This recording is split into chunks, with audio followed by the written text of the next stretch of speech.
wake up. It's the easiest thing in the world to do. We all do it at various intervals, and occasionally, even the comatose get a reprieve on their sentences. I have no cognitive reason to dislike the sensation of waking. It is one of the few things we have in this world that reminds us that we exist, in some form or fashion, that reminds us we are still alive.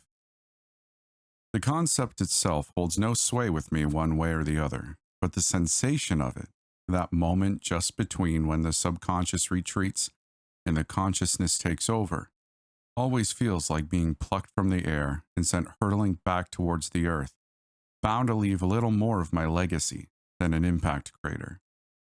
They say it's good to be alive, but sometimes I have to wonder. Alive, in this case, means that the pungent odor of week-old summer garbage wafts up from the riverbed, through the tiny apartment to form the front lines of its assault on my nostrils, bringing me from that half-lucid state of awareness fully into myself. Damn, you'd think I'd learn to go to bed with the window closed.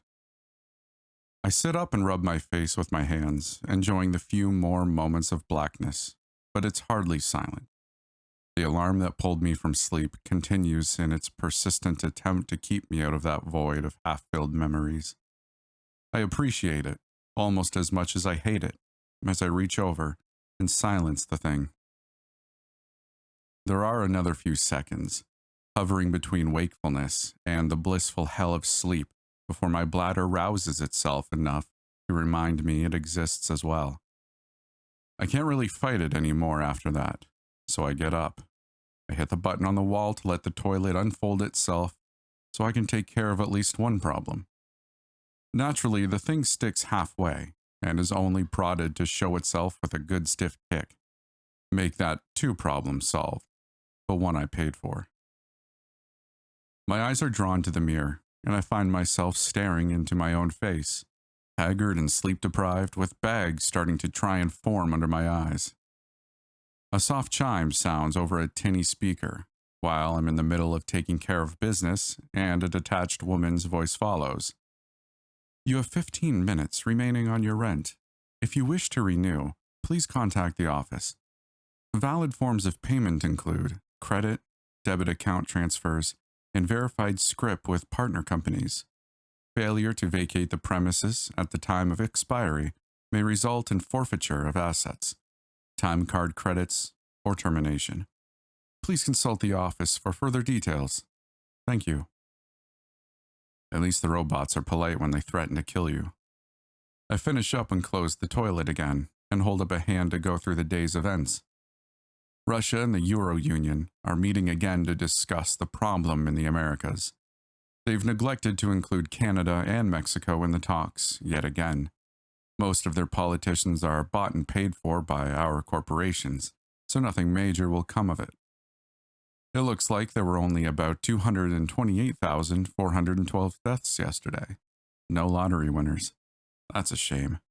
The downside of using the death toll as a winning number instead of balls drawn is some of the digits repeat.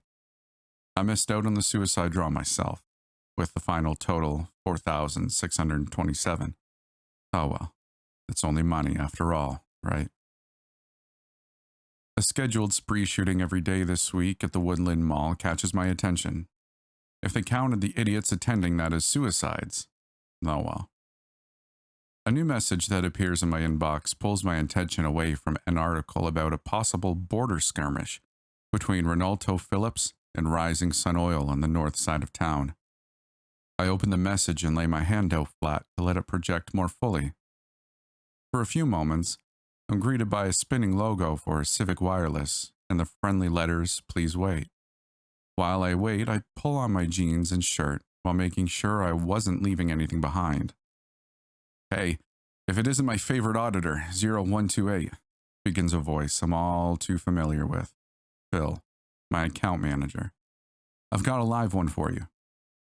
I raise my hand back up and look at the message, catching a glimpse of Bill's well-fed and rosy face and blurry, pixelated graphics, before it finally clears up momentarily. Next to him is an image of a spinning head that I pay more attention to. This is Shiro, aka Hang on. Akimoto. He's a tier 2 client on the Holly data account. We got word from the company that he was seen in the Frontier FiberNet district. Naturally, the two don't want to play nice with each other.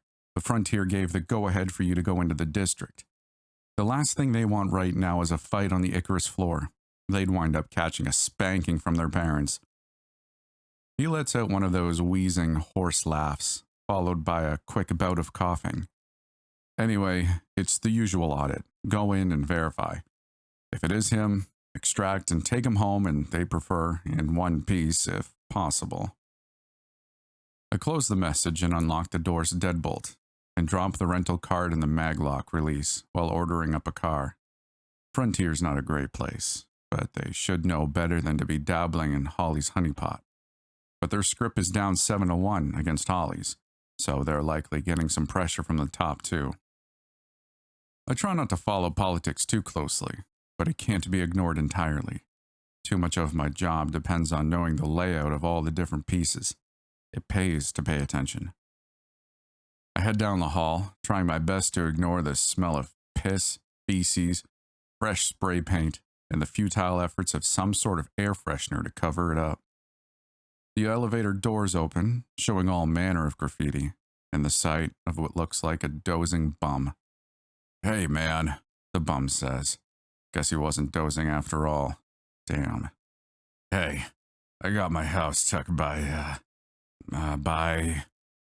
the hell," he says, slumping further back against the wall of the elevator. I don't recognize them. Are they on the Icarus list? Symbol FUK? I can't help myself sometimes. "Look, I just need a hand, man. Have you got any spare script? I could do, things if that's your..." I hold my hand out flat, showing him a projection of my work badge. "Should I ask for your ID?" Suitably, he recoils while covering his wrist with a free hand. "Oh, damn. Never mind. I'm trying to sleep here." Finally, the elevator doors rattle open and I head through the lobby, past the office and out the doors. The air smells rotten and sour from whatever crap the nearby refinery is pumping out, but I take a deep breath all the same and pay for it with a good cough, while the car pulls up. It's not a bad one, a recent model, and when the door opens, it doesn't immediately look or smell like anyone threw up in it recently. I'll take whatever good luck I can get, wherever I can get it. As I climb in, I hear a gentle chime from the speakers, followed by a soothing, disembodied voice. "Welcome. Please enjoy your trip. Would you like to earn credits towards handicap script while you ride?" "No," I say as I settle into the seat. "Are you sure? You could save approximate..." "I'm sure." I grunt at it as the door closes. The worst thing about cars that drive themselves isn't the ethical dilemmas, the question of liability, or any of that. It's the damn advertising games. Handicap is middle of the pack. Their script is accepted almost everywhere, but it takes way too much to actually be valuable. I take a brief glance up towards the sky, catching orange sodium-tinted slate staring back at me before turning my attention back to my newsfeed. In the older days, a phone could get lost, stolen, or more likely dropped and broken. Companies learned that was a fairly convenient excuse for employees to miss work call-ins and started providing them with these handy projector wristbands. They proved less expensive than the implant models, but far less prone to accidents than regular phones, and most only removable with a particular key. You hardly even notice it after the first week or so. Everything is routed through the bands: ID, banking information, work history, social media, news. If it's in electronic form, it's all there. Unscrupulous people, hackers, will take them and edit them to get access to all manner of places they shouldn't be, steal money, and otherwise wreak havoc on people and companies. Those are easy enough to catch. The ones with real backing will get surgically altered enough to match, at least roughly, the individual whose identity was stolen. That's where my job comes in. The car slowly rolls up to a checkpoint and stops. Signs are posted and plastered all over the place, warning against trespass and the penalties of failing to heed their writing. I roll down my window as a guard approaches, wearing a Secure Solutions Inc. uniform, as though the refurbished military vehicles didn't have the logo plastered on them enough. I open my hand and offer him my work badge, as he looks at it, and me carefully, then lifts a scanner pen towards it. Several times, the tiny machine beeps at him before he finally speaks up. Can you make it bigger? I give him that look, but of course, he has to swell his chest out. The code, we can't scan it. Make it bigger now or we'll have to bar you from entering. A little more bass to his voice there tells me he's trying to keep his cool. I zoom in on the CQR code and show it to him again.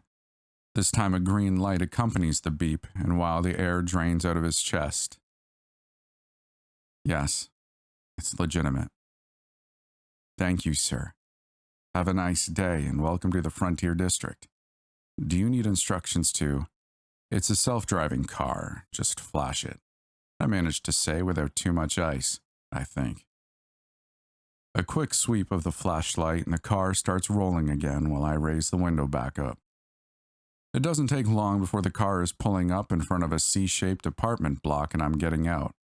I make my way towards the security booth in the lobby, and the guard there apparently got my description, because I'm greeted with nothing but fake smiles from a dour female face. Can I help you? I'm heading up to 6 for an audit. Do me a favor and keep the drones off the floor. I raise my tone a little on the word floor, letting it sound like a request. Oh, no problem. Fido's still recharging from its last round. Won't be but another 30 minutes or so before he can go again. She motions towards a vaguely dog-shaped robot tucked away in the back of the booth. Good. There may be reports from the floor, but no need to rush off to alarms. Oh, don't worry, hun. We all got the word. There won't be anyone who comes running unless you decide you need help.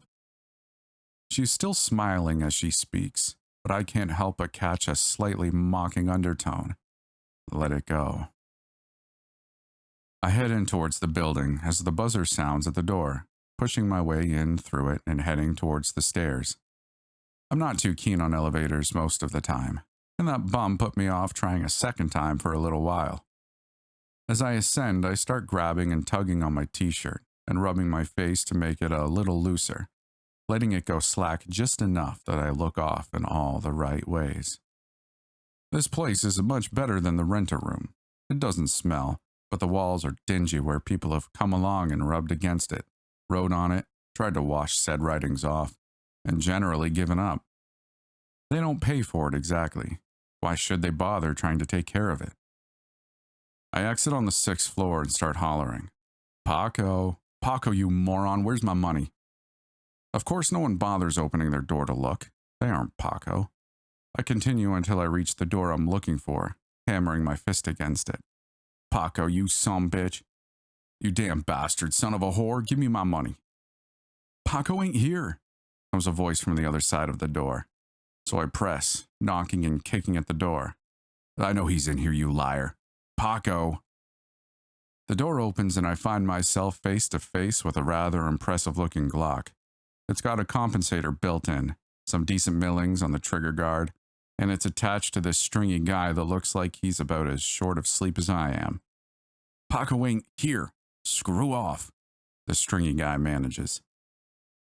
I put my hands up for a moment before grabbing the pistol in both hands and moving it offline. A spin puts the stringy guy at my back as he pulls the trigger, and the slide bites into the webbing between my thumb and forefinger. A quick twist and pull, and the pistol's in my hands solely. I continue the turn and put 2 in Stringy's chest, then push him backward as he falls over. Next is the guy on the couch, who looks like he hasn't lifted his ass from it any time within the last 2 or 3 years. He's trying to drop the video game controller and grab for something.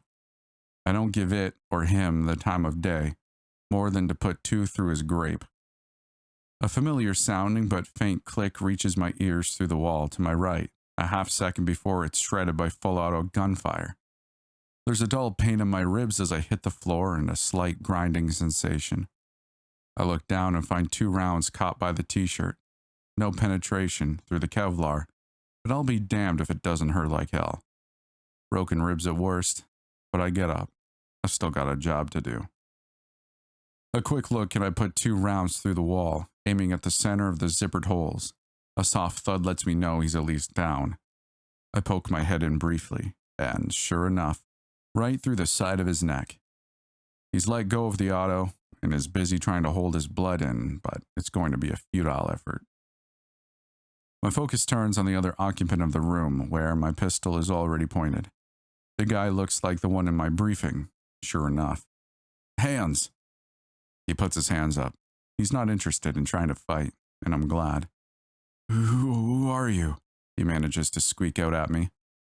My head is throbbing already, and my chest is still grinding away with each breath. Nobody. Down. I motion with the pistol, and he sinks down to the floor. I shift the pistol to my left hand and dig in my pocket with my right, coming up with a rolled-up piece of plastic-looking material and shaking it out. The audit, as we call it. I kneel down on the Asian-looking guy's back and wrap the material around his head, holding it closed with my left hand as he tries to squirm. Hold still. This will only take a second. Data starts scrolling around outside of the plastic audit. Measurements, eye color, hair color from root to tip, ear shape, skin translucency, and so on. I don't pay it much mind. It's just collecting. Words appear along the top edge. Connecting, please wait. This part always seems to take forever. Connection failed. Retrying, the words say. Just give it another minute or two. Your cell connection here sucks, by the way. You might let management know. Comfy? He shakes his wrapped head as it finally reads, connection established, transferring. There we go, I say, and the audit replies, negative match. I pull the audit off from around his face, and the grateful look of being able to breathe is one that remains on his face as I put a bullet through his skull. My friends call me Zero. And as long as you're still here, you might as well call me that too. And as long as we're being friends, you should know I'm not a good guy. Truth be told, there's not much good left in this world. Like you, I have a job and I do it as well as I can. There aren't many opportunities for people with my sort of history, and I was glad to find it despite the costs. I'm strolling through the mall towards a door marked Circa 3. Some sort of play on the word security, I think. You see these doors everywhere, little anonymous things that no one ever seems to go in or out of. It's really a Your ID company annex. It's almost amusing to me that the company that operates the largest identity fraud security system, thanks to the audit, also operates a number of anonymous front companies to keep auditors like me from being found out. I always just call it the company, which makes things nice and simple. Hey, Zero, the front guard waves me through. Having a good night? Hey, Frank. Bagged one so far, but you know what they say. The night is young. Good guy, Frank. He has yet to miss a day of work since I started here 3 years ago. God knows how he does it. He's one of those middle-aged dad bod types that probably get to the gym only when his wife nags him enough to go. But he's sharp too, beneath the friendly demeanor. Of course, he works for Blackwell Security, so chances are he could throw down with the best of them one way or another. I head to the elevator and start down, letting the generic Muzak wash me over. Letting the generic Muzak wash over me. It smells like absolutely nothing in here, and it's probably the best thing I can imagine right now. I breathe it in deeply. The bell chimes, announcing that I've arrived on my floor, but the doors don't open immediately.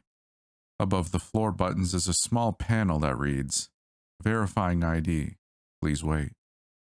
I swear the more things ask me to please wait, the more impatient I get. Finally, the doors slide silently open and let me out into the corridor. I head to the door marked Intake. Beyond the door is a mix of the locker room, waiting room, and communal showers. People of all sorts are milling about, attending to their own business in various states of dress and undress.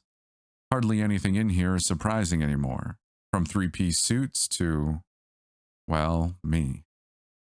I join in the madness, walking to my locker and opening it while I peel off my shirt and jeans. "Don't you know you're supposed to avoid the bullets?" comes a woman's voice with a sweet-sounding drawl from the other side of the locked door. I don't need to see her for me to recognize it. "The company didn't pay for all of us to be wired, Mars." And I give a small, involuntary laugh before wincing as a slim finger pokes at the dark bruising. Damn it. Ow. I close the locker door and look at her. She's still damn gorgeous. Red-headed, compact, and I know for a fact she's probably one of the toughest people in this room, even before you count the hardwired body mods. Not my type, but you don't have to be an artist to appreciate a work of art. "Bill's looking for you, sugar," she says. I figured he would be. "If it helps, you look pretty chipper," she says as she reaches out and pokes at the bruise again. Ow. Stop that. Damn woman. Probably should stop by medical to get that taken care of first. I'll bet they're broken. She gives me a 1,000-watt smile. It's bad enough she looks good. She knows she does and isn't afraid to use it to her advantage. That was the plan, I say as I pull a fresh shirt from the locker. "You want to ask him about getting some decent body armor over those shirts, if he's going to send you into a shooting gallery," she says as she starts to walk off. I shake my head. Too damn expensive. Then I make my way towards medical. So now I'm lying down on this table with my arms up and tucked under my head while looking at a screen with a doctor's face on it while he's talking me through what the little Waldo arms on the table are doing. "We're pulling out the smaller, unnecessary fragments before stapling the ribs back together," says the face. "Give it to me straight, Doc. Am I going to make it?" I say with a slightly wry grin. "You should be fine," he returns humorlessly. I hate these doc-in-a-box things. I can never tell if that's actually a human on the other side or if it's just some sort of artificial intelligence meant to mimic a human. They never laugh at corny jokes either way, which just makes me dislike them more. "I'm putting a recommendation for added calcium and phosphorus in your diet. A portion of your food allowance will be appropriated to follow the recommendation. Here come the staples. Try not to move around too much." I don't feel much other than a slight pressure, but I can hear the clicks and my brain is trying to scream inside my skull. But I keep it in check and hold still. Finally, it's done and the incision is cauterized shut, with a faint smell of barbecue in my nose. I close my eyes for a moment and see images of people roasting in a fire, but snap them back open, blowing the air out quickly. That's not what I need to be thinking about right now. I slide off the table and pull the fresh t-shirt on finally, before heading towards Bill's office. I give a courtesy knock even as I open the door. He's sitting behind his desk, his blue button-down shirt threatening to escape from its tucked-in state. A small triangle of flesh showing just above his waistline. He's already got his hand out in anticipation, while the other holds a cord at the ready. "Zero, come on in. Let's see what you've got for me tonight." I swear he gets off on this crap, but I try not to think about it, as I hand over my audit and take a seat. He looks at the plastic wrap with a mixture of glee and disgust. "You could wash it off first someday." The chair looks like an old metal barber's chair, but stripped of all cushioning and more skeletal. Bill plugs the audit in and pushes a cap down over my skull. I can feel the soft bite of clamps before the tiny buzz of what I'm unreliably informed is completely harmless, high-frequency infrared lasers. But that could have also been the tech just messing with me. They were reading the chip stuck somewhere in my brain. Bill pulls a screen over and watches the scene at the apartment complex unfold from the view of my right eye, giving a laugh at the guy on the couch. "Ha! You went from playing a shooter to being shot like that." He snaps his fingers poorly. Finally, the scene finishes and the cap comes off. Good work. We'll have to take some of your payout to recompense Frontier for the loss of 2 other people, but that shouldn't be too deep a hole for you. If they lived there, they were probably entry-level plebs. Those always make the best rogue agent stories. Luckily, you came in under budget on your housing allowance, so you'll get part of that remainder as a bonus, while I, in turn, say thank you from my bank account for your generosity. He gives another of those hoarse wheezing laughs. Keep that up, and maybe we'll both be able to retire. I sit up and stretch while he continues. As for that pistol, make sure it finds its way over to the property unit. They'll find the owner or a good home for it unless you want to deduct the price. No, they can have it. I don't carry unless I feel the need.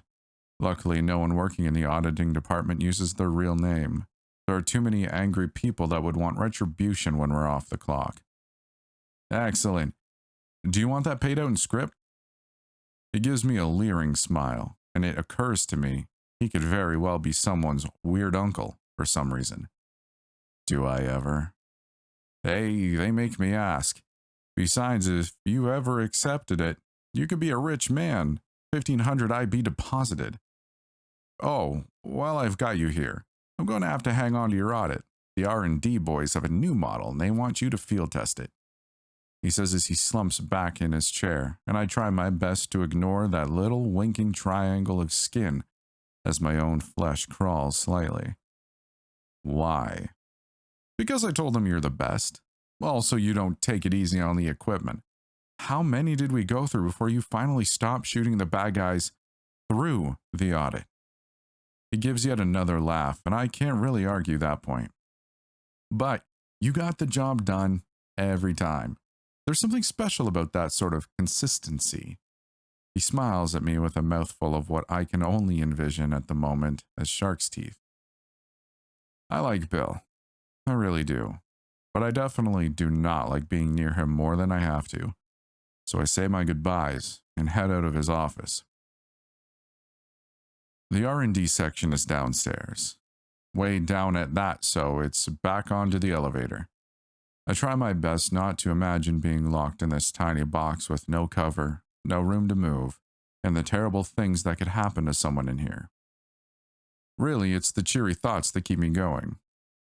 R&D really is a different world, a strange world where everything is made of glass and plastic. You can almost see from one side of the building to the next, and out the false windows to the projected cityscape. Even the workers' hazmat suits are completely translucent, and no one is allowed underwear. The company doesn't want to take the risk of someone slipping things out. Makes sense when your service is what people depend on for society to operate.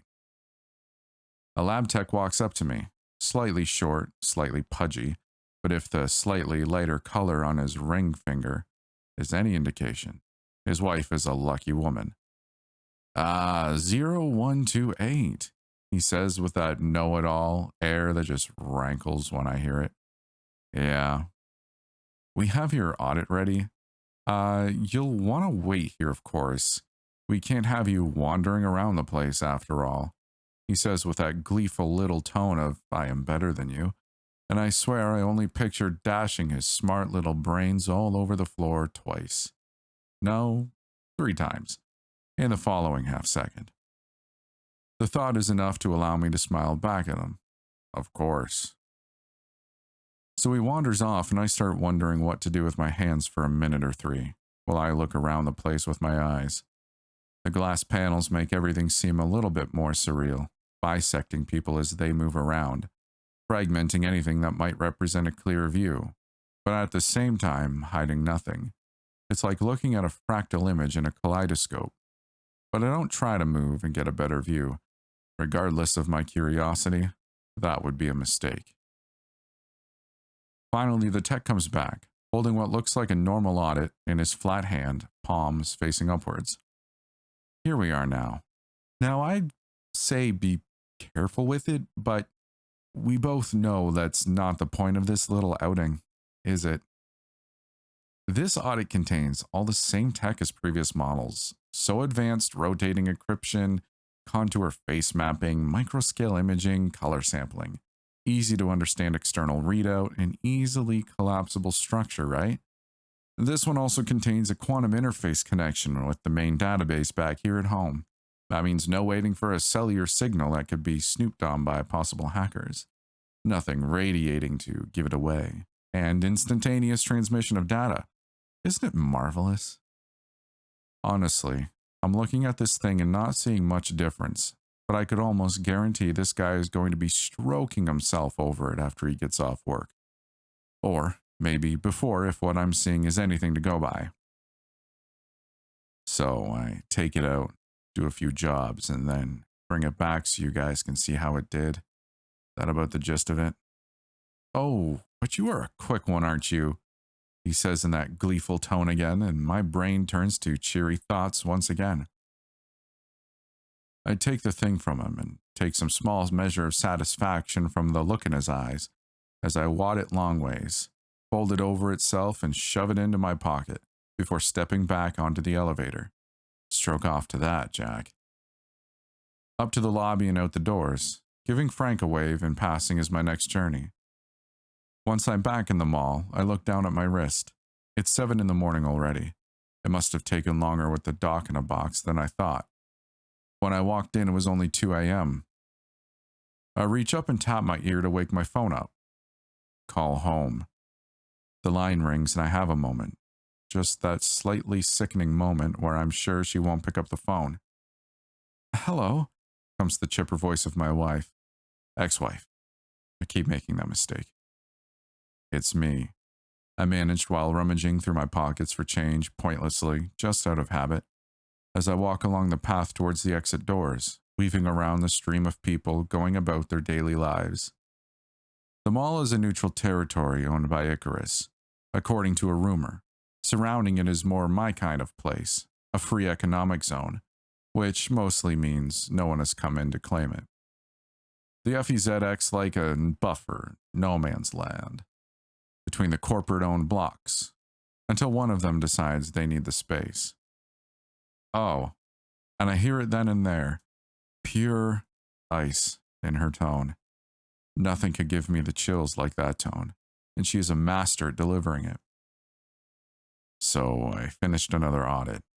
Money should be in the account by now. I managed as I stop in front of a vending machine and swipe my wristband in front of its reader. Yeah, and? She's clearly not in a good mood now. Can I talk to him? He's out playing with friends. Hard as a rock and twice as cold. Bull. It's 7 in the morning. He's sitting there watching cartoons. So what if he is Zero? From her lips, any name is an insult. You aren't allowed to see him. I didn't say see. I said talk. I stab at the buttons until the machine dutifully drops a pack of cigarettes. I open one and pull it quickly, the pack lighting it for me. Talking with Sandy, I need the nicotine quickly. No, you cannot talk to him. You cannot come over. I really wish you would quit calling altogether, but it's obvious that isn't going to happen. I take a drag just to keep from snapping an instant and regrettable reply, but she takes the opportunity to pounce. When was the last time you had an incident? I'm getting over those. The company takes money out for counseling. The lie is bitter, but I tell it because I have to, because I want to talk to my son. Which just means you're due for another one at any time. I can hear her struggling not to yell. He must be sitting right there. He's probably the only one who doesn't know me as Zero, just Daddy. My hand is shaking as I take another drag and listen. You may think this is all well and good, that you can come home and everything will be normal, but all I remember is you, delirious, waving your damn gun at me and him. It's true. I can't even really deny it. I saw the video, and even though I am completely certain that wasn't me, it was. I have a problem. But it's too hard to admit that to most people. Not that the sort of people I meet usually have the time for psychological chats. Sandy, no, I don't want to hear it. Just get him something nice from Daddy. Can you do that, please? Maybe. And the call disconnects. I rub my face with my free hand and draw the hand back wet. Damn it, she can really stab it in all the right places. But that's what love is when love turns bitter. Showing someone who hates you completely every vulnerable part of yourself. Maybe I deserve it. Like I said before, I'm not a good guy. I kill people to try and hold some semblance of this former country together. Before that, I killed for this country on foreign soil, and then again domestically. Some part of that must have gotten to me, gotten inside me.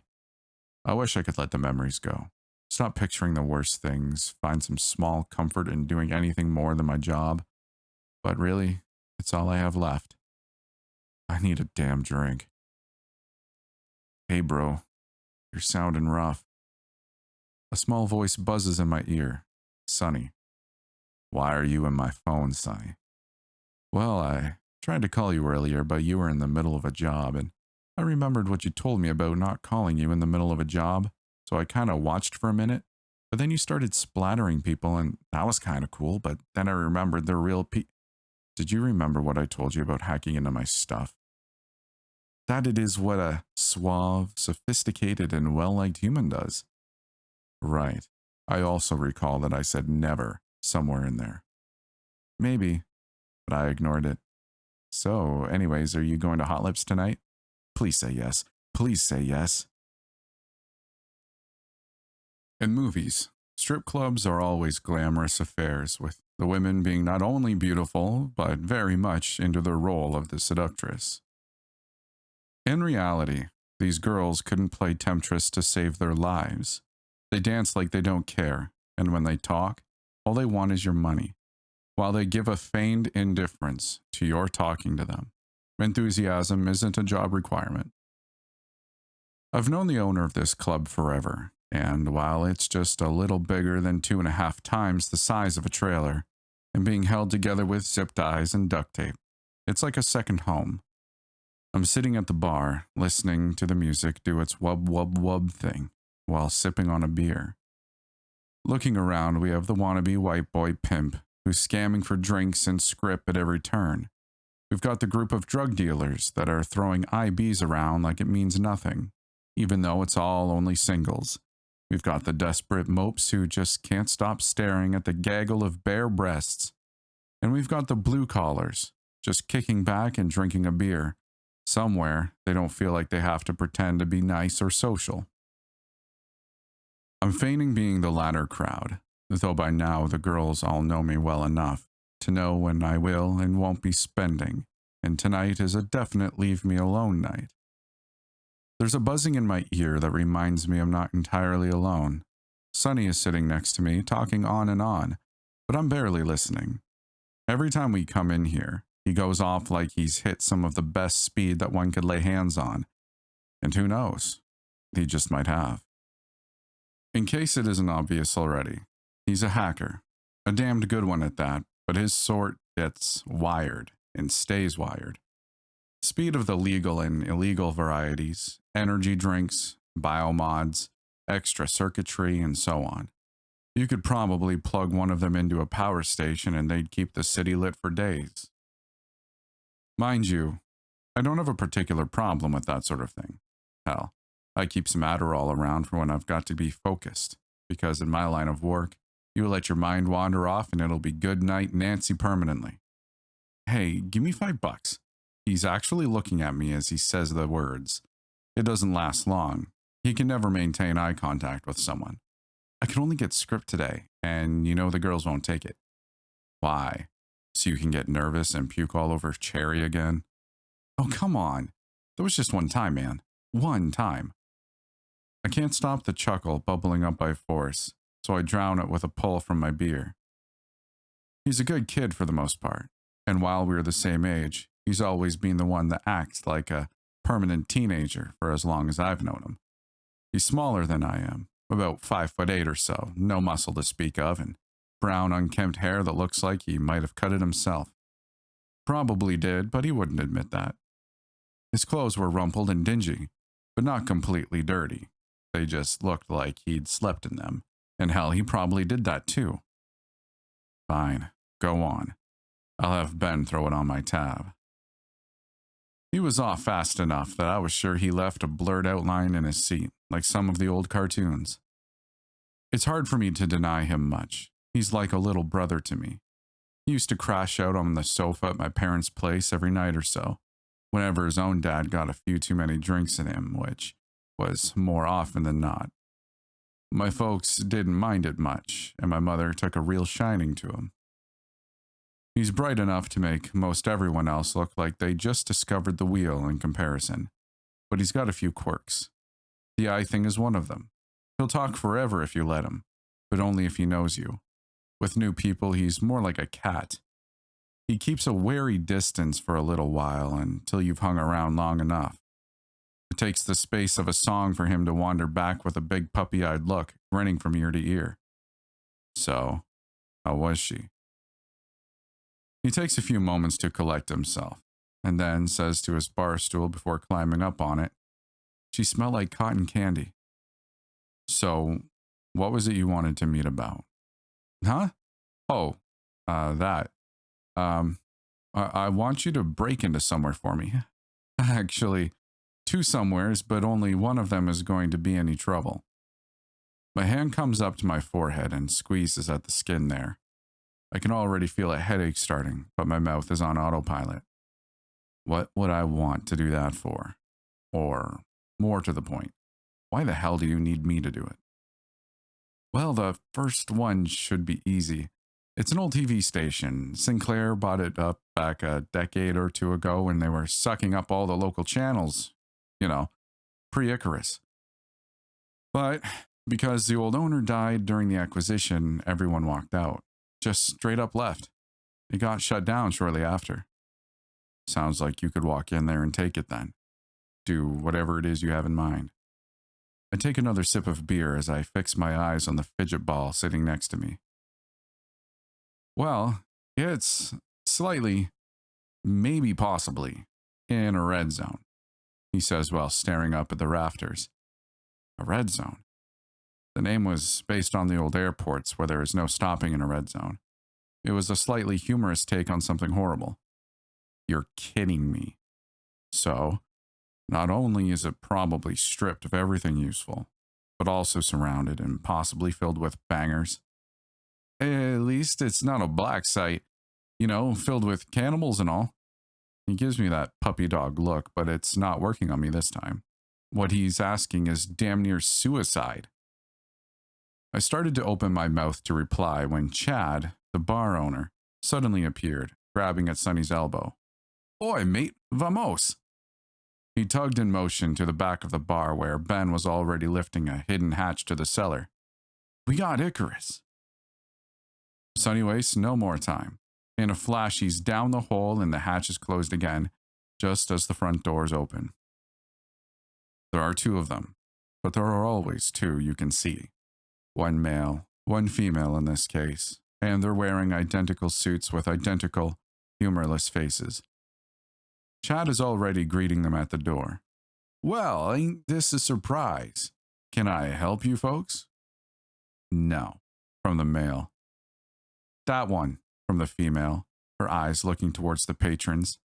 The pair move away from Chad and through the drug dealers towards the lone wannabe pimp. "You, license," the woman said. "Hell is all this?" said the wannabe. The male held his hand out, palm up, showing a projected recording. The wannabe talking to another man. Yo, I got this fly, honey, and she gone. Do it all for you. $10, man, the hoe's a diamond worth every cent, what you say?" The man in the video accepts and wanders off with a girl that looks familiar, because she was currently on the stage. "Do you have a license?" the male says to the, well, I guess that makes him an actual pimp. Go figure. "Man, hell that I don't need no license. It don't gotta be this way." The words are cut short as the woman draws down on him. "Produce your license or come with us to pay your fine." No one moves. The beat goes on, but everyone may as well have been frozen in that moment, staring at the pimp, waiting to see if he would comply, or pick the unspoken third option. Not me. I lean back over the bar and lamp the monitor for the external cameras just to check. Sure enough, there are a pair of mech walkers waiting. They were bipedal, about as tall as the building, and with arms containing a number of weapons. They were originally designed by some car or farming company in South Korea, but became popular when a local company stole and militarized the design. I took it back to the standoff, and for a moment, it looks like the pimp is going to comply, but the soft snickers from the nearby dealers spur him in the stupider direction. His hand only manages to make it inside his jacket before there is a quick snapping report from the woman's pistol. Instead of the shower of blood and brains I am expecting, there are only a series of tiny pinpricks in the guy's face. Wordlessly, the woman turns and puts another of the same sort of rounds into the dancer on stage, and suddenly I remember. She goes by Teresa, like Mother Teresa, but nowhere near as elderly or monstrous. They haul the unconscious pair away, and things start to return to normal. Curious still, I stand up and walk over to where the man dropped and kneeled down. Hard to see in the dim light, but I managed to find the tiny flechettes. Interesting that they didn't bother executing him, but maybe the rules got changed. Reflecting light catches my eye. I look and find the gun the guy was going for. It was a chromed 1911 with all sorts of unnecessary bright spots added to it. I pick it up and head over to Chad. Here, you drop this. Figure you could use it. Good shout, said Chad with a small smile. Might be worth more than whatever that puta was going to spend. I drain the last of my beer and head out the door. Sure enough, the walkers are still there. Pilots visible through the bulletproof glass in the torso, just past the view of the sun, as it begins its climb over the horizon. The two deadbeats are getting loaded into a nearby van. One of the walker pilots turns his mech towards me. Who are you? I hold up my hand and show him my ID. With only a brief look of disappointment, the pilot speaks through the speakers again. Have a good day, Auditor. You too, Operator. Let me tell you a little story. There's this guy, Abe. You probably know someone like him. A real loser sort, but he tries, yeah? I know you know the type. Did mediocre in school. Probably spent one too many nights partying. Not enough studying, but got through it even if only barely. He's the unremarkable sort of person. Abe goes and gets himself married. Probably a bit too young, but you know, he's at least able to soldier on, and hey, if it makes him happy, yeah? Before long, it's a struggle. Bills pile up, work gets scarce, and the arguments start. You can't really blame Abe. He's trying, but the work just doesn't exist. Robots have taken the assembly line, the entry-level jobs, and hell, AI mostly snatched even the creative ones up. Abe's not a bad guy. He tries to be honest. He wants to make things work, to be a provider. But no one wants to give him a chance, and the bills just keep coming, and he's barely keeping his head above water. Finally, Abe's sitting around in the house, one he was fortunate enough to inherit from his grandparents, and flicking through online videos when an advertisement catches his attention. Join the military. Well, that sounds like a fine idea to old Abe. Sure, he has exercised a little, but that's what basic is for, isn't it? So Abe signs up. He doesn't bother telling the wife until it's time for him to ship out, just so she can't talk him out of it. He'll be able to give her whatever money he makes because they'll provide for him, right? It isn't long before Abe is learning the left face, right face tango, half a country away from his wife, and the problems of home. It's easier here. He doesn't have to worry about things, just do as he's told. There's a comfort in that. During training, Abe shows pretty profound effectiveness with weapons, and that proficiency continues through his advanced training courses. Before too long, there's this colonel knocking on his bunk door, offering him an opportunity, a chance to do something special and unique. He gives Abe the do it for your country speech, tells him how he will be an asset to the nation, and how many job opportunities will come his way when his term is up, should he want to go that route. It's the usual song and dance, but it works because Abe is just smart enough to see the chance, but not smart enough to recognize the pitfall. Some more training follows, and Abe does his best. He's middle of the pack in most aspects, but he can still shoot with the best of them. So they let him slide on the harder things. They don't want him for his brain after all. That's when it happens. Deployment. Time to take those oh-so valuable skills and go out into the world to kill. He and his unit are dropped into the heart of Ohio. If Abe had been a little smarter, he'd understand why. The nation is in turmoil. People like him are jobless, hungry, watching their families starve. And so those people are turning into angry mobs all over the nation. The results are what you should expect when an unruly mob runs into armed and trained professionals. Abe didn't feel much of it himself. They were just targets, tangos, that needed to be put down because that was his orders. But it didn't stop. They weren't being given any more orders, but they still had to fight for their lives. It wasn't until they got somewhere that each of them could call home that they found out exactly what was going on. Chaos reigned. The nation had ripped itself into pieces with part of the government trying to claim complete control, while everyone else was in open revolt or trying to grab power for themselves. Worse still, they weren't being paid anymore. They had been abandoned. The unit dissolved itself after that. Each of them took a portion of their supplies and headed back towards their homes. They wouldn't keep killing people if there was no point, no purpose to it. Abe ran out of supplies before he made it halfway back. For anyone else, that would have been the end of the story. But for Abe, it wasn't yet. In the interim, various corporations had moved in, providing food, shelter, and security for citizens in their sphere of influence. The goodwill was reciprocated, and peace, mostly, started to come back.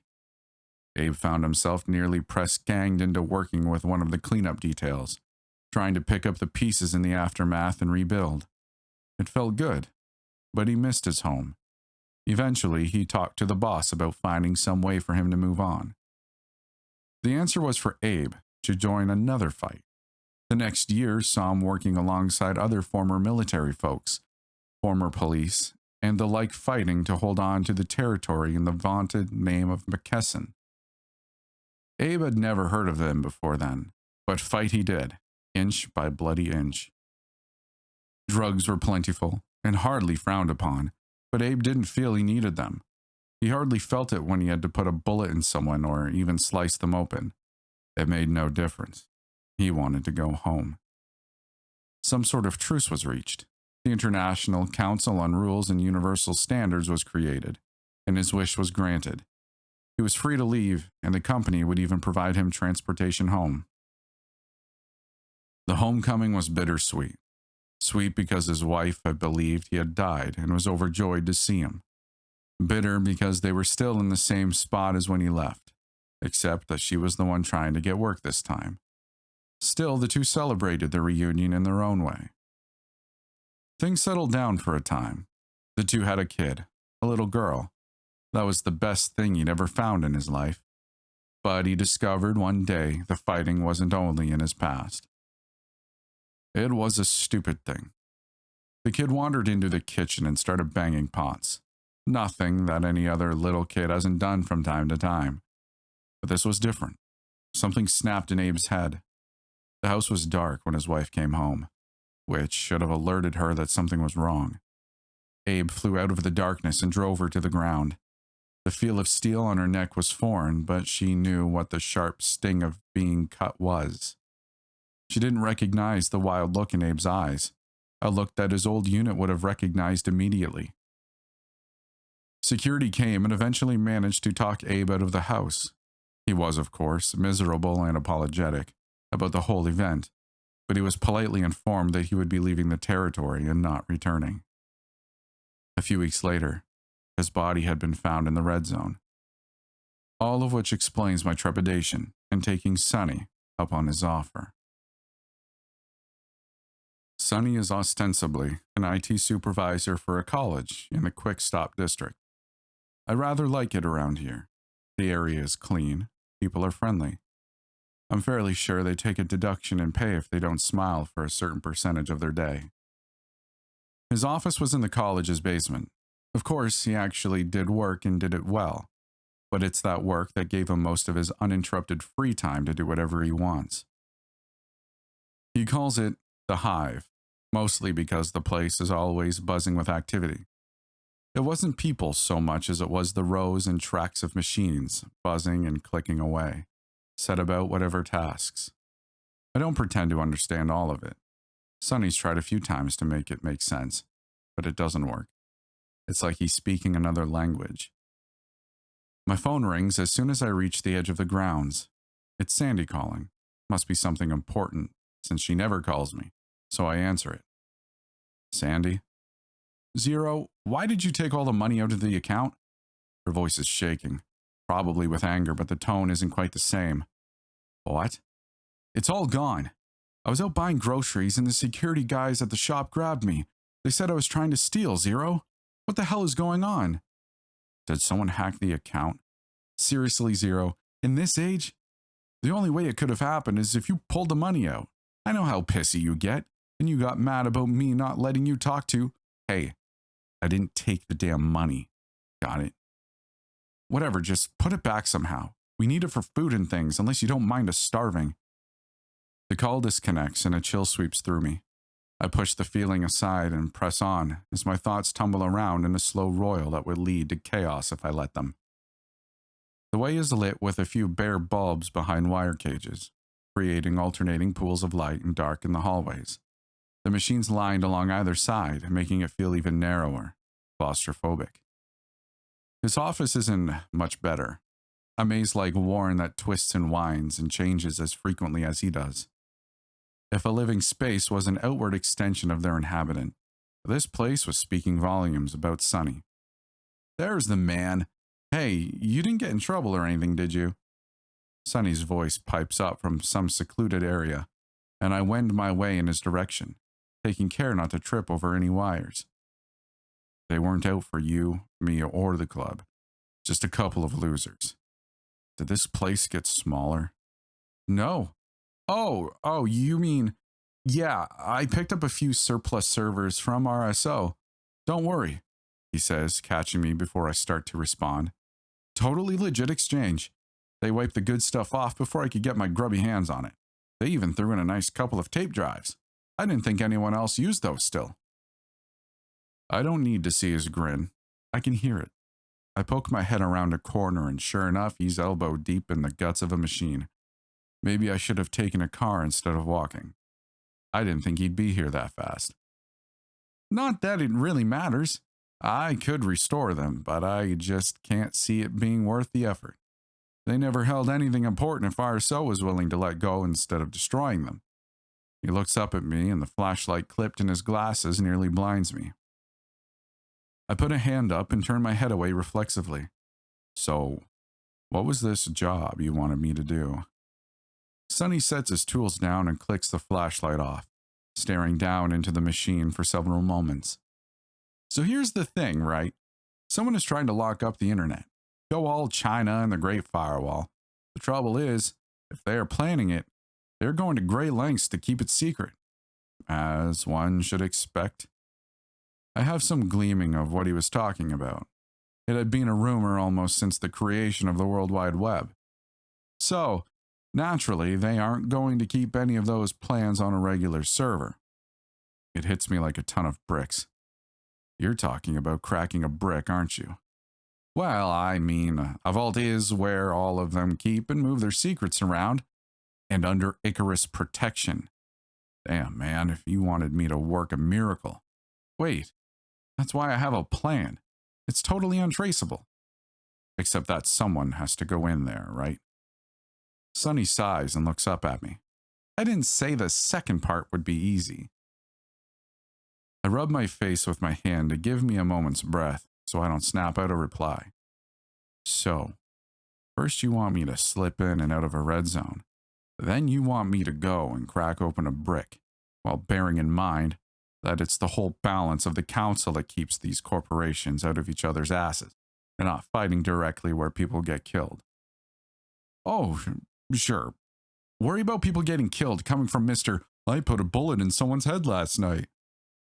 That's different, I say, a bit colder than I probably intended to. Sorry. It's just, this could make a real difference. I just can't stay out of arguments with people I actually care about. Why is it so damn hard? It's fine, Sonny. I'll think about it, but I need some time. This isn't something that can be done at the drop of a hat, or everyone would have already done it. But let's play pretend and assume that it's even possible for me to get in and out of both places alive. What's the plan? Sonny stays slumped, mumbling something incoherent at me, and I reach down and shake his shoulder. We're good, man. Though I'm still going to have a long talk about you snooping me when I'm on the job. He looks up and gives me a weak smile. Hey, someone's got to have your back. Otherwise, I'm going to have to be the one cleaning yours up when someone sticks a knife in it. So tell me about this genius idea. He gets up and wades and weaves his way through the office to his desk, coming up with a stack of stapled together papers. UHF. I give him the blank stare. Ultra-high frequency radio waves were used to broadcast TV back in the day, right? Well, when everything went to streaming, they shut down the old broadcast centers. Who needed them, right? But things went to hell before anyone else could do anything with them, so they're just sitting there. I fold my arms over my chest and look at him. He will always get to the point eventually, and sometimes you just have to let him go. He looks at me again, finally. Okay, too much. I get it. We're going to hack into a TV station to hijack into the vault over the radio. And that will work because... Very technical stuff that would probably put you to sleep, but it's totally possible. Finally, I nod. All right. I'll take your word for it. I'm not agreeing to it yet, but I'll mull it over. Sonny starts bouncing in place. Oh man, this is going to be so cool. You're going to be like a ninja and all. Wha-pow! He tries his best to execute a leaping kick, but winds up kicking over one of the stacks, papers flying from his hand, and almost immediately the phone starts ringing. Oh, dang it. It's okay. I can fix it. I leave him getting up off the floor and head off to find a place to lay my head. Wake up. It's far easier to wake up when your phone is trying to alert you to a call than it is to try and wake yourself up. From the state of the bed, the rest I was having wasn't actually fitful in any case. I tap my ear before I lay my arm over my face. This better be a booty call or I'm hanging up. And miss out on a good payday? Bill's voice wheezes at me. Why the phone call, Bill? Too good for emails these days. We can't put this one out on the wire. He's pitching his voice low, trying not to get overheard, I guess. Priority 1 client, and you're the man with the primo gear. Oh, great. That means it's a VIP audit. I'm sitting up and pulling my pants on. Suit. You know it. Come in ASAP. Get fitted and get the hell out there. I didn't even take the time to appreciate the wall graffiti that proclaims so-and-so is here. I'm up and moving, car ordered, and I'm downing a protein bar from a crappy vending machine. I'm still pulling on my shirt as I'm heading out the door and into the car. I don't even care that it smells faintly of human leavings inside. In no time at all, and yet taking far too long, I'm stepping out of the car, squinting at the afternoon sun as it shines through the clouds overhead, making everything simultaneously darker and far too bright. Inside, I'm standing in the scanner, arms out, legs spread, letting it take on measurements for the suit, and then I'm sitting in Bill's office in my underwear and a t-shirt while I wait for it to get made. Paul Vandermeer, Bill says with all the gravitas he can muster, trying to say it like it's something I should know. I'm giving him the blank stare in return, so he continues. He's a VP for Secure Solutions. Word came up that he's been hitting the Cherokee Casino over in Riverside. Riverside? Why the hell would an exec be slumming in an FEZ? It isn't really our job to speculate, he says with a smile that says he's been doing exactly that. Am I going to have to say that I hear a but, or are we going to take it as a given? Word is he's been stepping out on his wife with some hot piece of ass every night. Now, normally we wouldn't give half a damn, right? But here's the kicker. And where we come in.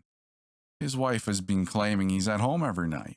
Tonight in particular, he has plans to have a watch party for the big Navtech vs. Wesson Arms game, which means a whole bunch of rich people gathered together.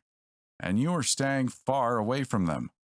Honestly, Zero, trying to get in there would be suicide, even for you. But the casino, on the other hand, he smirks a touch and taps the glowing keyboard on his desk. SSI handles security for the place, but it's not going to be nearly as heavy. I nod, and if I have the right one, the suit keeps a good impression of the company. Executives do have a certain perception of us as a whole. He chuckles. I almost managed to not roll my eyes. Executives of all varieties have a certain perception of the world that rarely coincides with reality, unless they have a way of making it so. Also, if you happen to have the legitimate Paul, you can tag him and can track down the other one. I start to get up and he gives me an odd look.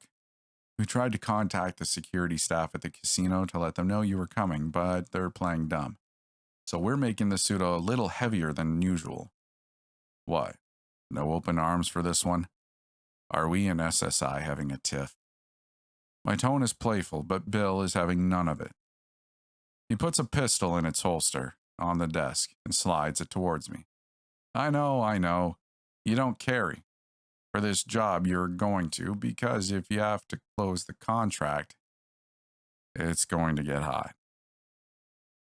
I take the pistol and look it over. It's a solid H&K, 40 caliber, that fills my hand nicely. Your suit should be in your locker. I nod. Hey, while I'm at it, have the number monkeys check my account. The wife said something went wrong. Make sure they didn't put a negative or some stuff accidentally, huh? He gives me a look for a moment, one I don't quite get, then smiles. Sure thing, pal. I head off towards the locker room. It's relatively empty at the moment, though I do spot Mars getting suited up for something heavy herself. Hardened armor tucked into nylon mesh is almost impossible to hide, but it's clear she's not trying to hide it. Where are you getting all dressed up to run off to? I'm grinning a touch as I walk over to her. Oh, just pulling some douche out of a fire if they get in over their head doing something damn stupid. She smirks in kind to match my grin. So you're... I'm your backup, moron, for when you inevitably piss everyone off and get cornered. Well, I'm at least glad to know the company isn't leaving me dangling. I head to my locker and put on the suit, feeling the weight of the heavier lining as I move around and try to adjust. As I leave the building, I glance up at the sky. The clouds are a vibrant red as the setting sun shimmers between them and the horizon. What was the old saying? Red sky at night. I get into the car as it pulls up and settled in for the ride to the casino. Riverside isn't a bad area of town for the most part. It's got a park that isn't full of junkies at all hours of the day and night, usually just at night. Most of the homes are empty or demolished, but the ones that are still lived in have power, water, even nice, neat mowed lawns from people trying to pretend that the world hadn't utterly changed around them. Of course, those fences are a little bit higher, reinforced, and often electrified now, but nothing's changed for them otherwise. I can see the lights from the casino in the sky well before I get anywhere near it. Spotlights sweeping the sky in various colors around a solid white column that reaches up through the low cloud cover, like a sword thrust up from the earth. I have to wonder how much they sink into electric costs to pay for that. The car rolls up the long U-shaped drive and stops as an attendant opens the door. No sooner do I start to step out than a few camera drones come swooping down and flashing lights at me like paparazzi at a red carpet event. It's meant to make guests feel special, but I hustle past them and into the casino. I'm still moving quickly as I make my way past the mopes at the slot machines, slapping at buttons and praying silent prayers to unknown gods. Past the vigilant security personnel keeping an eye out for troublemakers. Past the free drink dispensing machines and the cheaply priced bar with waitresses wearing too few clothes and too much makeup. And into the restroom with the dark marble tile and gold trimmings. I kick open the stall door and drop to my knees, bent over the cool porcelain throne while emptying the protein bar and other contents of my stomach into the bowl. The world refuses to stay upright, everything feeling like it's falling in one direction or another, but nothing can agree on which way they should fall. I'm still seeing flashes in my eyes, the buzz of drones flying back and forth, rounds zipping around my head, the bodies of long-gone friends staring at me accusingly, angry that I survived. I keep the calm in my left ear and manage to croak. Mars, need a ground. Zero? What is it? Do I need to come in already? No jokes, no quips. She's worried. Please, just do it. I feel myself separating from my own mind and body, becoming as distant as the voice in my ear. Smell. Take a breath. What do you smell? I smell bile, piss, feces. The scent of that too clean bathroom soap, air freshener trying to drown all of it out, and the smell of my own sweat. Feel. Focus. What do you feel? The cold of the marble floor, a shiver running across my clammy skin, sweat beading and dripping across my forehead, a cramp in my hand as it clenches closed. Hear. Breathe. What do you hear? There's the sound of that generic music coming from the speakers overhead, the sound of someone's stomach offering up protestations, someone playing tunes through headphones at a damaging volume. See. Open your eyes. What do you see? A light inset in the ceiling that is just harsh with two bright yellowish incandescents, gleaming silvery stall walls. Someone's name scratched into the left-hand side of the stall to keep it from being washed away. Taste. The ghosts are retreating. I'm starting to feel like myself again, slowly. The world has decided that down is the proper direction of gravity again, and I'm lying on my back in the stall of a casino toilet. Thanks, Mars. I managed to sound almost normal again. You didn't hurt anyone this time, did you? Of course not. I can't keep the creeping incredulity out of my tone. Do you need me to come in? No, I've got it. It's all good. I'll be all right. I just need a few minutes. Sure thing, sugar. Target isn't on the property yet that I've been able to see. I sit up and pull myself to my feet before half walking, half stumbling out of the stall and over to the sinks. I wave beneath the fountain and gather some of the cool water in my cupped hands, using it to splash my face and clear away some of the flop sweat. The sound of a toilet flushing draws my attention away from the red around my eyes to an opening toilet stall door. This punk-looking kid comes strolling out, looking me over slowly. His hair is standing up in every possible direction, the blue and yellow catching the light as his leather jacket creaks with each motion. He starts to wash his hands and looks back at me in the mirror, his voice smoother than I expect given the wrapping. I nearly lost my crap the first time I did the Reaper dance. The first 2 hours were hard, but after that... He waves a hand in a flowing motion at me with a smile. It gets better. You need someone to sit with you? I can't quite respond beyond a shake of my head, getting a nod from him in return. In a casino, you're a brave man. Hey, just think purple, and you'll be right as rain in no time. And with that bit of wisdom, he was gone. Sounded like he might be sweet on you, comes the amused voice of Mars in my ear. Yeah, maybe, but there's work to be done. I can't let her have a cheap shot like that so easily. Why, Zero? I had no idea, she sing-songs at me. Last I checked, there was a lot you don't know. But I'm smiling at myself in the mirror. Who knows? Maybe I meant it to myself too. I take a few more minutes to clean myself up, tapping my band on a vending machine to get some cologne to cover up the rank sweat smell. It suddenly strikes me odd that it worked. I let the question simmer in the back of my mind as I refocus. Finally, I'm out of the bathroom and back on the casino floor. I head towards the machine and tap away on it, trying to look like just another mope before I finally hear Marcia in my ear again. He just pulled up. I lean to the side enough to see the front door. I see the guy, probably about 10 years older than me, but with enough surgery to fix it. Though obviously not quite good enough to hide the telltale signs. That sort of thing always gives the copies an easier time. His suit isn't over the top, a gray three-piece with a subtle red tie. The guy could have easily been a politician had things gone a little differently in the past, though I notice a small misstep that turns into a strange waddle for a moment as he walks. Hanging on his arm is a little blonde number, her hair up in a bun, all smoky eyes and red lipstick, wearing a long white fur coat with tall black heels. She couldn't have been a bigger notice me, short of having a neon sign hanging over her head. I get up and follow along behind them, neither staring nor trying to avoid it, as they cross the casino floor, though I do have to step around more than a few slack jaws that are staring in the direction of the blonde. The pair gets on the elevator, and he pushes the button for the 11th floor, and I make like I'm headed the same way. They pay me little mind, staring into each other's eyes and whispering what I imagine are sweet nothings.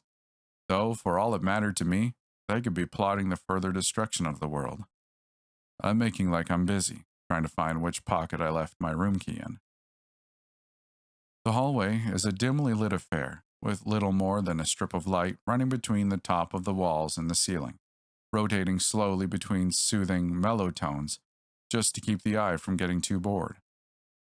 The carpet is some sort of indistinguishable red or blue, depending on the hue of the light, with little patterns of stars that seem to dance across it. Door numbers stand out in a comparatively bright holograph from each door. I watch the pair of them disappear into the room and give up on my ruse. I decide I'm going to give them a little time. If that's Paul, I don't want to get him too upset with us in general. If not, at least he'll have a good memory to be sent off with. 20 minutes later, no one comes through the hallway, and it's just me and my thoughts for the duration. Finally, I pull a pistol from the small of my back and lift my foot to kick the door in. The lock turns green just as my foot collides with and through the door, bursting it open. I don't give it a second thought. The pistol is already up and I'm sweeping into the room. There's old Paul, handcuffed on the bed. The little blonde girl has one high-heel clad foot on his chest, now wearing little more than a series of straps on her body and a thin whip in her hand. Paul, besides being handcuffed, is lying there in a frilly bra and panty set, though the latter is rather stretched and distorted at the moment. I'd find it almost funny and cute if I weren't focused on business. I line the sight picture of the pistol on the girl, flashing my ID at the same time. You look like a pro, sweetie, which means expensive, and I'd rather not take the pay cut. Go stand in the corner, and at worst, you'll walk away with a story to tell. She seems to consider it a moment, but I'm too far away to be reached, and I've got the drop on her. Who are you? She asks, as she makes the smart move, dropping the whip and moving to the corner to stand like a chastised child. Nobody, I tell her, before I look down at Paul and offer a slight smile. Apologies, Mr. Vandermeer. We got a report of you in 2 places at once. Standard procedure, you understand. We just need to run a check and you can go back to your business. The rising protestation from him melts and he gives me a nod. I set the pistol down on the bed and lift his head enough to wrap the audit around, watching the readouts scroll by as usual. I wait for the connecting text, but it doesn't happen. It simply reads, negative match. Whatever the lab guys came up with, I'll give them credit. It was fast. I unwrap the audit, roll it up, and put it away in a pocket. I pick up the pistol while Paul is giving me a look I haven't seen. Sorry, sir, but you know how the audit never lies, I say quietly. He looks resigned, ready. No screaming, no fighting, or thrashing, even as I cover his face with a pillow, press the pistol into it, and pull the trigger. You mean that wasn't Paul? The blonde says, standing there and staring at me with a strange sort of vulnerability. No. Hope you got paid in advance. I'm about to say something else, when an ear-piercing screeching noise drowns out everything. my balance going as my head vibrates with a high-pitched noise. I see the girl fall over as well, so I know it's not just me. I brace against the bed, trying to get some form of equilibrium, but it just doesn't seem possible. Time stretches impossibly around me, as seconds expand to hours before the sound stops, leaving my ears ringing in the aftermath. I open my mouth and stretch my jaw to try and get the feeling out of my ears. It feels like an airplane taking off in my head. Sorry about that, Zero. I tried to cut them sooner. The programming was a little off, a voice says in my right ear. Sonny?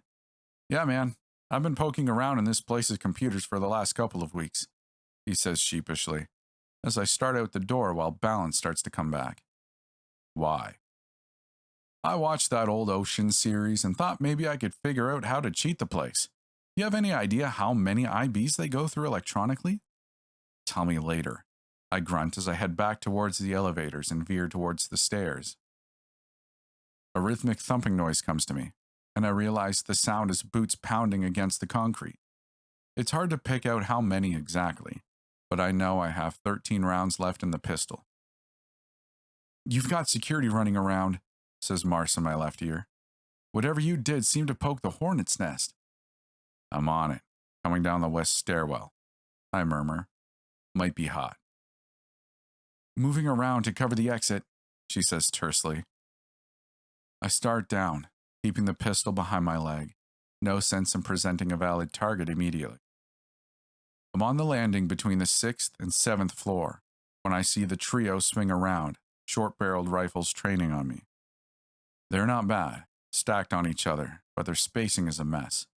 If either of the back two shoots, they're going to wind up disabling the lead. I'd rather not kill them, but it doesn't look like I'm being given much of a choice. I put my hand up to show my ID. I'm just here on break. I say with all the smoothness I can muster at the moment. The lead turns. Hey, we didn't get a call, but don't let him finish. Raising the pistol and putting a round in his knee. I give the other two no chance to follow up, darting forward and jumping, driving my legs into them and landing on my back. My side is screaming at me, a sharp, stabbing pain that reminds me that I broke those ribs. They've probably broken again now. I get the pistol up and against the chest of the third guy, pumping 3 rounds into his vest at point blank, and then I hammer the butt into the face of the middleman twice. That should keep them well pacified as I drag myself up and start down the stairs. A quick 3-round burst goes off and is deafening in the enclosed space of the stairwell. A stitch lines up my back, knocking me down to the next landing. I roll as I fall and hit my back, pulling the pistol up into my sightline. We've got him. I interrupt the lead again, this time with a bullet through the opened face of his helmet. Damn, that's going to cost a pretty penny, but there wasn't much choice. I couldn't let him ID me or where I'm at. I'm still laying on the ground. My side is splitting, my back throbbing and aching, trying to catch my breath, though it feels like it's already gone another 3 floors down from me. I force myself up and move, limping down after it with a groan. Once on the ground floor, I tuck the pistol into a pocket and walk, doing my best impression of Homo erectus across the gaming floor. Another security guard watching the floor spots me and starts to lift up his hand to key his radio. He's not armed or armored, just another observer post. I lean into him with my elbow in his sternum, knock the breath from him, and shake my head. Let it go. We don't want to disturb the customers. His eyes trail down to the hard line of the pistol in my pocket, and his head bobs up and down quickly. He's not getting paid enough to die, it seems. I'm out the doors and crossing the parking lot as a car screeches to a stop in front of me. Mars, sitting in the window with a large rifle aiming towards the doors. Hurry the hell up. I swear half the retirees in there are faster than you. I can't help but give a little smile as I circle around and get in the car, with another huff and groan, letting myself relax finally. Mars slides back into the window as the car starts to roll off, gives me a look, then punches me across the jaw, and I'm swallowed by black. Wake up. It's the easiest thing in the world to do, except for when you didn't fall asleep yourself. At least I know I'm still alive. Alive in this case means my head is throbbing. My jaw feels like it's swollen in a way that won't let me close my mouth entirely. I feel drool on my chin and sincerely hope for a moment that it's mine. Voices I recognize swim into existence. Should at least look and see where it went wrong. That was Mars. Her drawl always made her easy to spot. We are going to, but he's got to be awake. Bill's gruffness. I know I'm in the chair. That skeletal thing in Bill's office. For some reason, do they think the job was botched? What the hell? I manage, opening my eyes and looking at the pair of them. Mars looking both pissed off and concerned with a little more than knitted eyebrows and a slight pout that makes her somehow more endearing. Bill looks about as ruffled as those guys carved in the mountain, pulling one hell of a stone face. You screwed the pooch, Zero, says Bill as he looks at me. The front of his shirt has given up trying to cling to his pants and hangs from his belly like a sad awning. Oh, what the hell are you talking about, Bill? You killed the client, Zero, says Mars, her body growing tense. I try to shake my head, but it's stuck fast in that skull-clamping cap. No way in hell. The thing read negative. Look at the recording. That was the plan, says Bill as he hits a button on his desk, and we all stare at the screen waiting. I'm rolling up in the car, stepping out, those damn camera drones. Nothing. The feed goes black with nothing but interference patterns. What in God's name happened there? Bill says as he looks at me. Now that's an unhappy face. My mouth is dry. The audit said it wasn't the right guy. The audit never lies. He had a thing. What was it you called it before? A fugue? Pipes Mars. I try to nod, but the cap still isn't allowing it. Yeah, like that one time with Sandy. I told you about that, didn't I, Mars? And I had. I forgot somehow. She was one of the few who saw me while I was low. Whatever it was, it seems to have jacked up the recording for good. We aren't going to be able to pull anything from this, Bill says and stands up, shirt bottom flapping with the motion. And really, it looks quite comical, but I can't bring myself to laugh at the moment. I'll be right back. Mars, make sure he doesn't go anywhere. She gives him a nod and folds her arms as she looks at me. Once Bill leaves the room, she speaks up again. Tell me it went on longer. You blacked out completely, didn't you? No, Mars. I mean, yeah, I had that moment, but it passed. I was all right after that. Tell me. I waited around hitting on the sucker machines. Went upstairs when you called, went in and did the damn job. I'm staring back at her. How could the audit lie? Was it fake? Does it always read false? She walks over and takes the cap off and unlocks the chair. I groan as my headache seems to intensify, holding my head in my hands. The questions won't stop spinning. SSI is keeping shut on the matter, but Sky News caught wind of the story. They're calling it a double murder and a robbery gone wrong. Double? Wait, no. I left the hooker alive. Say again? The hooker, in the room with Paul. Walked out of there as far as I know. I didn't shoot her. I say, staring at her, trying my best to show her I'm being completely honest. That's the hard part. Sometimes the more honest you are and try to show yourself, the guiltier you look. That's not protocol, Zero. No witnesses. We can't have someone potentially spilling how we operate. You know that. Why? She asks, her hands moving to her hips. I know, but she wasn't a threat, and she wasn't watching, and I didn't need the hit to my pay. Things with the kid. I need the money too much. Something in Mars's look changes, softens. Oh, sugar, if you didn't do it. Step aside, Marcy, Bill's voice from the doorway. She turns and looks, giving me the chance to take in the sight of him standing there in his tan suit. Blue shirt still flapping, holding an AK by his hip and looking like an old, out-of-shape, hard-drinking Scarface. What in blue blazes do you think you're doing, Bill? As hard as she is, she can't keep the surprise out of her voice. You know the rules and the consequences for breaking them. He broke them. We don't know that for certain. Sure we do. Zero always gets the job done, don't you, Zero? He sneers at me, and finally it all tips. I don't like Bill. No matter what else happens, you always do the job. Don't worry, though. This will be quick. Mars starts to move, and he wheels the gun in her direction. Come on now, Mars. You might have all the wetware in the world inside you, but even you can't beat a leveled gun. She pauses, looking him over, giving him the moment, as he pulls the trigger, with no effect. Mars bull rushes him, lifting the fat guy off his feet and into the hall. Zero, move your ass. I don't need to be told twice. I'm up and moving. She's got him pinned by his neck against the opposite wall in the hallway, at least a foot off the ground. His hand is fumbling around as he's trying to talk, but I'm distracted by the motion of Mars's hand as she tosses my pistol towards me. Run! I catch it, and I'm already heading down the hall towards the elevators, when I hear the full auto rip that sounds like someone pounding on a typewriter beneath the booming shots. I spare a glance back and see the aftermath of blood, bone, steel, wire, muscle, and smoke. Mars drops to the ground, and I make it inside the elevator as the doors close. I slump against the back wall of the elevator and almost immediately regret it, as my back screams in agony to remind me I got shot. Again. I wasn't expecting that from Mars.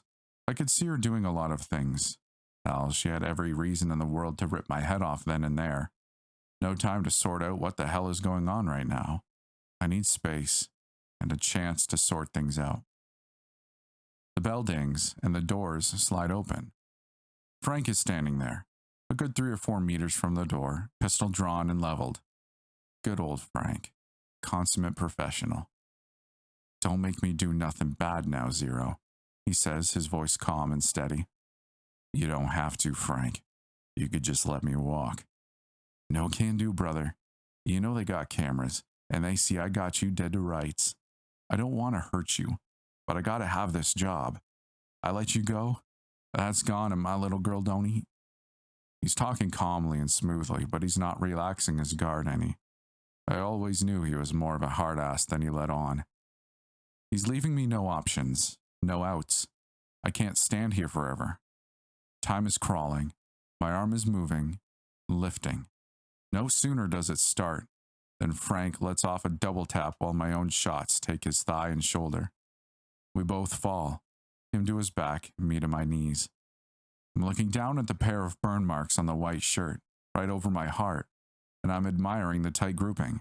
But something is off, and it's not quite coming to me what's wrong. I'm not breathing. All the air got knocked out of me and my diaphragm is refusing to respond until I'm hacking and coughing, finally getting him moving. Frank isn't getting up with any swiftness either. His leg is leaking heavily, pooling blood across the shiny white tile floor.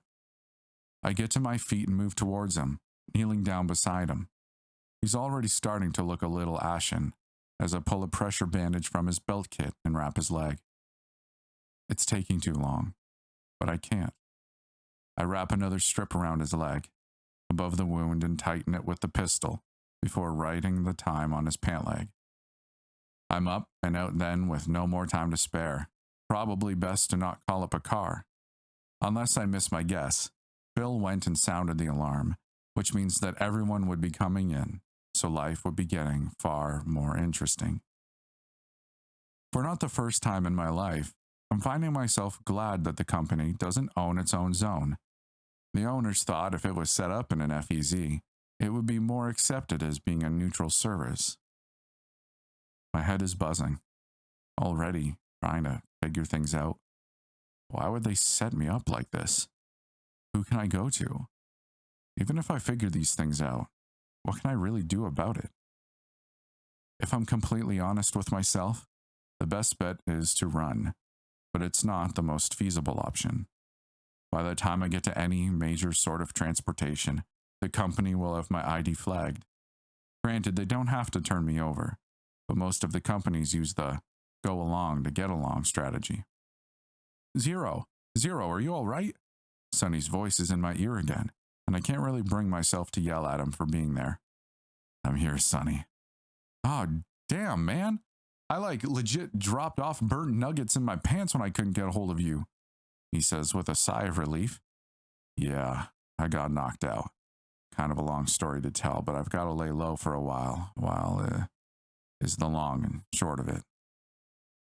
Well, Mikasa, man, he says with a slightly odd note to his tone that I can't place. Yeah, I'll swing by there. It'll give me a chance to sort out what I'm going to do next. All right, sleepover. I open my mouth to try and argue, but to hell with it. It's making him happy, and I could use a little of that good mood around right now. Wait, your band, did they take it off you? You know they could be tracking you with it. No, not much of a chance they could do that. Huh? Why not? It wasn't theirs to start with.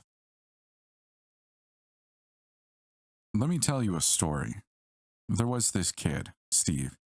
I'm sure you met his type before. He's the sports superstar. The wars hit the suburbs hard, harder than most, I think. Neighborhood disputes were cranked up to lethal levels, and suddenly that annoyingly yappy dog became more than enough reason to shoot the dog and the neighbor. Steve was at school for the beginning. The school naturally went on lockdown. No one was allowed in or out.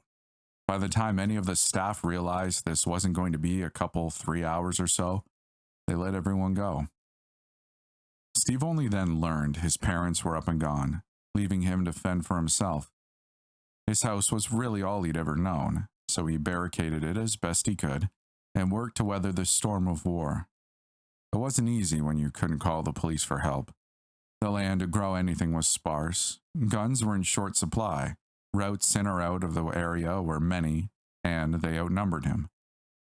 The first few months were rough on him. He thought playing enough zombie survival games would prepare him, but there's nothing quite like feeling the thirst, pangs of hunger, the blows from people trying to find and take his shelter. He should have died off. Would have if he weren't quick on the uptake. Every time a fresh problem presented itself, he went through it until he came up with a solution with stubborn persistence. Eventually things settled down. Not quite into a routine, but something close to a new normal. It wouldn't last.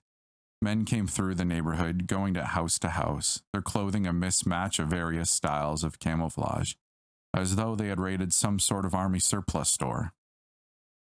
Steve fought back as they tried to enter his house, but despite his best efforts, he was subdued and captured. A man came to him in his captivity, a slick-looking, slick-talking man. He apologized to Steve for his captivity, praised him for his ingenuity and tenacity during the previous trying times, explaining that the company he represented had taken the neighborhood, but they would gladly let him stay in his house provided he would do something for them. With little choice, Steve agreed, and soon found himself being driven around in a semi-truck with others in similar situations, wearing brightly colored uniforms and carrying various guns. Steve was a competitor in war games, very real, very deadly war games, intended to allow the companies to settle differences, show off their goods, entertain the people, and provide a small measure of destruction that would further drive economic need. With little choice, Steve threw himself into the sport. It reminded him of playing football back in high school. His team did well, very well at that. They were quickly gaining recognition throughout the surrounding territories and bringing much prestige and goodwill to their corporate sponsors. Steve paid little attention to the fame, but he was quite grateful to be able to live in his childhood home once again, this time without the boards nailed over windows, with power, and with the other trappings of civilization. Greater to his surprise was the day his parents returned, knocking on his door. His response was to gun them both down in the front lawn. It was the talk of the town for a time, but instead of derision, he received praise and applause. War only promotes the survival of the vicious. Have you considered maybe Japan? I'm lying on an overturned stack in Sonny's basement office, rubbing my face with both hands. I just finished telling him about everything that happened.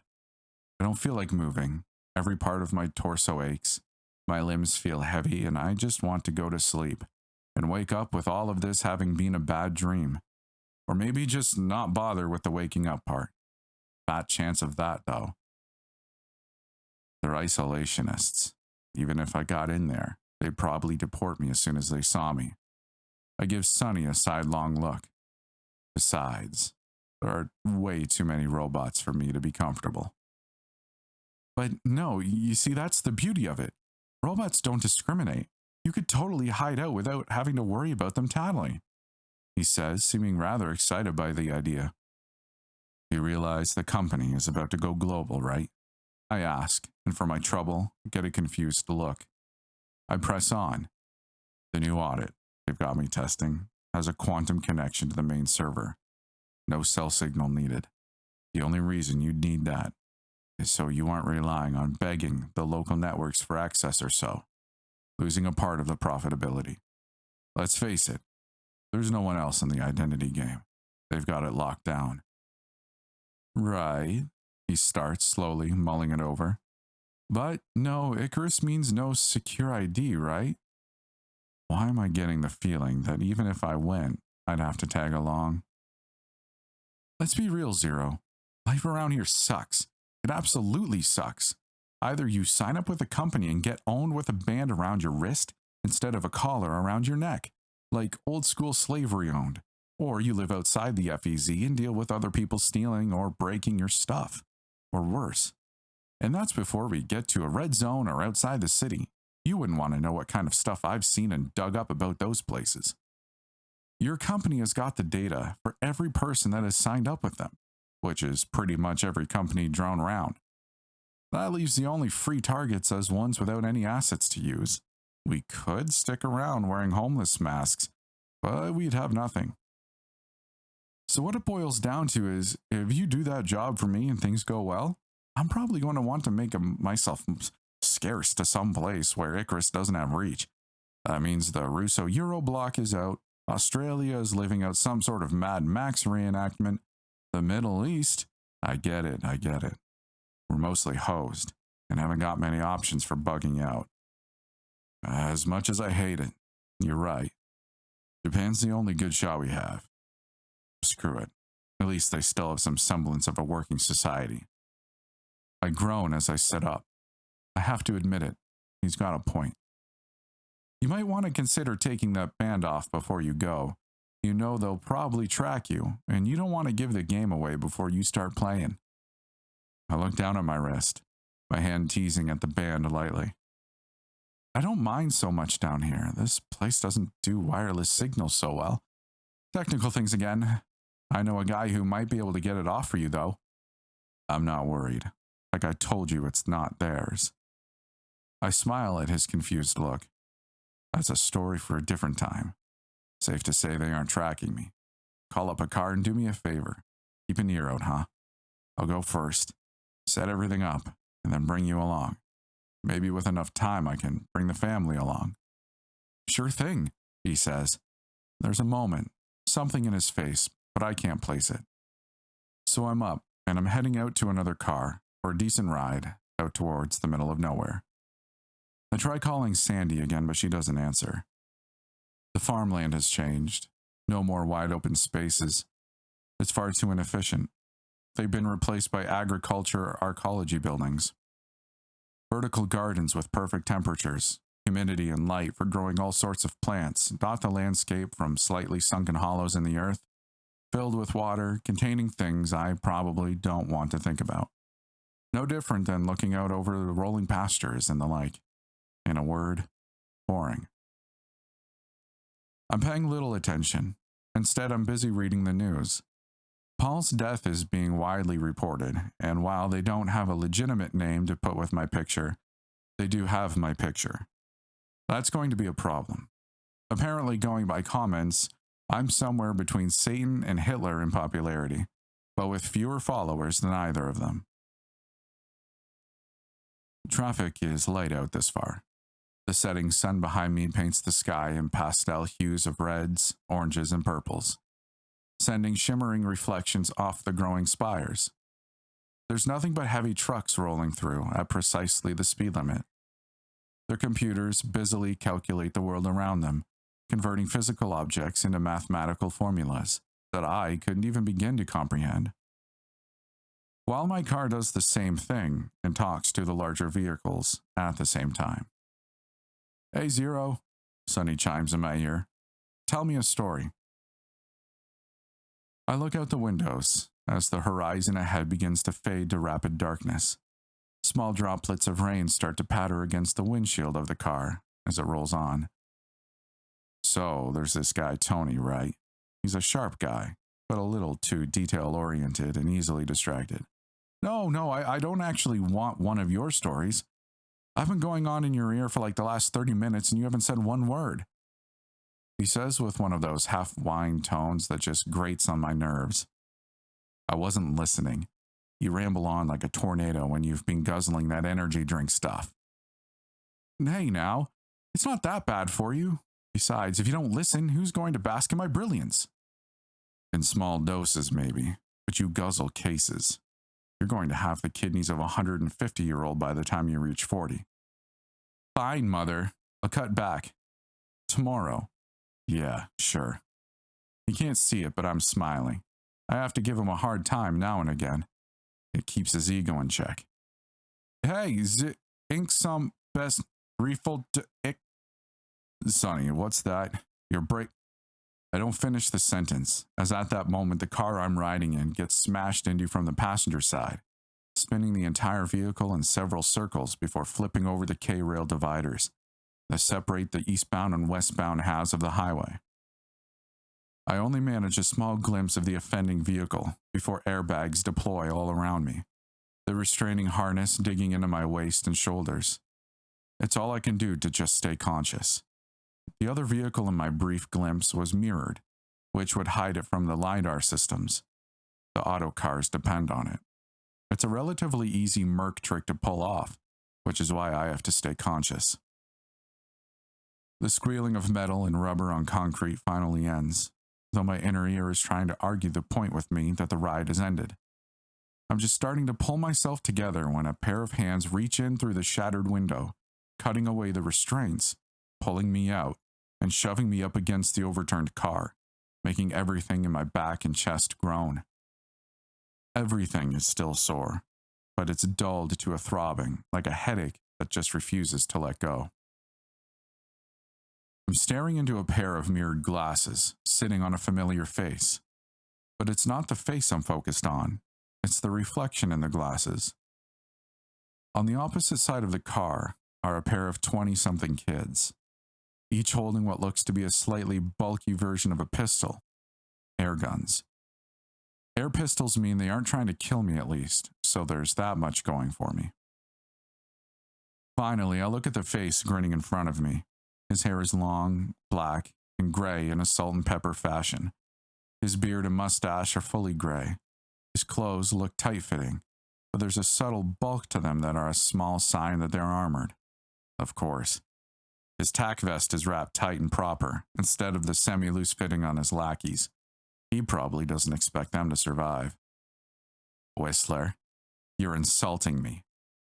His truck is wet, phlegmy, likely from his lifetime smoking habit, but he'd never admit to that. "Don't be stupid, Zero. I know you ain't carrying, you never do. In about 2 minutes our ride is going to pull up, and you're going to come with us. You might want to note weren't none of that statement open to negotiation, and weren't optional neither."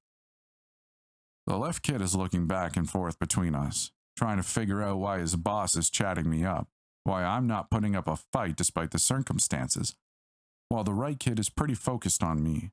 He must have at least some experience hidden behind those dark eyes. Reminds me of a younger me. "Whistler, you're insulting me." Whistler, for his old-fashioned ways and notions, is about as wired up as a person can get, while still being called human. Almost equal to Mars, but he bought his himself. His reflexes are as fast as mine. Despite his apparently advanced years, he's got the same training and more experience than me. Likely, he's playing out scenarios in his head as quickly as I am. Between the two of us, it's almost a blend of chess and poker. We know the moves the other can make and possible counters, but we can't do them all at once. Like he's reading my mind. I wouldn't do that, Zero. You go for Ronnie, he nods to the left kid. Jackie here'll pop you. He's got the third-gen reflexes and he's a crack shot. Make it easy, come quiet. We'll get paid and you'll get what you've got coming to you. I'm starting to put the pieces together. You. SSI hired you to come to grab me? His smirk widens as he lets the question linger for a moment. Well, at least it's not common knowledge that the company wants my head yet. He'd have to have been itching to fire that shot off. Hired? Hell nah. They hung a number on you. One that's 5 figures long and ain't being paid a script. Fortunately, I've had a tag on your ass since that Kentucky gig. So it's a bounty he's after. I can't say I expected it from SSI. I'm not fighting my way out of this one, that much is certain. I reach into my jacket and find my cigarettes crushed into a crumpled mess. Give me a smoke, I say. The trucks are already steering their way around us as a part of their safety protocol. Wind rips at my suit jacket as Whistler eyes me, looking for the trick he's certain I have. I gave you one last time we ran into each other. I prod at him. He snorts, hawks, and spits off to the side before reaching into a pocket with one hand and comes up holding up the pack and a lighter. As I recall, you shot me the last time we ran into each other too. Want that? Should I repay that? I take the pack and fish one out, holding it between my lips. If you were going to shoot me, you'd have given the kid something more serious than trank rounds. I hold up my hand and take the lighter from him and light the cigarette. The first hit hurts, but it also feels so good. I haven't had one in hours, and the endorphins come rushing back, leaving me feeling a little lightheaded. A boom sounds in the distance, the clouds overhead turning bright for a moment as a rocket descends through them like a fiery angel, heading for the launch port that was my original destination. Who's this guy? Jackie finally pipes up, looking at Whistler. Nobody, says Whistler with a smirk in return as he stares me down. Just to wipe the smirk off of his face, I go into the back of my jacket and come up with the gun I got from Mars, holding it out to him butt first. Sometimes things change. He does the trick. The smirk is gone and he takes the weapon, tucking it into the side pocket of his pants. Sure enough, right at the 2-minute mark, a car pulls up and stops beside us. I drop and snuff the cigarette on the wet pavement before being hustled into the car. I'm still awake, but I can't see anything. Whistler and his friends bagged my head, as though I didn't know exactly where they were taking me. It's cold, and the dampness in my jacket isn't helping the feeling at all. Hands frisk me and empty my pockets. I hear the audit smacking against a flat surface to my left. So, you've caught the infamous assassin? A voice speaks that I don't recognize. It sounds educated, light. The kind of voice you'd attribute to a salesperson on the phone, slick in a sort of snake-like way. That was quick. Well, when you're as good as me, you get things done fast. Speaking of getting things done fast, where's the money? That was Whistler, and his unmistakable wheeze. All in good time, my good man. All in good time. The bag comes off my head, and I'm staring at a 3-piece suit, 3-button jacket, perfectly creased slacks, and highly polished wingtips adorning a bronze, smiling face, filled with perfect teeth and blue eyes with that phony sort of empathy that's usually reserved for actors and sociopaths. His hair is slicked and styled, with not a strand out of place. He looks like he should be a model. What did you say he called himself again? Zero is all I heard him called by. I'm giving him my best scared and confused look, which isn't too difficult given the circumstances. We're surrounded by stacks and racks of servers that would make Sonny pop a woody, but with the sort of regimented order that he could never achieve himself. What's going on? Whistler's look is mirthful. You know exactly what's happening, Zero. Don't go playing dumb now. Who's that? Where am I? Model's smile turns slightly dimmer as he looks back towards Whistler. You are certain this is the man? He holds up my wrist and I can see the band, shattered. It must have happened in the car crash. Oh, well that's not going to be any help now, is it? I've known this son of a bitch for a long time. I'm telling you, it's him. The face looks right. The model starts to concede as he looks back towards me. Damn, time to act my heart out. And I have to hope my guess about the audit is right. Look, I was minding my own business when these guys ran my car. I don't know who this Zero guy is, but just... I look around, catching my face in a reflection of glass that surrounds the room and point. What the hell? What did you do to my face? I shout at Whistler. The old man isn't smiling now. What the Sam hell's you playing at, boy? I don't want to tell him. I want the idea to occur to them. To him, specifically, the model. He's looking at Whistler again. Not the attitude one would expect of an audit. He stops short. Bingo. Now I just have to hope that my guess is right. Everything is depending on it. The model walks to the table and picks up the audit, looking it over before smiling. No band, but we may have a solution all the same, gentlemen. The last word is not directed at me, the two kids, or Whistler. The sound of boots on the slightly raised floor rings out, and a trio of security officers step out, leveling their rifles at the group, save for Model. They take great pains to avoid putting him in the line of fire. I do believe we can get to the truth of the matter, whether your speed was genuine, Mr. Whistler, or whether you thought you might make money and make fools of us at the same time. The model walks towards me with the audit stretched, wrapping it around my head. It smells of sweat, slightly of smoke as well. It feels like my world is being condensed to a singular moment, where I can see nothing, hear nothing, feel nothing save for that moment of eternal blackness stretching out before me. Oh dear. Well, everyone knows the audit never lies. Wait. The shots that burst out are deafening, leaving my ears ringing for several moments. Eating this mess up, I manage to hear as the audit is removed.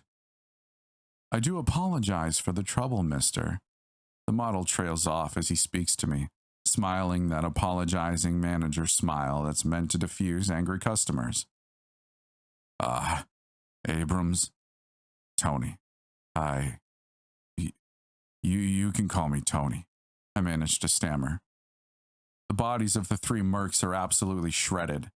The guards are pulling them out in pieces, and I'm doing my best not to stare, focusing on the model instead. Well, Tony, allow me to extend my apologies on behalf of Security Solutions, Inc. I do hope that this little incident hasn't put you off too badly. Yeah, it's okay. No, it's not okay. They stole my face. How am I supposed to go back to work? Oh, geez.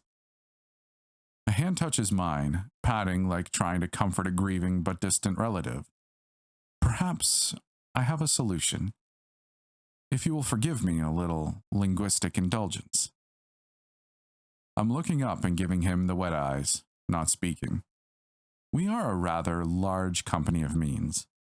While it may not do well should you require an audit at a later date, we can at least restore your appearance to what it should be, He smiles. I assure you our medical facilities are top-notch. It would mean the loss of a day, but surely that won't inconvenience you too much, The drugs were quick, and soon I was consumed by a sort of nothingness. But one I could almost vaguely recall at the edges. A sort of temporary sanity washed over me just before. Wake up. It's easier said than done when sleep wasn't exactly your choice. Anesthetics have a way of putting you out and making you want to stay there in that warm, fluffy darkness. But there was someone holding and shaking my foot. Wakey, wakey, Mr. Abrams, said a voice I was familiar with, and yet not quite. I opened my eyes slowly, reaching up to rub the gunk away from them. Standing at the end of my bed was the model. I never did properly introduce myself, did I? That was terribly rude of me, and I do hope you'll forgive me, Tony. There was something unusual in his tone, like loathing and admiration at the same time. My name is Adam Victor. I'm the Chief Operations Officer for this company. He finally lets go of my foot, walking up along the side of the bed, his voice softer. That was very clever. I'm not sure how you got the audit to lie for you, but clearly, you are a person of hidden talents. I ran the face you described through our own databases, and wouldn't you know it, you don't exist anymore. In fact, you died in the Appleplex portion of former Chicago. Isn't that interesting? He leans down over me, staring into my face.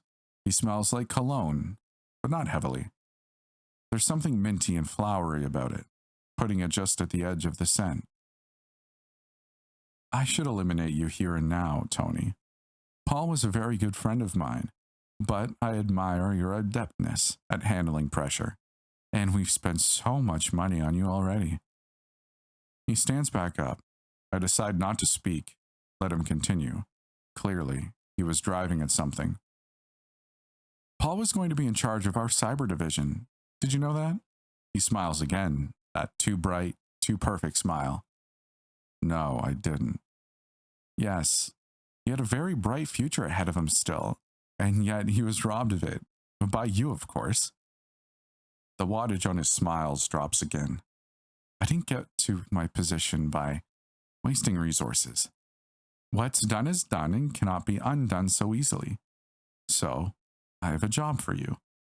Naturally, you can refuse, and we will have to deal with the messy business of disposing of you, but I have a feeling that's not your preference. I nod and let him continue. He really does seem to love hearing himself talk. In lieu of that, you're going to do a job for us. You are merely the cat's paw. I want the architect. You're going to go back to your company and find out who is responsible for Paul's death and where we can find them. Now, you have a new face, so it may not be as easy as simply waltzing in, but you're a clever man. I'm sure you'll find some way to get it done. A life for your life seems a fair trade, does it not? I can't imagine you feel any particular loyalty to your company, do you? I shake my head. I've seen inside you. Some of that looks military, along with your old band. The surgeons said they couldn't tell if the scarring they found was cosmetic or reconstructive. Even the face I have seen wasn't yours, though, was it? No matter. We couldn't fix it. Your band, though we did give it a shot. Instead, you've got a new one. I do intend to keep an eye on you, after all. There's a small stipend to further your investigation with as well. I look down at my wrist, and sure enough, there's a new band sitting just a bit further up my arm from the old one. I should have noticed it before, but it's hard to think straight still. It's either a side effect of the anesthetic, or he dosed me with something. My tongue feels like thick cotton in my mouth. I don't suppose you like to share the story of you, I shake my head again. I thought not. Adam walks to a window. We don't have forever, of course, so make sure you hurry, or else I will get impatient and angry, and I will know precisely where you are. None of that comes out to good news for you, now does it? And with that, he left, but not before poking his head back into the room. I do not suppose I should have to say anything trite and tired like, try to leave town and we will eliminate you. Oh, but I have now. I rub my hands over my face again, feeling the changes before I get out of the bed and look into a glass to see them. It's a strange sensation to look at a stranger in your reflection and have it be you. I'm still touching, feeling as I watch the stranger do the same. It's me, but it's not. I'll never get used to the feeling, no matter how many times it happens. Tony. The name feels familiar, but not. Who are you, Tony? What kind of person? I take off the dressing gown and start to slide into my suit again. It looks like they took the time to launder it at least. I can't trust that they aren't going to kill me whether I get the job done or not. I tuck the pistol back into the small of my back. Not going to do me any good here, but where I'm planning to go, it's going to be needed. No one bothers me as I leave until I stop and ask one of the passing guards for a cigarette. He tosses me one and goes back on his rounds. I reach into a pocket and pull out Whistler's lighter with a small smile. What he got couldn't have happened to a nicer guy, really.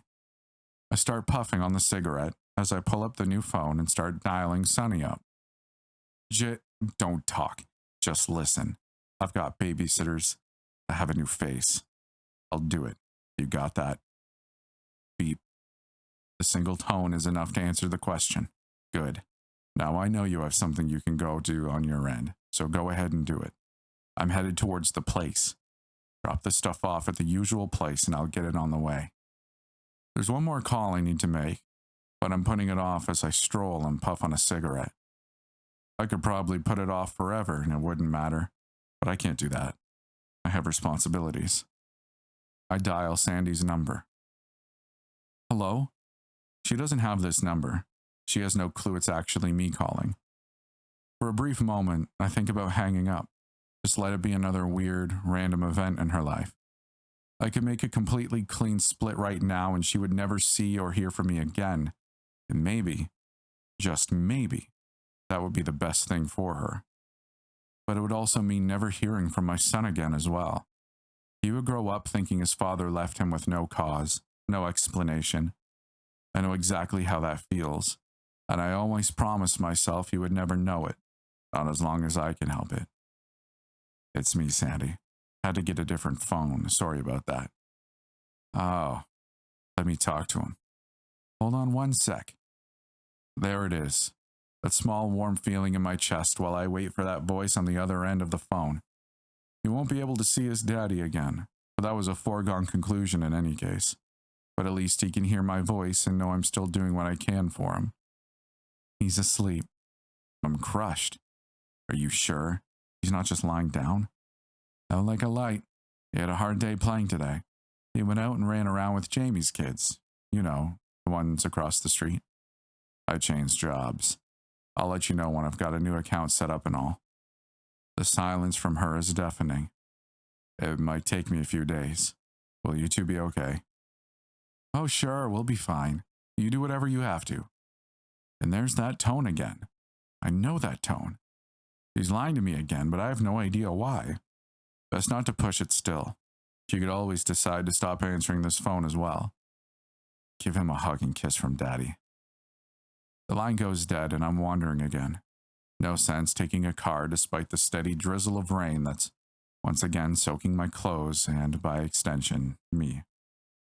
Doing that is just going to make me a target. I flick the cigarette away and stroll on, buttoning up the top button of the jacket and head towards uncertain doom. Let me tell you a story. There was this girl, this lady named Janet Ulrich. She was probably one of the smartest people on the planet. I mean, she was the kind of woman that breathed mathematics, ran her life on logic chains, and basically was a walking, talking computer. She got top marks in every class she attended, and could basically walk into any job she wanted without breaking a sweat. She had little in the way of breaks when she was younger, but her parents did their best despite the hole they were in. She started her career in research, working on the brain-to-machine interface to help people with missing limbs and the elderly. Her own parents were aging and becoming dependent. She wanted to help them regain some of their former life. It was all well and good, revolutionary even given the time, but then some dumb guy went and stole her parents' lives. Not literally, no, they weren't dead. They had their identities stolen. If Janet was furious, no one would know. She kept her emotions in check externally and went about planning instead. Cold, calculated planning. Logic would help her get to where emotion could not. She knew what she could do, but she needed a partner to help carry it out. Enter Aaron Redding, a business executive by trade, profession, his very nature. In all the ways that Janet was intelligent in science, he was in business. She used his financing to create a system, a perfect system for identification. Never again would anyone have to suffer the indignity of trying to prove who they were with easily forged documents, haggling on the phone, trying to wring some sort of sympathy from companies that flatly didn't care so long as the bill was paid. Janet created the first audit. It wasn't the device itself that was such an accomplishment. It was the system behind it. The ALIS, which stood for Artificial Learning Identification System. It was capable of adapting, figuring out false positives, protecting itself from intrusion and attack. The company ran many trials of the system, letting people figure out all manner of ways to fool it, to hack it, to otherwise circumvent it, and in doing so, they let it learn more and more. Once they believed it was impregnable, Janet locked it down and cut all possible access in. It was her genius that created the system, locking it away in a black box that was impervious to hacking, or so the story goes. It was Aaron's brilliance in marketing that made it the absolute must-have for everyone, from CEOs to concerned housewives and blue-collar workers. The flood of demand was met as more and more people were feeling the crush, more identities being stolen, and the available pool shrunk. Rumors circulated that the identities were being stolen by the very same people offering security. "We know who you are," became the slogan of the company. Everything looked to be bright. A public offering was being floated, which caused the company profile to continue rising to meteoric heights. The war, oddly, caused little change for the company itself, except for one small facet. As it turned out, Army surplus stores were making fake dog tags and military IDs to allow people to mix in with the regular military, causing chaos and massive amounts of damage from the inside. It was a problem few were capable of dealing with, an insurgency that looked, talked, and acted like them because they were all from the same country. Fortunately, there was a solution on hand. The company went and created the band. A simple wristband became a soldier's ID, communications equipment, GPS locator, and so on, and it was all connected back to Janet's black box. A special lock system ensured they wouldn't be taken off or put on wrong without some sort of major damage to the wearer. All soldiers were registered, and between the bans and the audit, infiltration was cut back or stopped short entirely. Other companies caught on, but without the backing of the hardened system, they soon found themselves becoming clients as well. While the world was praising and marveling at this small return to normalcy, coupled with the dwindling fighting, Janet took the opportunity to hang herself in the lab. No note was found, no explanation for her sudden departure, and the company wrote it off as heart failure. Chances are pretty good that if you go to sleep in a red zone, you're likely not waking up, unless you are an insider. Red zones are places that the war destroyed enough that trying to repair it was just not economically workable for anyone. No commerce, so no security. With that fact, gangs moved in, took over the places that no one wanted, and planted a flag on them for themselves. Life is a lot simpler, and at the same time, a lot more complex. You join, or you die. At first glance, I could forgive one for thinking the place is nothing more than an abandoned rubble pile, with a few standing buildings here and there. But as I move through the area, there are signs of life. A couple of kids are in an alley, playing a silent game of tag, or cops and robbers, or something similar. I would have missed them entirely but for the brief flash of gold plating from one of their pistols. Further along, eyes peer at me from around a corner, but they don't approach. I'm still wearing my suit, but there's a backpack slung over my shoulder, and there must be something about the appearance that's warning people away. Not that I mind, really. Spoke too soon. A group of kids, mid to late teens by the gangly builds, are making their way towards me. Each of them has a bright orange bit of cloth somewhere, a jersey, a bandana, or a hat. It's hard to tell exactly how old they are. Around here, you grow up quick, or you just don't grow up. "I think you lost, Civvy," one of them pipes up. "You're right," This looks nothing like the run-down piece of crap I'm looking for. My bad, I say, trying to keep it cool while my hand moves automatically into position to show my badge. But of course it doesn't show. Wrong wristband, wrong face, and wrong person. They are reaching to pull weapons, and once more it's 3-on-1. I can't help but wonder at that moment as my hand sweeps my own pistol into my hand and moves towards the one furthest to the left. Isn't 3 supposed to be a perfect number? Focus, 0. The reflexes are so slow. They must be all natural humans. I put rounds into the shoulders of the boys to the left and right before squaring up on the center one. I missed the rotator cuffs, no sense in permanently disabling them. They're kids after all, no matter how hard they've grown. Middle kid, the talker, looks to his left and right before staring back at me with wide eyes as the front of his tastefully torn jeans turns a little darker and wetter. Drop it, I say, my eyes fixed on him, but keeping aware of the periphery. It wouldn't do me any good to get jumped by someone being more opportunistic right now. He looks at the pistol in his hand, like it's turned from metal to a live snake, and drops it with a gasp. At that moment I realize, no, he can't be in his mid-teens, early teens at best. Damn, I must be losing my damn mind. 30th and Riverside. Are you familiar with it? He nods his head. Who runs it? We do. Great. Take me to your leader, boss, whatever it is that you call him. So we're walking and hauling the other two along. I show them how to shred their shirts into makeshift bandages after collecting up their guns. They don't cry. I have to give them credit for that. I know grown men that would be sobbing like babies after catching a graze. But these two have a couple of broken clavicle bones and not even a whimper.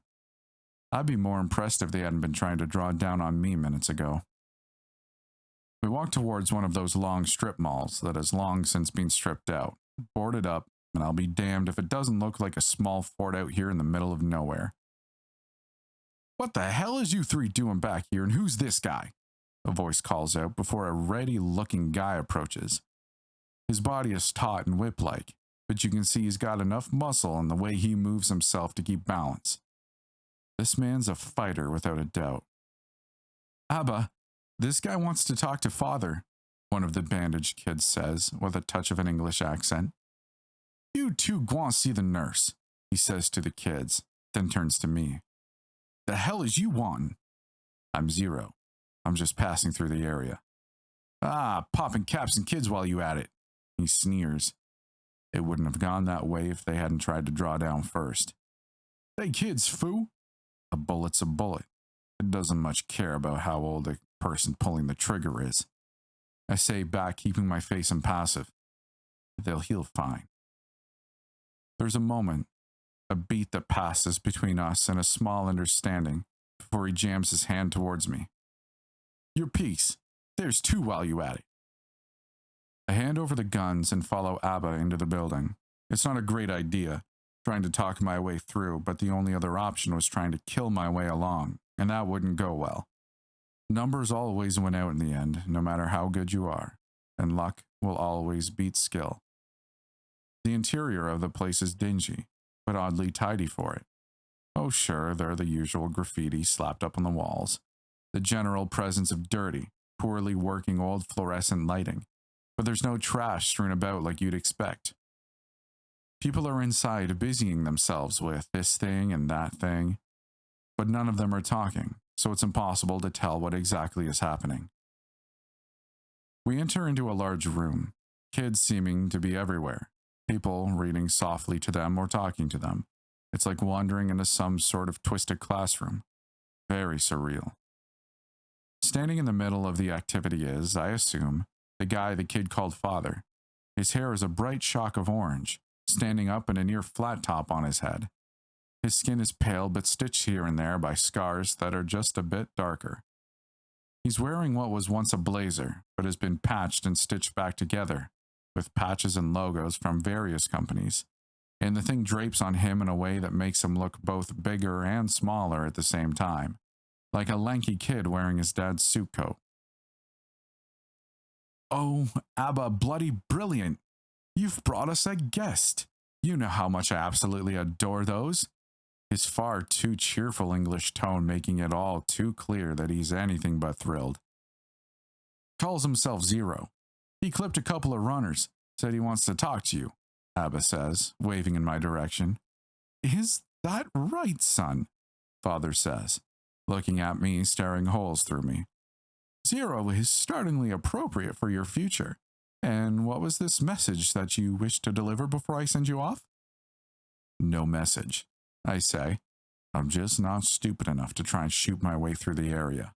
And you thought you'd come pay fealty to the ruler of the land. How very gallant, Sir Knight Zero. I do hope you've brought a gift for this parley. His hand moves up and faster than my eye can follow, and there's an enormous pistol in his hand. More than large enough to make up for the garish lime green and orange paint splattered all over it, making it look more like a toy than a weapon. Else I'm afraid you've taken up too much time, and I simply must give you a trip to Bullet City. And this is what I was afraid of. I've got nothing to hand beyond Sonny's little gizmo.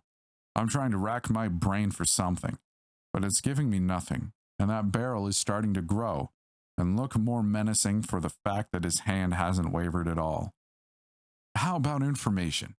Says a familiar voice behind me. I wheel around and take in a man standing there in a dark purple hoodie with the image of a long white beard down the front, hands tucked into the front pocket, and a pair of gray house pants with black rubber slippers. I'm just staring at the silhouette before Sonny steps forward. Even Abba looks surprised as Father looks over at him. Honestly, don't I pay you to watch out for people? Abba pulls a face and then shrugs helplessly. You'll have to forgive me for sending my man. He nods to me. Ahead of me. I had to be sure you wouldn't just shoot first. Oh, yes, that was very smart and very wise. Now, if you'll do me the kindness of telling me who the bloody hell are you? His voice rising steadily with every bloody until he's screaming, but the pistol never wavers, and I'm still staring at it, even as the room goes deathly silent following the tirade. LeVay. I have no idea what Sonny's talking about again, but it seems to have an effect on Father. He stops pointing the gun directly at me, letting it drift as he turns his hand to the side. Well, why didn't you say so? His tone turning pleasant suddenly. I look back at Sonny, and the look must be confused because he shakes his head, telling me to keep my mouth shut. So that's what I do. You get my man and me here to the TV station down the road, I can get you whatever information you'd like. Father breaks out in a broad and all too sweet smile. Oh, absolutely. And shall I fetch the lube, or will sir take me dry and rough?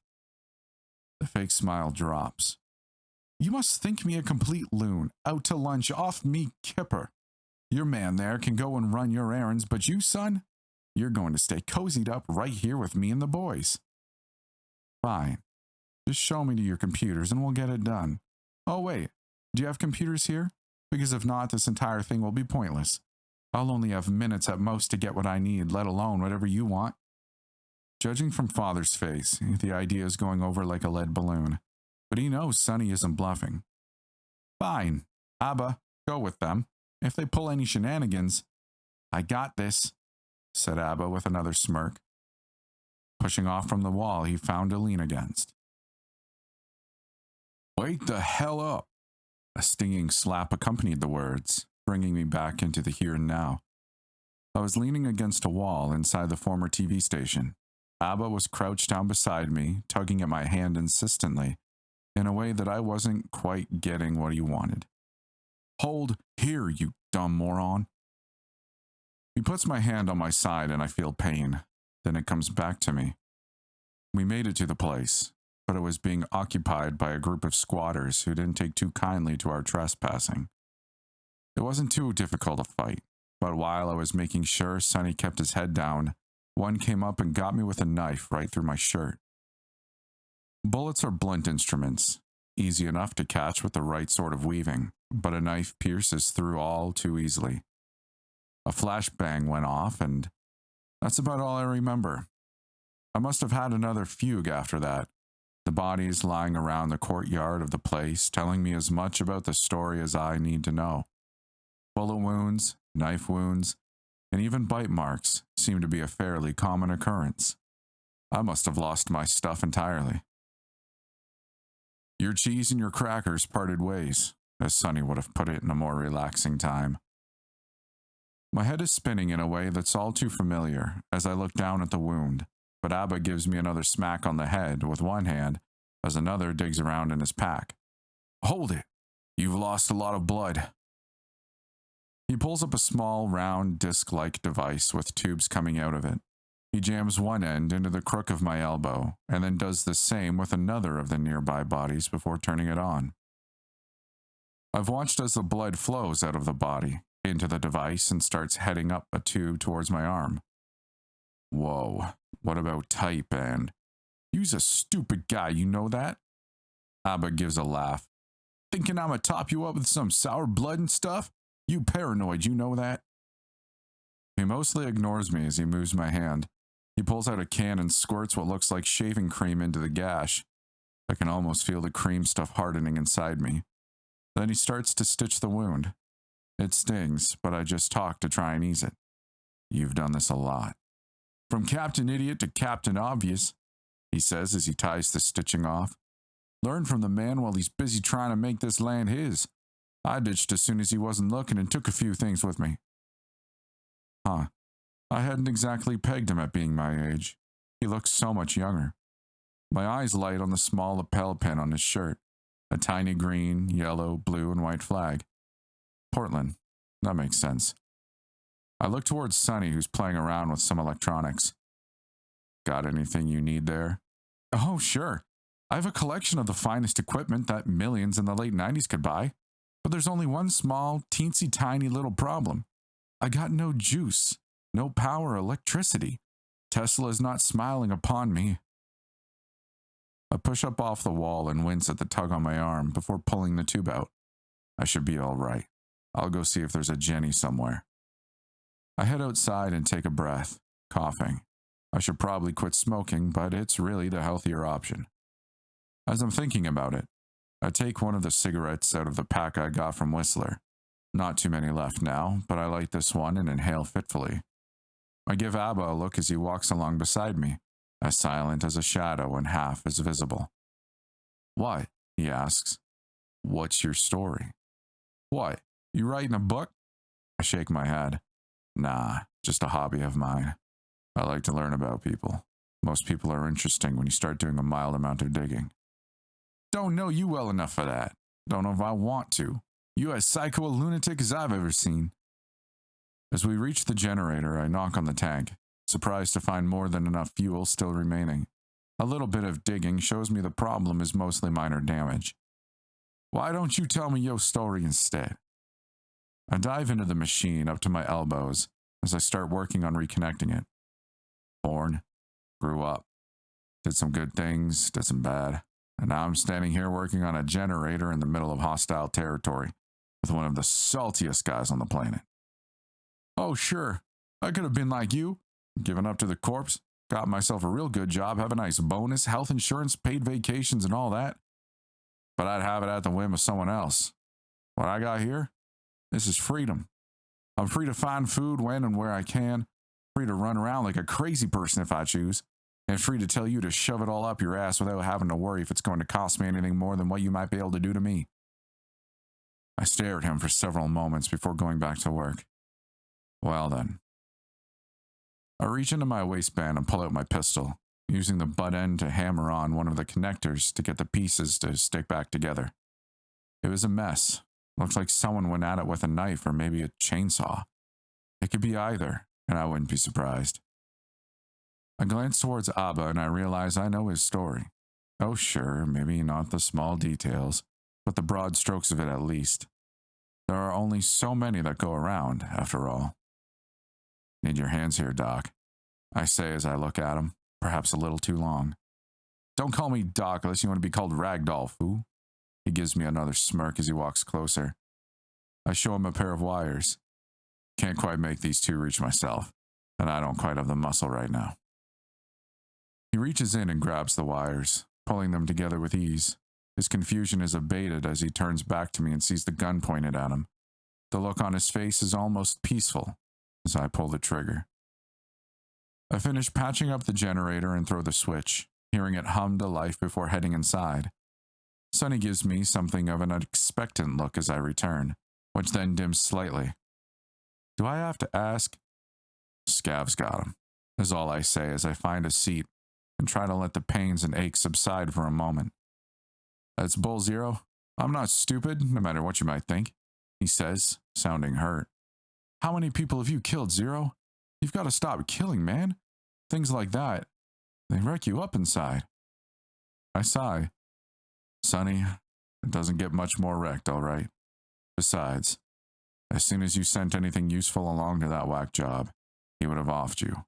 The best chance for that would be while I'm out tackling the brick and you're stuck here alone with a stone killer. You don't know that, Zero.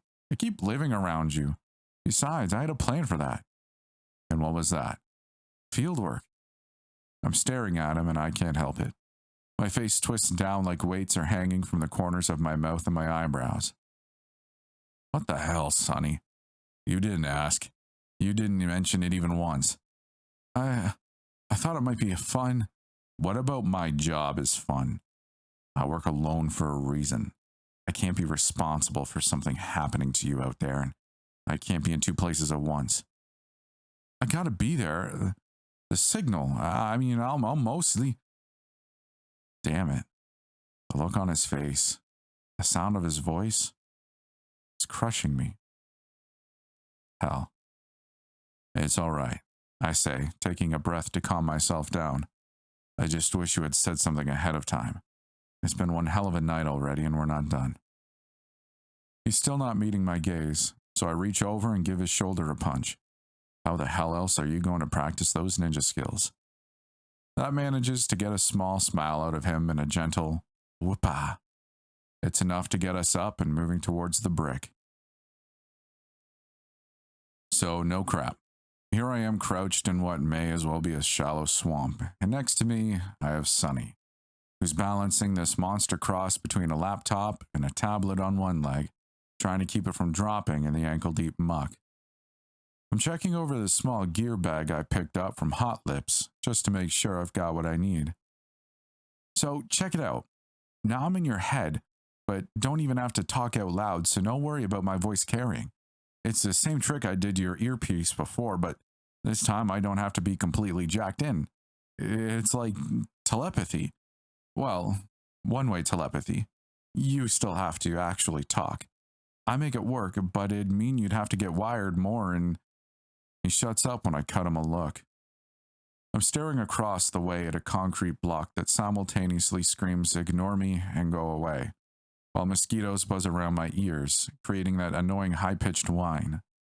The building looks like a solid, gray, two-story monolith with a razor-sharp top chain-link fence, several lights along the side of the building itself, three patrols circling around it, and about 100 yards of clear-cut field between me and there.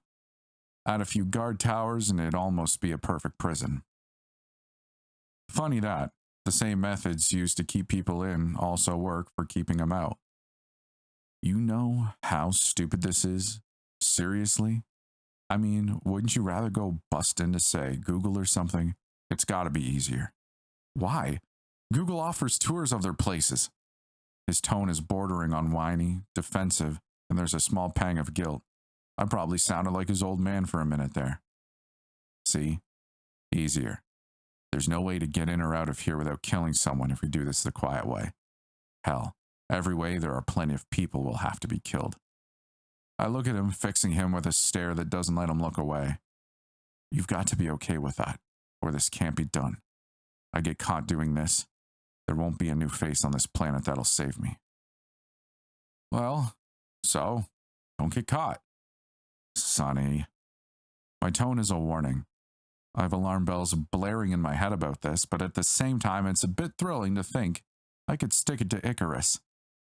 The peasant waving his dick at Zeus and getting away with it. Very few people have managed it, and I can't recall any getting away with it entirely.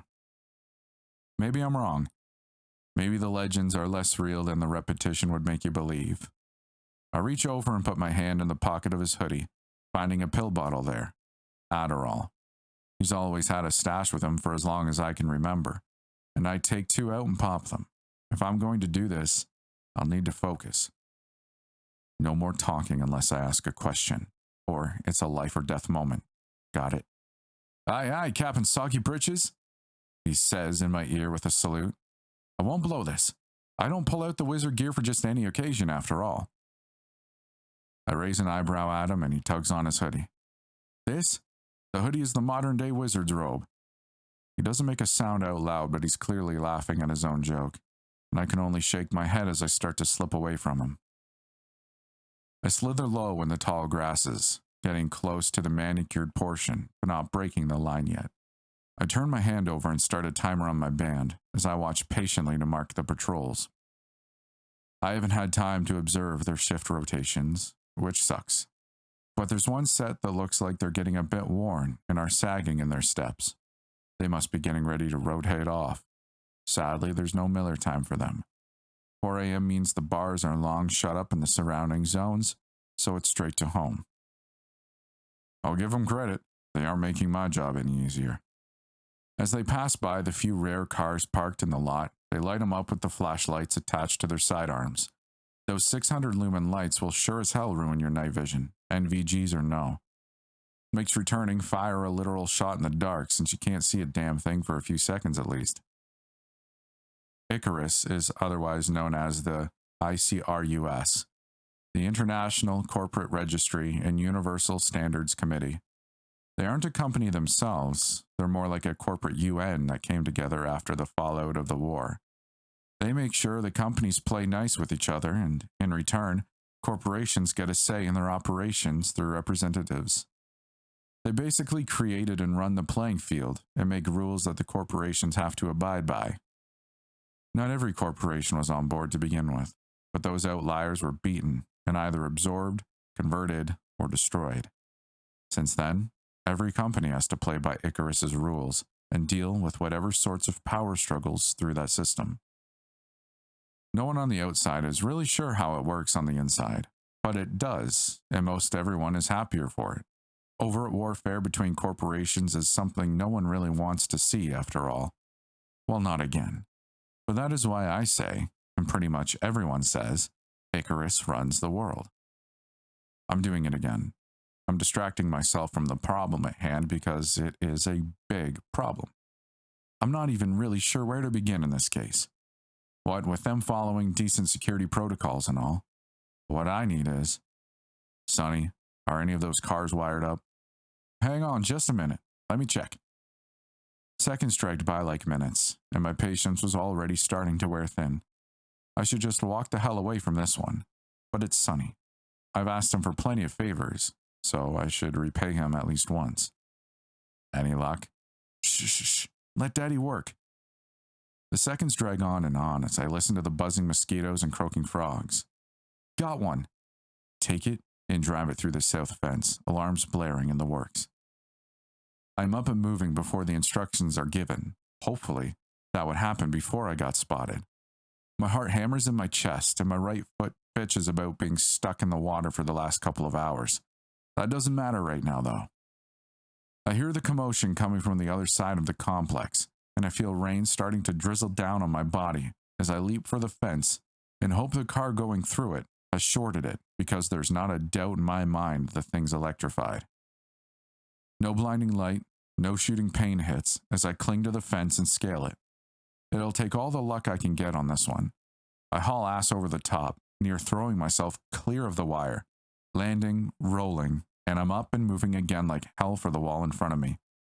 I hit it, and like a cartoon, run up the side until I'm able to grip a pipe along the side and haul myself up with hands and feet until I reach the edge of the roof, pulling my carcass up and over the edge. My side stitches for a moment, causing me to curl up. The rain is heavier here, on top of the building. The weather seems localized to this area on account of the massive amount of condensation put off by the climate control systems. Truthfully, I'm thankful, as it means there's no pressure system on the roof. I hate these jobs that don't give me a chance to scout ahead. I hear a sudden, sharp but hollow and loud whooshing sound as a pair of skyborne rockets take off in the direction of the fleeing car. I take a breath that is too short, too ragged. Everything starts to tighten and I know what's coming next. My voice is airy, high and thin. Sonny, I need a count. 1. The explosion rolls over me as the sky lights up briefly. The stars overhead are joined by hundreds of flashing, flickering lights as the drones patrol through the night. It's impossible to tell which ones are on our side and which ones are on theirs. 2. I know it's not real.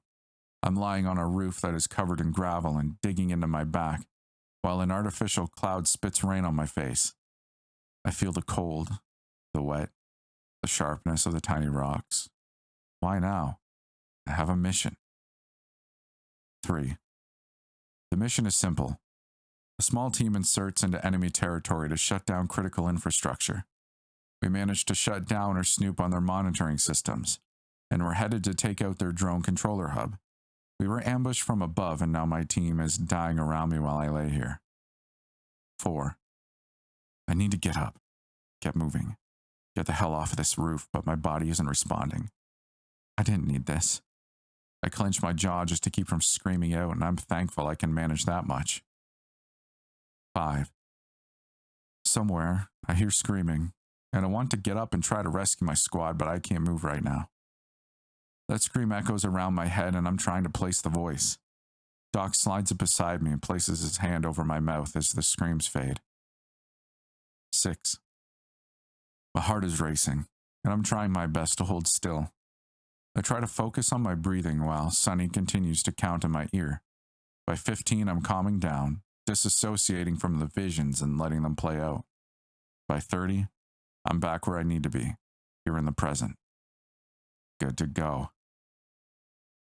30 seconds is a short period in regular time, but an eternity in combat. I peer over the edge and I see the guards already drawing back towards the building. I'm up and moving, quick and low, heading towards the outcropping that leads to the roof access stairwell. I make a small leap and pull myself up in a single smooth motion. I could see the fire from the burning car lighting up an area of the clear-cut field, and a few guards standing around, but I'm not too concerned with them. The light pollution from that fire will keep them blind to me, especially in this rain. I stay perched above the door, demarcated by the small pile of cigarette butts crushed into the gravel of the roof.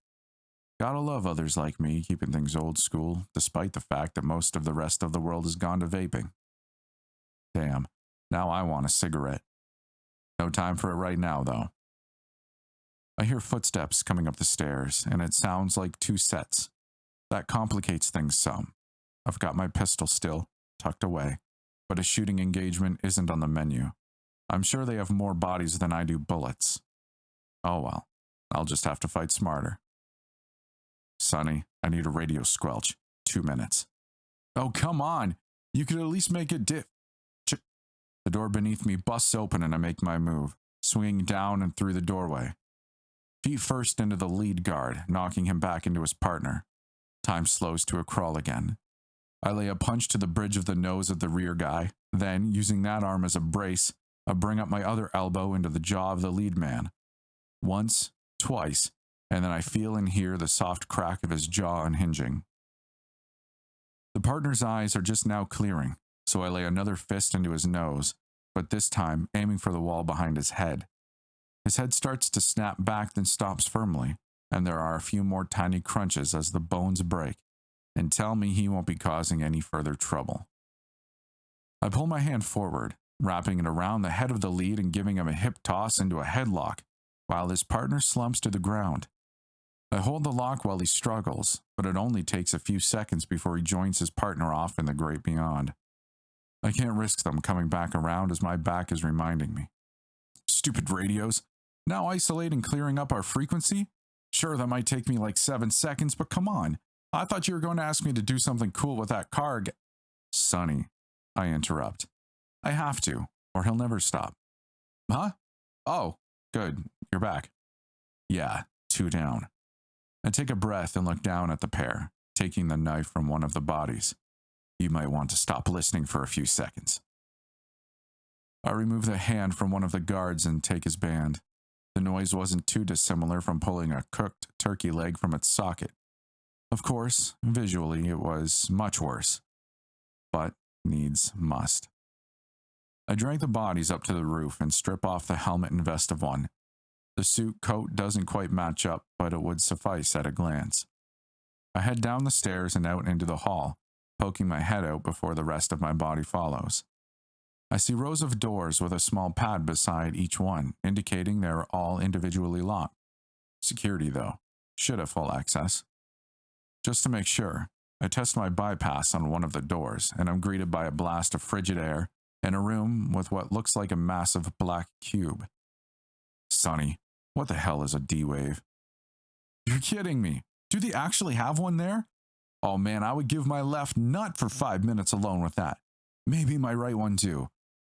Oh, and you should probably stay away from it. It's a black box quantum computer. You look inside, you wreck the whole thing. Good to know. I had no intention of poking around inside a box. Just curious. I start to back out of the room while Sonny goes on. Now, supposedly they're no faster than a regular computer, but they're interesting because they operate inversely to a typical computer, in that the harder the problem you give them, the quicker they come up with the answer. Sadly, none of them have yet given the answer of 42. The hell are you on about? You know what? No, shush. We're going back to silence for now. I close the door and make my way along quickly until I come to a door marked servers. I have to love the bureaucracy and the necessity of marking everything clearly. I dip in and head towards the racks and stacks, listening to the humming coming from all around me like tiny electric bees. Of course they're locked, but there's an easy enough solution for that. I pull out a small spray can of good old R134A from my pack, turn it upside down and hose down the lock for a few seconds, all while covering my nose and mouth with my other hand. You don't want to breathe this stuff in. A quick hammer with the can, and the lock shatters like an ice sculpture. I yank the door open and stick Sonny's little widget in, then close the door again. You're plugged in. Sweet. Now are you sure you plugged it in right? I mean, you put it in firmly oh, there it is. So we're done. Huh? Oh yeah, get on out of there. While I might not know much about computers as far as software, I do know something about hardware, and server rooms like this require massive amounts of ventilation and air conditioning. That leaves enough space under the floor for me to move around, and I take a few minutes finding my way towards an outer wall. I dig into my pants pocket and come up with a wad of pink-colored clay. Sonny, why the hell is my plastique pink? Chad said Spiff cooked it up. It should be fine. No, shush. I'm still trying to chase this guy off my net. I can't help but grin a bit at the turnabout. If this stuff doesn't work, you tell Spiff I'm going to put 2 rounds into that damn toy tiger of his. No response from Sonny. Must be busy with whatever it was he was doing. I roll out the clay into a roughly circular shape, just a little wider around than myself, before sticking it to the wall.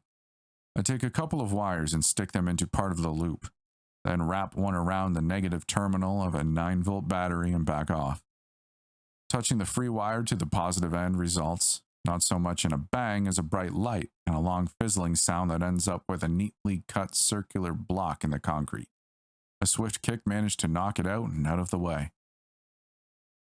A quick look told me the field was clear. Likely the teams had already looped back inside to sweep, which meant a free pass out of here, thankfully. Let me tell you a story. There's this girl, Amanda. Her mom was the sort of woman that would smoke meth for breakfast, swap to crack for her midday break, and then go for heroin to bring her down enough to sleep. Amanda was born brain dead. Her mother probably wasn't aware she even had a kid. A few short years after she was born, the war was in full swing. Records were spotty, and the tiny baby Amanda, the odd little kid who was still technically alive but with no conscious mind, vanished into the loving arms of the state. It gets hard to follow exactly what happened after that, but eventually she wound up in the bowels of some corporate-controlled, government-run think tank. Scientists were absolutely giddy to have her, because they had a test subject that, by all rights, couldn't argue or complain, but could be completely manipulated.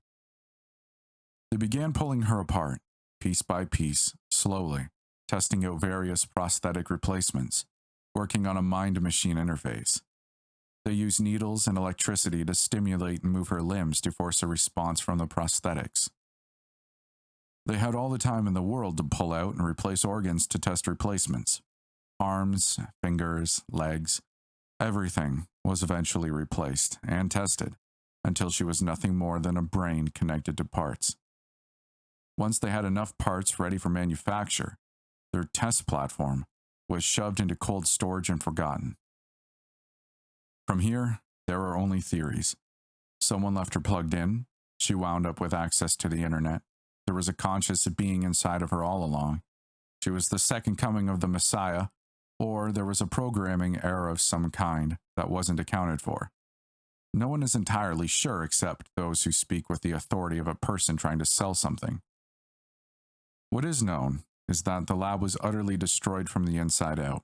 That mostly mechanical body got up and ripped a bloody swath through its creators, though the original impetus is unknown. Personally, I like to believe that she had had enough of their crap. At some point, a fighter wing was peeled off with the sole intent of destroying the lab with enough explosives to level the better part of a city block.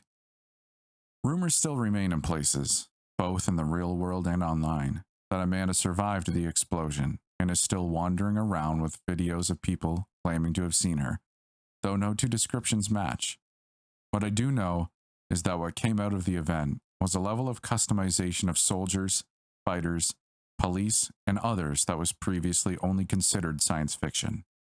Of course, after the war, it wasn't long before the originals were copied, modified, improved, reworked, and so on. It's amazing how productive industries can be without patents to protect their ideas. Security companies became well sought out and paid even more to protect ideas. Booby traps of all manner of technical sorts kept most designs safe. Then they were everywhere. Cosmetic surgery went from a thing for aging actors and the ultra-rich to an almost ubiquitous outpatient procedure. Net news and sports personalities, movie stars, music stars, and anyone with enough cash got their little bit of bling that was harder to steal than a necklace or false teeth. Harder, but not impossible. I'm sitting in this tiny motel room, chowing on a burger and fries while Sonny does his thing with his computer. Whatever that thing is, I'm hoping the answer to that is finding me a few answers. He turns and looks at me. Shh. I gave him a confused look while I chew. I can hear you getting fatter. I roll my eyes and swallow. It's the first thing I've had to eat in a few days that isn't a protein bar. I need something more than tofu and whatever beans. Tofu is made from beans, cave dweller. Fine. Whatever other beans they mash into those things then. Sometimes a guy's gotta have some meat. He's already turned back to his computer. Well, I seriously doubt any fast food company can afford cows. Probably was, don't say it. Don't ruin this for me. Grown in a vat. I look at the burger, and despite the drop in appetite, I shovel the rest of it into my mouth just to spite him. I stand up and head towards the door. Need some air. Holler if you find anything useful, yeah? I walk out the door and onto the long balcony, taking a look towards the sky. The lights of the city bounce back towards me from the clouds overhead, threatening more rain while keeping the stars tucked away from view. It's likely I wouldn't be able to see them even without the clouds, with how bright the city always is. My wrist starts vibrating and I ignore it without looking. No sense in talking to. No, you don't get to ignore Daddy when he calls, my boy. Adam's voice drips in my ear. Have you made any progress with your task? I got some thoughts. Thinking might be a strong suit of yours, but you had better ensure that cleverness is being put to the task at hand. If your belly decides it needs some sustenance, it had better be something you can eat while accomplishing what you were instructed to do. Am I being perfectly clear? His voice doesn't raise, but the change in inflection alone is more than enough to get his point across. Clear. Sitting around in an old motel waiting for some technical boy to pull a fish from the sea of information for you is not the best use of your time. You're a physical person. Perhaps you should get physical, There's a good boy. And that was it. His voice wasn't there anymore. I hate to say it, but he's right. That doesn't change the fact that he's a massive dick, but he's still right. Sitting around, doing nothing, isn't what I'm suited for. I poke my head in the door. I'm going for a walkabout. You know how to shout. He just waves without looking up, and I head down to pick up a car. It's a relatively short ride before I'm standing out front of my old employer's office, munching on a corn dog while people mill around me in this capitalist paradise. It feels like it wasn't that long ago I could stroll in and find what I want, though even less long ago that everyone in there was looking to kill me. Spinning 3D signs dotted around the mall show my old face with a large warning in small print that I guarantee you no one would read. 100,000 IBs for my head. When the company hangs a number, it doesn't mess around. Hell, if I could reclaim my old face, that'd almost be worth the investment. A large clock hanging in the middle of the empty space of the second floor shows the time in nice, friendly, translucent numbers. And here comes Bill, out of the Circuit 3 door right on time. I love having the crowd around, as much as I hate people. You instinctively have to turn your feelers down about people tailing you, because a large segment of humanity is trailing in your wake regardless. Just looking at him, I feel ill. How could I ever have said I like this man? Walking in his wake, I smell his cheap cologne, heady with the subtle undertones of sour, unwashed human. He's walking alone like he owns the place with that stupid confident swagger, oblivious to what and who trails him. The people around him are likewise oblivious to this grotesquerie that walks through their midst. I'm growing closer now. Get him before he gets to the doors, that ugly funk stronger in my nostrils. I start reaching a hand up to grab him by that ugly, sneering collar on his stupid Scarface suit. One more second, and blam. The shot rings out, bringing everything to a momentary silence as it echoes through the wide halls of the place. Damn, I forgot. I snag Bill by that stupid collar as everything descends into chaos with more shots being fired, and the mall goes from consumerist trap to third world war zone in the span of moments. I shove him behind one of those stand-up sunglasses kiosks before pulling my pistol and putting a round through his ponderous gut just to take the fight out of him. What the hell? He wheezes as he looks at me and fails to place the face. Someone set me up, Bill. And you were a part of it. Tell me who it was. I push the hot end of the muzzle against the flab of his cheek. I don't... What the hell are you talking about? Who the hell are you? Look at the gun, Bill. Look familiar? It should. You gave it to me. Lights flash behind those little piggy eyes. Zero? Look at that. He does have a brain. Now answer the question or I'll make sure your fat ass gets stuck in one of those stupid scooters for life. I move the gun down to his knee, just between the cap and the femur to emphasize my point. Around us, things continue to explode as wannabe terrorists and wannabe vigilantes battle it out while the remainder flees and cowers as best they can. Wait, damn it! Holy hell, Zero, you are my best operative. Do you think I would throw out my stats by losing you? You went rogue. I frown before backhanding him. The audit was rigged. It always returns a negative. What? That's impossible. I jam my finger into the bullet hole in his ponderous belly. Focus. It happened. Tell me the story from your side. Ah, you son of a bitch. I got orders. Special job needed my top operative. My closing rate is in the toilet with you and Mars down. Orders from who? Upstairs. I thought they wanted someone to make sure the job got done. So I sent my most reliable guy. Important client, new tech, huge payout. It was on a silver platter with your name for all the parts. I go slack for a moment, standing up and taking a shot at one of the wannabe shooters as they wander too close. His head pops inside of his stupid-looking ski mask as I look back down at Bill. He looks so very small. Who gave the order, Bill? He seems like he's about to argue before he gets a good look at me. Redding. Old man Redding? He gave the order? Bill nods and slumps into the kiosk further. Screw that. Hell, if that doesn't make things a little more complex. Tell me where HQ is. I don't know. No one knows. That's the entire point of setting up the company this way, so no one can flip. You know this.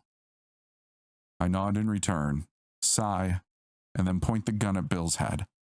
I appreciate the honesty, but you still killed Mars, and there has to be an accounting for that. You stupid mother...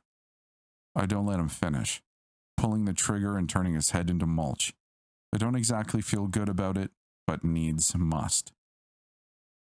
The chaos has died down into random scatterings of screams and gunfire, but I pay little attention as I head towards the doors. No one else seems intent or stupid enough to stop me. I hail a ride and hop in while I think about Bill. Sure, he was a gaped idiot and deserved a slug, but orders from on high? I don't like it. The idea that someone might have noticed me. And to add more fuel to my little paranoia stew, I see a pair of headlights that look the same as they did 4 turns back. A stupid tale since they've decided to stay right behind me. Speed up. Our apologies. Speed is limited by the corporation to maximize passenger safety and enjoy... Oh, shut the hell up. Damn automatic cars are going to be the death of me, I swear. I just need something with 4 wheels, manual controls, and an engine big enough to kill the planet. Nothing I can do but wait. I see the motel and take out my gun, checking it. 3 more rounds and then I'm going to be in trouble. I'll just have to make them count. I'm up and out the moment the auto locks pop on the doors, walking towards the following car. Another cab? What the hell? The door opens and out pops this bouncy blonde bobblehead of a woman, some 30-something, who seems to have never gotten past her teen years. Oh hey, we caught up with one of the survivors. I have no idea who she's talking to, but clearly no one in the area. A camera drone comes buzzing out of the car and towards me as the door closes. I don't have time for this crap. The buzzing noise is already setting my nerves on edge, so I point my gun at it and send a bullet smashing into the drone, shattering it. The bobblehead squeals like I shot her dog. OMG, you killed Cammy. I'm so sorry for the interruption in video for a moment there, chat. This guy just killed Cammy, like for real. I turn the gun towards her, my face deadpan. Piss off. Whoa, now he's saying he's going to shoot me in front of, hang on, 3.2 million viewers? Don't you know who I am? I'm friggin' CutiePie7735, the best streamer in all of... I don't give a damn. I send a shot buzzing past her head, and finally the reality of this situation sinks in as a few strands of her frizzy fake blonde hair flutter to the ground. She's suddenly off and running like she's in a war zone. Kids. This new generation has no concept of reality anymore until it smacks them in the face. I walk back through the door of the motel. Sonny doesn't look like he's moved the entire time I've been out. Still at his little screen, fingers still tapping away in a machine gun staccato. Less suppressive fire and more trying to make the ammo last. I take a seat at the end of the bed, watching him work. I don't get everything that he does, but it's like watching a master artisan at work. You don't have to understand it to appreciate the artistry. No dive suit? I ask as I lean back on the bed, my hands rubbing up my face and through my hair. It isn't the most mobile setup. Besides, with you out and about, I don't want to lose track of the world. I can smell myself, and it makes my nose wrinkle. I put my arms down and sit back up. I should take a shower. Pleasant walk? He says. Productive, at least. Oh, so you actually got something over all that gunfire? He doesn't look up. White text on a black background continues to scroll across the screen as he types in that arrhythmic drumbeat. What are you working on? A time bomb, to put it simply. I tilt my head and give him a look, but he ignores me. You've never dabbled with explosives in your life. It's not a literal bomb, more like an electric one. Does this have to do with your great firewall or something? He just shrugs at me before popping open a small device that looks like an old Walkman with extra wires and boards attached. taking out something plastic with a pair of holes in it. The hell is that? A cassette tape. They quit using them for computers like ages ago, but the tech still works fine. I sigh. I know what a cassette tape is, Sonny. What is it? It's something I need you to hold on for me. If you can get it to the underground, I've got people that will know what to do with it. Or you can just leave it in my office, just in case. I shake my head. Sometimes I really don't get him. In moments like this, he hardly seems like the kid I used to know. Hell of a bomb then, huh? Oh, definitely. By the way, will you hang on to this too? He holds out what looks like a wristband with a circular section. A wristwatch. I don't think they even made those anymore. I take it. Zero? What's up? I don't know how to say this without it sounding bad, but I'm no good at the social thing, but out with it, Sonny. Look, we should probably split up. I mean, if things go poorly, just being around me is going to get you into a world of trouble. And you already have one world's worth on your shoulders, so maybe... My head is starting to throb. Slow, steady, rhythmic. Not a bad plan. I'm going to have to do some very dangerous things. Go after some big players. You what? Come again? I'm going to have to bash a few corporate heads in. Maybe you should tell me what brought you to that conclusion, and I think maybe it's time you tell me the story of how exactly you got that face and where you've been. So I tell him, while he sets about dismantling his rig and all. I don't bother leaving out the details, it's too important. He's honestly the smartest person I know, and if anyone can sort this stuff out, it's him. By the time I'm done, throbbing is worse. Oh, there you are. Adam's voice drips into my ear as Sonny takes down his netting. If you hadn't blocked your signal, I might have had the chance to warn you sooner. I couldn't exactly have my man come and knock on your door, after all. Am I the only one hearing drums? Pipes up Sonny, and it hits me the throbbing isn't in my head. Back window. I holler at him, grabbing and hauling him that way. Adam continues on his half-bored drone. We had a deal, Tony, or whatever your name actually is. We had a deal and you went and did the dumbest series of things you could possibly do. Worse, you said nothing. I got ambushed by the board with this information. You could have shared. We could have soothed it out. But no. I'm vaguely aware of what he's saying, as I'm pushing Sonny through the window and following shortly after.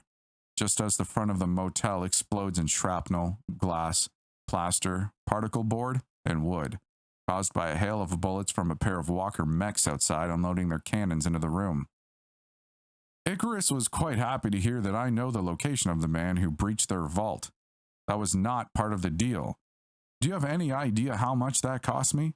How much face I have lost with the board? Reputation? I own favors that I shouldn't have to owe, Tony. Sonny hits the ground and I manage to soften the landing, though I still wind up on top of him. We untangle and I push him towards the sparse lot of the backside of the motel and the streets beyond. Fortunately for me, you were stupid enough to get spotted on a live stream, so that helped me smooth things over some. You see, I don't have to let on that you were my operative.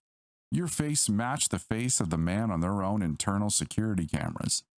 I merely pointed them in that direction. No connections, You are not the only clever one. We're hauling ass, feet slapping onto the grass and the pavement. I'm keeping Sonny in front of me. There's movement at the edges of my vision, but I'm in a tunnel. I can only see straight ahead. I can barely hear Adam over the sound of my own heart pounding away in my ears. I hope you're listening. I can hear you running. I have no doubt that they are just behind you. You broke our deal. I told you there would be consequences. Icarus promised to bring you to me. They are going to let me dispose of whatever remains. I will see you soon, Tony. My wrist lights up as a massive jolt of electricity shoots from the SSI band and through my arm. My nerves give up the ghost. My legs lock and I go tumbling, hurtled from my body back to that unconscious void. Someone wake him the hell up already. The voice isn't familiar, but the stinging slap to my cheek? Yeah, I've felt that one before. From Sandy the last time I saw her. Wait, no, it was that kid at the TV station. What the hell was his name again? I can't recall. It's been too long. I open my eyes and look around. The chair I'm sitting in reminds me of the one in Bill's office. I'm not strapped down, but that hardly seems to matter. I can't move my limbs for the life of me. IV bags are hanging beside the chair, dripping their clear fluids into tubes that go to my arm. I can't feel them, but I can see them. What a strange sensation. The place looks like the inside of a shipping container painted stark white. I don't feel any movement. Smack. My head tilts with the blow, but I at least seem to have control of that still. I look at the man in the solid black uniform as he tugs his leather glove back into place. The patches on his shoulders tell me what I need to know. Icarus. You're gonna die in this room. His voice is like gravel, 3 packs a day with a cheap whiskey chaser type of deep. I know, usually you want the subject to have some sort of hope to hold on to, but I have no intention to lie to you. I want you to understand that when I speak, when I tell you something, you can accept it as though it were from the lips of God himself, straight to your ears. We're ready to go, sir. A voice from behind him speaks up, and I catch the faint glow of monitors from the white walls, behind the bright lights beating down on me. Give me the access code to your memory storage device, the interrogator says to me, as if I'm going to make this easy for him. It won't do you no good. That guy fried me so that you all could catch me. And it certainly feels true. My thoughts are sluggish. None of them the usual responsiveness from my nerves. Everything feels slower. Then there should be no issue with giving me the code. Maybe, but I don't feel like sharing today. The chair tips back suddenly, and I'm dangling in a backward incline. I see my ankles are held by a pair of shackles on the legs. A black cloth is wrapped around my face, and for a mad moment, I'm thinking of an audit.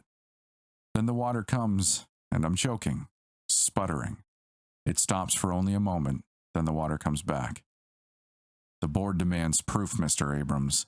Your face is not in the secure ID servers. Therefore, the proof exists within your head. My lungs are starting to ache and burn before the cloth is pulled away, and I'm sat back up by the chair, hacking up water. Who are you? Who warned you of our presence? He's changing up the questions, trying to disorient me. Bugs Bunny. Back the chair goes, then the cloth, and the water. It feels like drowning. We have been at this for a week now, Tony. I thought we were making real progress. The chair sits up again, and I'm gasping and coughing again. Did he say a week? No way has it been a week. It couldn't be, right? You broke into a vault, then decided to go attend a mall massacre. We picked you up from a lot behind a no-name motel. That was a week ago. I shake my head. No, that was a few hours ago at most. Our strobes had a surprising side effect on you. He steps forward, showing a recording of me in this chair, strobes flashing. On the screen, I'm thrashing, trying to pull myself free of the chair. I don't remember it, but if it triggered a fugue. Give me your access code, Tony. Maybe I should. If it's been a week, Sunny is long gone. Sandy might struggle for a bit, but she would be okay without me. I killed Bill, so I don't have to worry about him. Mars is gone. We'll try again tomorrow. Lights. The strobes start flickering and flashing. I can see them even with my eyes closed. I can't move my hand to cover my eyes. I can feel it coming. That dizziness. The white walls close in around me. I'm caught. The ambush came out of nowhere. The buzzing of drones, chopping up the field with their small machine guns, the flash of muzzles providing the only light giving glimpses of horror. I can still see them. You should have died with us, Zero. I know! God, I know it! I'm a coward. Their lifeless bodies piled around me. Dead eyes, horrified, staring at me as I piled them around me and burrowed in deep. There was no stench. Not at first. That came later when the rot set in. The buzzing and staccato gunfire was soon followed by the rumble of heavy machinery. Soon. It could have been hours or days. I lost track of time. No sunlight pierced my morbid cocoon. Meat. I was starving before the ambush. I did what I had to. What I did was unforgivable. I'm fighting to keep the memories back, to push them down, but I'm tossed on waves that I can't control. Somewhere in the background, I hear a man screaming. pleading, gibbering, the notes of a man who has lost his soul, and for a brief moment, I wonder what horrors have befallen him. I want to hold him. Faces rise into view. Bill, Sonny, Lieutenant Granger, Sandy, Mars, my mom and dad are long dead, the weight of their lives bearing down on me. More faces, those I've killed. The frauds, the bystanders, phonies all. I feel remorse, but I was only doing what I had to do. That's all. What I had to do. Anyone would have done it if they were given the choice. My son's face is next. So full of hope, promise, potential, and beauty. He can and will be anything he wants, as long as he doesn't follow in Daddy's footsteps. I'm failing him. I realize the sobbing man is me. No one holds me. Smack. The slap rouses me from my nightmare. I must have fallen asleep. Sweat soaks me through with a sharp, pungent ripeness that I'm all too familiar with. The throbbing in my head picks up to remind me that it will always be there for me. Good morning, Tony.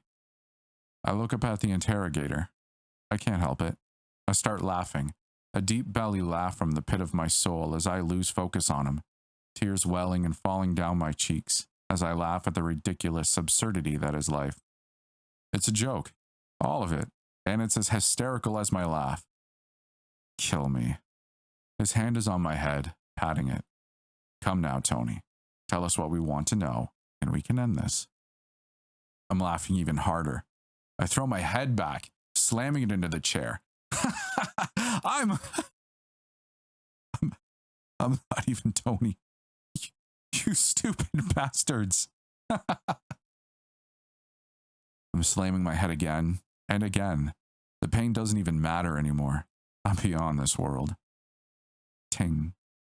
It's a soft sound.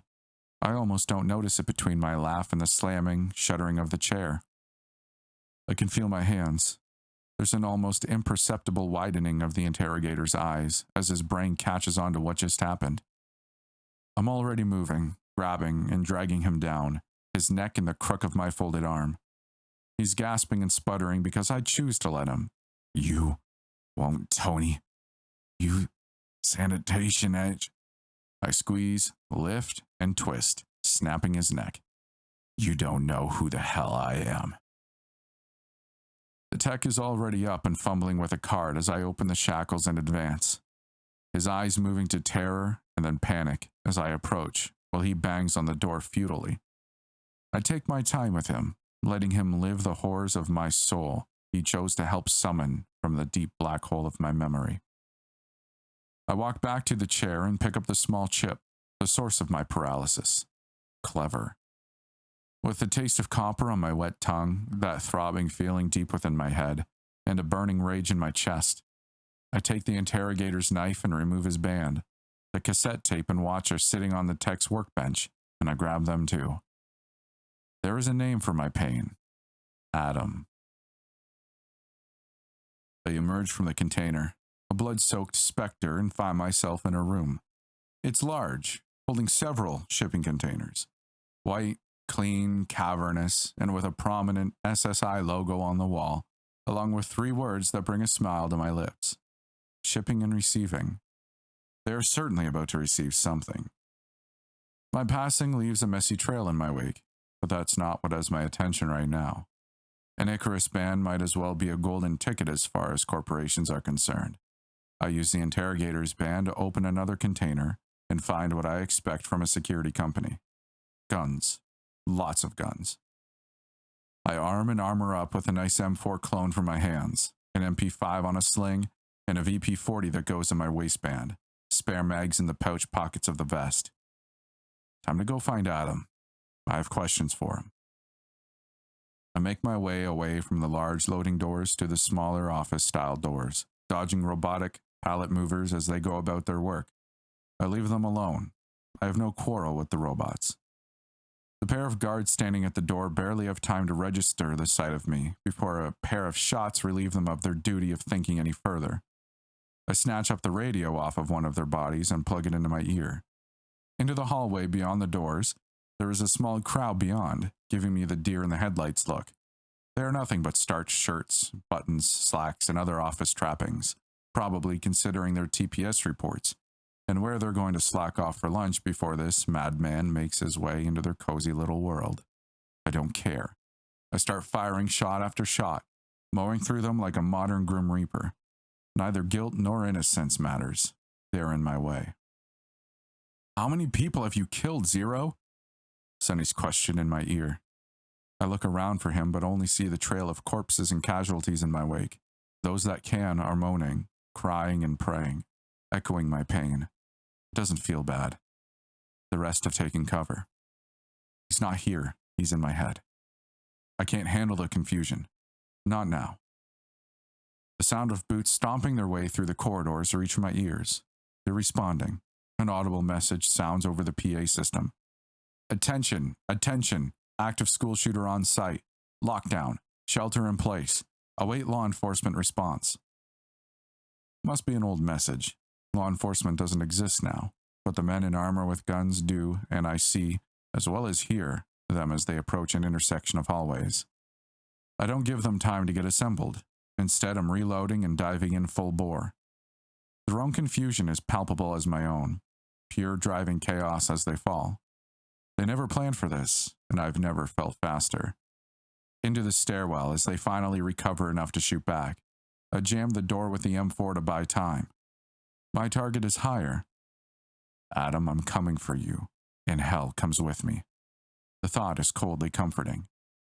Do not press the assault. Fall back into guardian positions around. I'm not paying much attention to the voice. My footsteps echo loudly in the stairwell, mingling with others, reflecting back at me. Voices shout from above, adding to the cacophony in my own head. I should be calming down, grounding myself, coming back to some semblance of normal. But I don't want to. I want to revel in this blood-soaked hell that feels like a comforting blanket to the chaos of the world. An object clatters down the stairs, hissing out a pale white cloud. Tear gas. I move through it. My lungs take a great gulp and seem relieved to have smoke in them again. I'm moving upwards rapidly, firing bursts from the MP5 at vaguely people-shaped objects, not allowing them to give me pause. I'm out of the stairwell, then into the hallway. It's quiet, deserted. My head is rebelling. It wants the noise. I can't handle silence right now. I send a trio of shots at a soldier peeking around a corner as I push the call button on the elevator. Ping. The tiny box opens dutifully, and I step inside. Zero, I can't pull you out of this one, says Mars standing there beside me. Even the bullet holes don't have too much effect on how pretty she is. I don't expect to get out, Mars. You're going to let the company win if you don't. Redding and the rest, they're the ones that stole it all away from you. The elevator dings, but it isn't my floor. A small, mousy-looking man is standing there, staring at me for several seconds before speaking. I'll take the next one. You're not even really here, I say to Mars, ignoring the man as the door closes. Oh, bless your heart. You're at least sane enough to remember that, sugar. You can make it out of here, Zero. You just have to quit being so stupid. I pull the pistol with my offhand and pop the camera in the corner. She's right. Up and out the ceiling of the little box, into the shaft itself. I step off and onto a cross support beam. I'm not that far from the top, where I'm sure Adam will be waiting. He's probably surrounded himself with guards that are itching to cut me down. I unbuckle one half of the strap from the MP5 and loop it around a vertical I-beam and begin climbing, logger style with my feet jammed against the beam. Where is he? Does anyone have eyes on the target? Elevator is empty. No joy. The voices wash over me, the confusion and worry a comfort to me.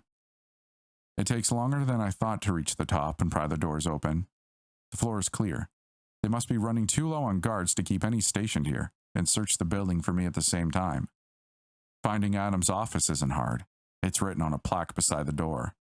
He's only the COO? Weird. Or did he tell me that already? I run the interrogator's band past the lock and it pops open. It's a nice office. Roomy, Spartan in style. Lots of black marble and huge glass windows looking out over the river and to the twinkling lights of the city beyond. What has my attention is the man sitting in a chair, bruised, bloodied, bound, nude. It's Sonny. Adam is standing behind him with a big chrome piece held to the kid's noodle.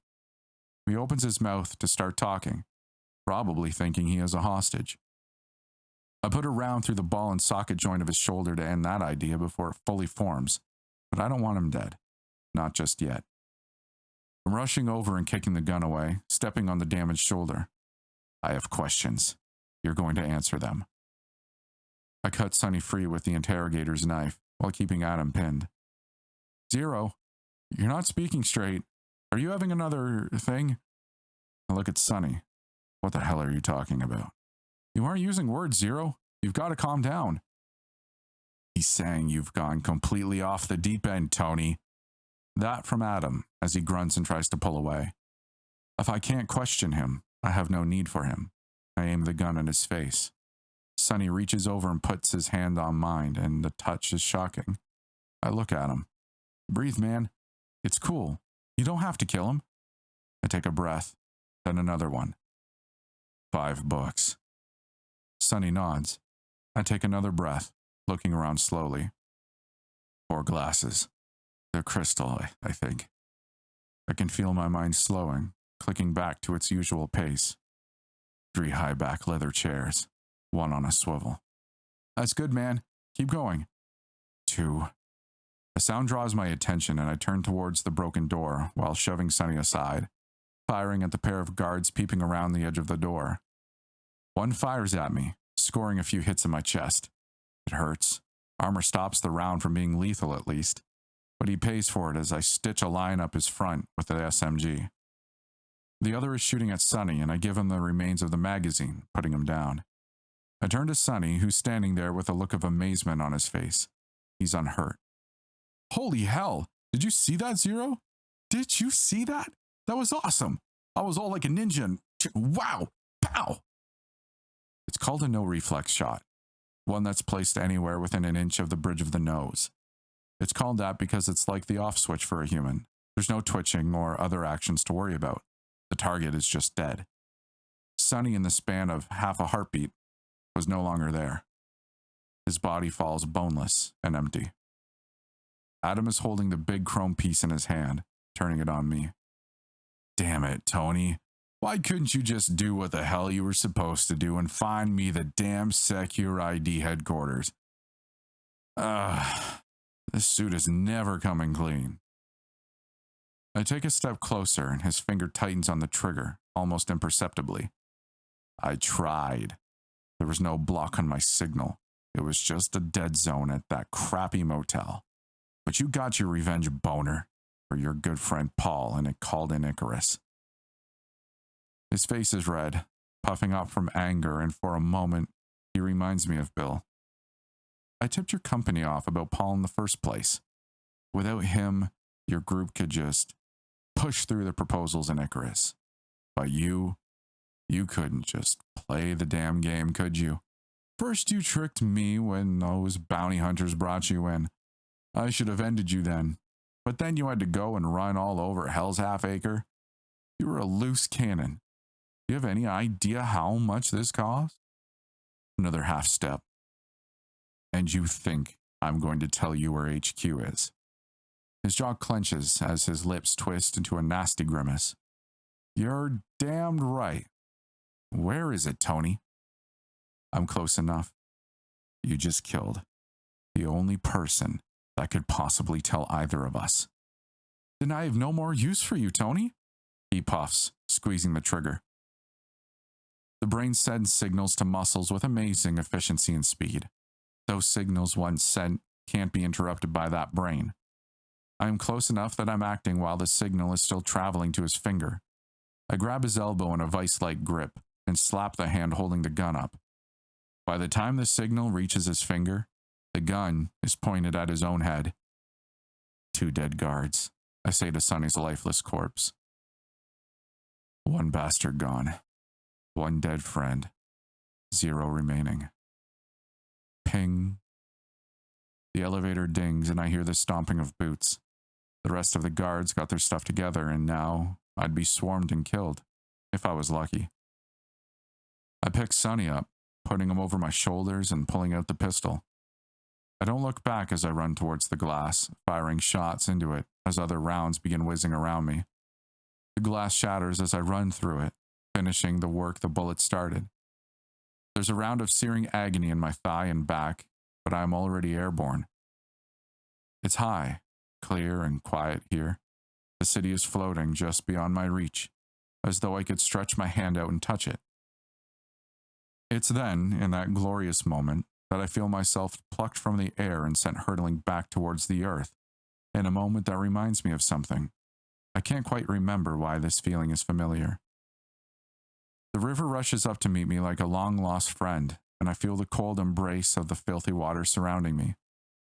The city is whipping past, and it's all I can do to hang on to Sonny as the rushing water tries to pull us apart. My lungs are burning as the water grips and tries to pull me down, and I'm coughing, fighting, trying to stay on the surface, to not get over my head, but it seems futile. I'm still holding on to Sonny as my head starts to drift beneath the surface, while the river carries us onward. My chest hurts. I feel hands, some holding me, others pushing at me. I'm coughing up water. I can hear it bubbling up and spilling to the ground, but it's so far away. There's a pinch in my arm, and something that starts off cold, then turns hot, runs through my veins, and I lose consciousness again. They say when you're under sedation, you don't dream. Somehow being put under is supposed to be different than going to sleep yourself. You don't enter REM sleep because of it, so you don't dream. Apparently my brain never got that memo, because now I'm back on the field and it just makes sense. Not a field, actually, not exactly. It's the side of a mountain in the middle of a range of them. I can't pinpoint it exactly, but then when you've been in enough of them, all the ranges start to look the same, except for the Himalayas. Those always stand out. They might have something to do with the giant mountain in them, but I could be reaching. The sun is teasing at the horizon, filling the sky with untold colors and hues, reds and blues, greens and oranges, yellows and blues, not to mention a few colors I've never seen before. I find myself thinking I should come up with a name for them. I could patent it and be a wealthy man. Knowing my luck, though, some moron scientist already did exactly that. You catch any word on the wire yet? Or are you just standing over here pulling your dick? I look over at the figure, but they refuse to take a single form. It reminds me of watching one of those Linklater films where the image is constantly shifting and pixelating. This is fine. No word yet. The target still hasn't gotten within range of any of our scopes, I say as I take the burning cigarette out of my mouth. You all already know where they're at. Why are you pretending that they are somehow beyond your reach? What do you mean? If I knew where they were? It lifted a hand, cutting me off. You do know. You act like you don't because you are standing on unstable connection failed. Retrying. Unstable ground.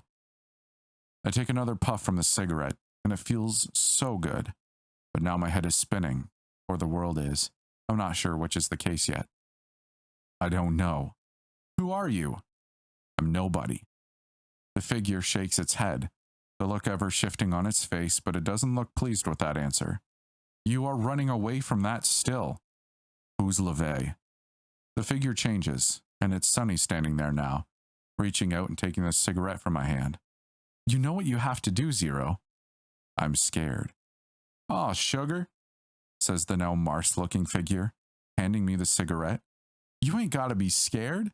You know it ain't only the bad guys here. We're still with you too. Why did you do it, Mars? Why'd you jump in front of Bill like that? You know why. But I don't, and it's still confusing me. Of course, this can't really be them, just some memories dancing around in my brain. The dream fades. I want to hold on to it. I'd rather stay with my friends. I'm happy. If I'm not happy, I'm at least not in pain. I want to see my kid, but he isn't here. Not in any form that I could talk to, at least. It's the smell that gets me first. Human refuse. Piss and crap mingled with unwashed bodies and the vaguely sweet-sour scent of rotting meat. There's a faint tinge that seems vaguely metallic beneath bile and blood. For some reason, I'm thinking back to the Frontier case. How long ago was that? Time is a concept that is too abstract for me to wrestle with right now, so I don't. Sounds follow, mingled, echoing, dancing all around me. I hear voices, but I can't quite make out what they're saying. Everything sounds like gibberish. My right hand is weighed down by something, so I bring my left one up to rub at my face and try to figure out why my eyes aren't opening. I feel a hand on mine, guiding it back down to my side. Easy now. You've just been through quite an ordeal. You'll need a moment to recover yourself. The voice is older, kindly, cracking with a small electronic buzz under it. I'm trying to talk, but my tongue feels so thick, my mouth dry and sticky. I try to swallow, try and get something to work, but it isn't happening. I feel something cool on my lips, then the taste of water fills my mouth. Easy, little sips. You don't want to drown again, the voice says to me. I'm starting to feel a little better. I still can't move my right arm, but I can at least talk. What happened? The croak that comes out of me sounds so distant and hollow, so unlike the voice I am used to hearing, that I almost don't recognize it as mine. You were pulled from the river by some scabs. They tried to take you and your friend, but you would not let go of him. You were like a demon, filled with rage and so very strong, the voice said, pressing on as the water is given again. Even after they took your hand, you would not give up. We had to sedate you. Finally, my eyes opened slowly. It's far too bright. It hurts. I've replaced your hand. Your friend. I am sorry, but even with all the medical knowledge I have, I can't save someone when their brain is destroyed. There's something about that voice. I know that voice. I'm not placing it, but I'm sure I know that voice. Have we met before, Doc? I have to ask, or the question won't leave me alone. No, young man, I have never met you before. Something about the way he's phrased that tickles at my brain. Neurons spark and crackle like an underpowered fluorescent light. Then it occurs to me. I turn my eyes towards the voice, looking beyond the all too bright light, trying to continually rob me of vision, and see an old man, his face wrinkled and weathered by age, his jaw slack and sitting beneath a small box built into the front of his neck with soft pulsing lights. The small box bobs up and down like an electronic Adam's apple with the involuntary motions of his throat. But I can see him, or at least the him that is lodged in my memory. Doc in a box. I wheeze out with a sound almost like a chuckle. He looks at me, dark blue eyes still sharp, sparkling even behind the fog of age and his cracked glasses. Yep, I was the primary model for the Fast Med company. It was my responsibility to teach their AI what I knew of diagnosing and treating medical emergencies. I thought she'd be up in a mansion in one of their upper districts. I was, while I remained useful. But when I had nothing more to contribute, he trails off, turning away from me and shuffling to a tray with his medical equipment. I finally feel a little more of myself. I lift my right hand and look at it. It isn't the hand I remember. What I find is this steel, copper, and rubber amalgamation that has the approximate shape of a human hand. There's a cuff running up my forearm with bolts to provide stability. It moves as I think about it, but I can't feel anything. It's like it's detached, alien, almost like it doesn't belong to me. The bands that were on my wrist are gone, but the watch is still on my left wrist. Even scavs couldn't find a use for it. Where's my stuff? What we managed to get are in a locker, waiting for you. As for the rest, it is with the tunnel scavs. It hasn't been too long, so I'm sure most of it remains with them. I wouldn't be too harsh in dealing with them, though. They were almost certain you both were beyond saving. I finally take in my surroundings. We are in a cistern of some sort, an old one made of brick. I'm not really certain how tall it is. The ceiling is lost in a miasma of black shadows. There are old, yellowed privacy curtains around the two of us. And beyond that, I'm hearing other forms of life. The sounds are just people carrying out their lives. I see the other table, the grayish-white sheet covering a body. Sonny. I couldn't save him. It feels like a running theme in my life. Nothing for it. I sit up with a groan, feeling every ache, pain, bruise, and break of the last, however long it has been. I can't even be certain anymore. I see a shirt and pants, old, ratty cast-offs that look like they might fit, so I start pulling them on. Before you go rushing off, there are a few things you should know, pipes up the doc. First, this is the underground. Your money, your status, your identity, they mean nothing down here. No one wants them. No one cares. Who you are is defined by what you do. The value you have depends on the skills you bring to the table or the items you can trade. Second, there is to be no violence. You may get pissed off.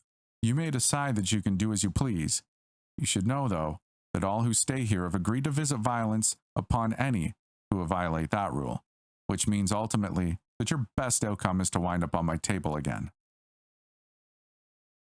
I'm running my hands along the material of the shirt and pants, and without the familiar feeling of armor weaving, I'm feeling naked still. It's an uncomfortable sensation. I try to avoid trouble when I can help it, Doc, I say, trying to keep a pleasant tone. The water is sitting on the small tray, and I pick it up, gulping down the rest of the cloudy, slightly gray liquid. I don't care. I just need the drink. That's good. That will help. But there are those who will press you, test you, try and push you to break the rules, and whether you know them or not. You are not of the underground, so they hold no loyalty to you and do not owe you peace. I haven't known peace in a long time. I look towards him again as I squeak, and I cannot help but see the younger version of him staring out mirthlessly from the screen of the operating table back at the company. Right. I can't forget I still have that monkey on my back. I'm going to need to get my band back, figure out how to fix it, then find HQ. There was something else too. What was it? Sonny's tape. I find it on the tray under where the clothes were and tuck it into the front pocket of my pants. I'm not sure what to do with it yet. Well, if this ain't a sight for me old peepers. I hear the familiar voice behind me and turn to look at Chad. He's looking as put together as ever. Nice polo shirt and blazers in hues of blue with khaki slacks. Chad, what are you doing down here? Sonny gave me a heads up that you'd be down here. He thought you might need a hand. Being you and me are mates, it seemed proper. I'm trying to put it together, but it's hard to think clearly still. Chad isn't moved by his heart. How much did he pay you? The question is pointed, but I'm trying to keep my tone light. Oh, the boy's been kicking back to me for years, even before you came back around. So between him and me, this one's a wash. Poor bastard. I look back at the table, the dingy sheet covering his body, and I swear I just want to hear him crack one more stupid joke. But he won't. I can't finish the thought. Everything suddenly feels very heavy. My eyes are burning, and my throat feels too tight to speak. I feel Chad's arm around me and his voice in my ear. It's all right, mate. You take a moment. I can't. I don't have time for this. I can't stop. Everything is welling up. The tears burn with unexpected hotness as they roll down my cheeks. I can picture him sacked out on the couch. I remember the first time he got his hands on a computer, and I can't help thinking of the time we didn't have together. If I'd been faster, if I'd been paying more attention, if... Time is meaningless as I spin through these thoughts, round and round until I am left exhausted. I'm pulling myself back together, bit by bit, but the missing piece is still there, staring out from my soul like a bottomless pit that's threatening to swallow me whole. I pull back from it. I need to move. I can't fix what has happened, but I can find some solace in retribution. My hands wipe my face and I can feel the tiny pricks of hair just starting to push through my skin. It's only been a few days since I first met Adam. It's annoying that the interrogator lied about that, but of course he did. The whole point is to throw off the subject. Chad, I need your help with something. Some scavs down here snatched my band and I need it back. It was the Min, the doctor said. Chad looks at the doc, and back at me, and gives a sigh. It's possible, but honestly, mate, you're probably better off not messing with them. I take him by the shoulders. I cannot stress enough the importance of getting that band back. He looks at me and shakes his head. I hear you. I do, Zero. But you have no idea what you're asking for. Dealing with those putas? It's probably likely they've sold it off already and you'll just get a runaround. I take a breath and blow it out, long and heavy. I want to argue with him, but the man knows his business. Finally, I nod. All right, I'll find another way. He doesn't say anything, but he nods in return. Can you get me to Sonny's office, at least? What would you like me to do with the body? Asks the doctor. Take whatever you think will be useful, then burn the rest. I don't think he'd like the idea of just decomposing. Chad has a few private words with the doc, probably regarding repayment, but they seem to feel it doesn't involve me, and frankly, I can't seem to care. My chest is hollow. With that done, Chad and I leave. The cistern is full of all manner of people. Some of them look to be still fully human, but there are others with body mods in various states of disrepair. Fires are burning away in barrels and braziers are scattered around.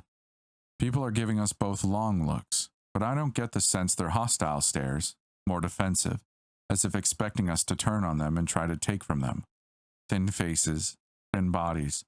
No one seems to be eating too much, though there is a smell of food mingled among the muck and mire of the sewer. I do my best to just keep my head down and keep moving. Something orange flashes in my periphery, but I press on.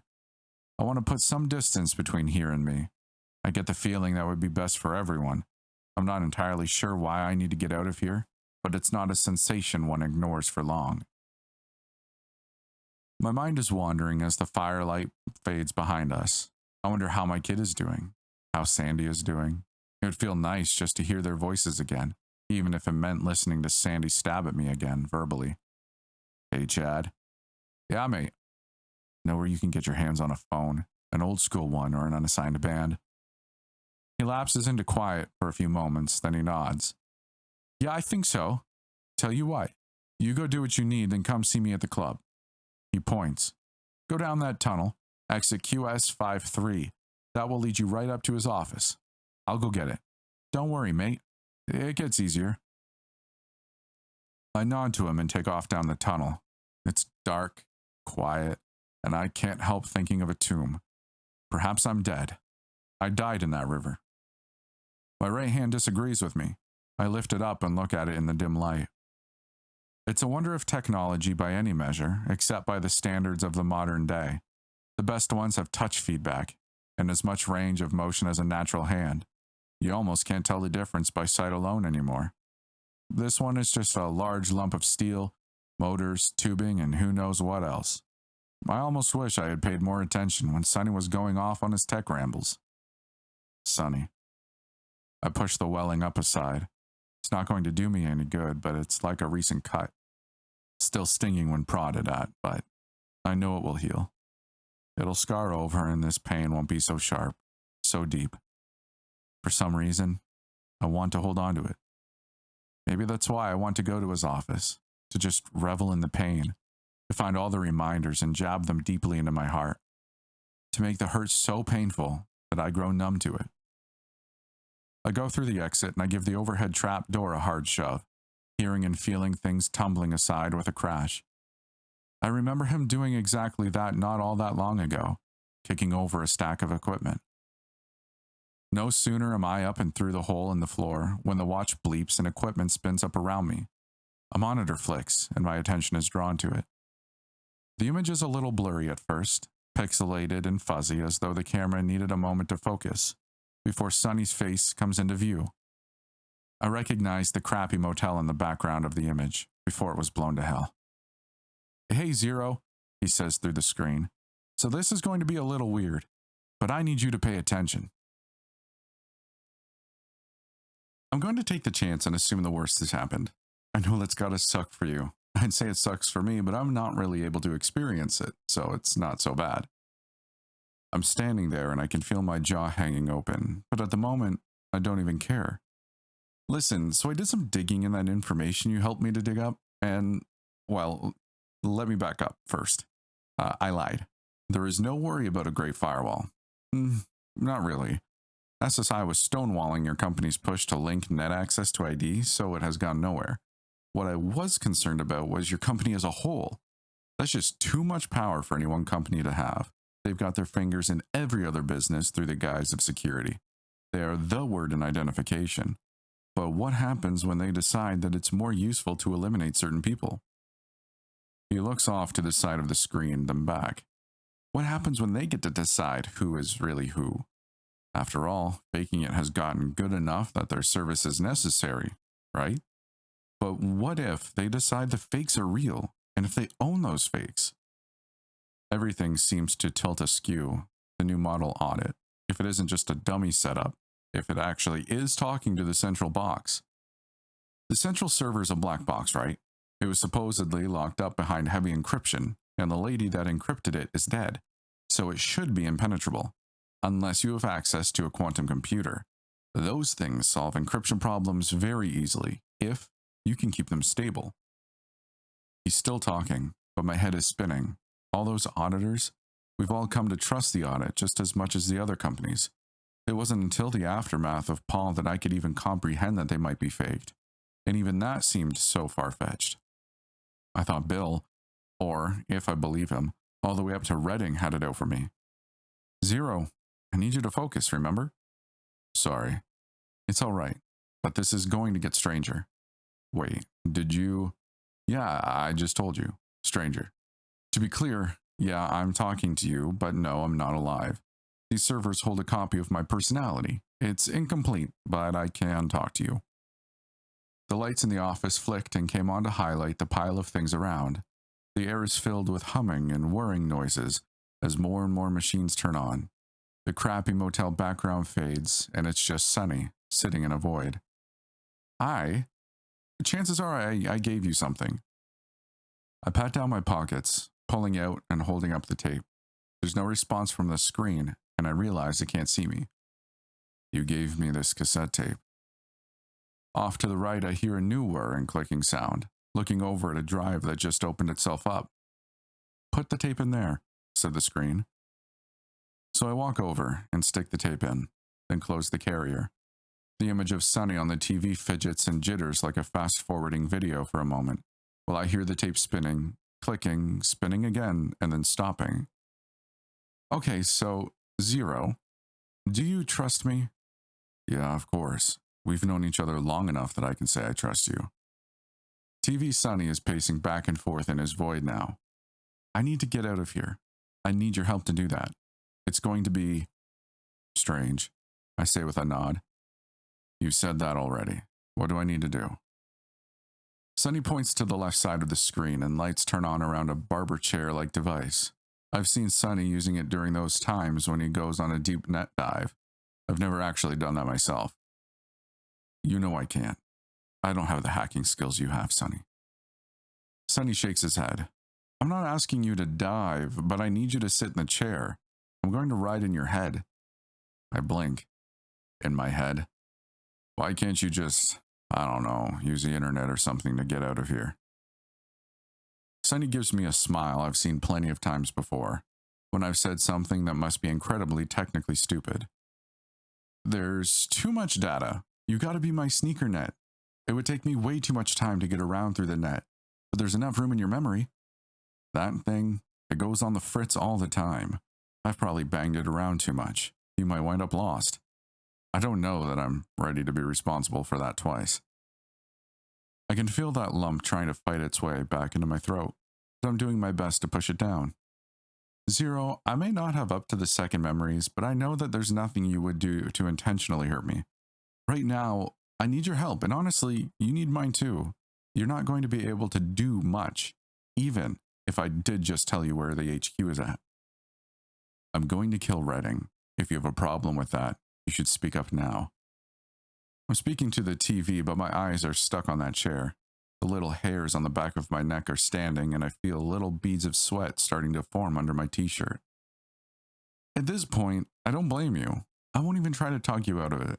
You've been through hell both for and against them. I can say you've earned your pound of flesh. But just killing him won't do anything. I need to get into their servers and release this information to every possible outlet. People need to know. That makes me double take and look at the screen. Who are you? A very reasonable ghost. I take a breath. All right. I'm headed to the chair. Sit down, pull the cap on, and I'll take care of the rest. It won't hurt. Or it shouldn't. Sonny. Kidding. It's no more painful than writing memories like it already does, which is to say, not at all.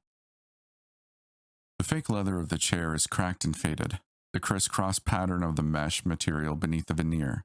The foot and arm rests are solid steel and skeletal in appearance. I'm still shaking as I turn and slide onto the seat as it glides and pricks against my clothes, then lean back and pull the rubber cap down. I'm trying my best not to disturb the wires and circuits built into the thing. I have no idea what might cause problems.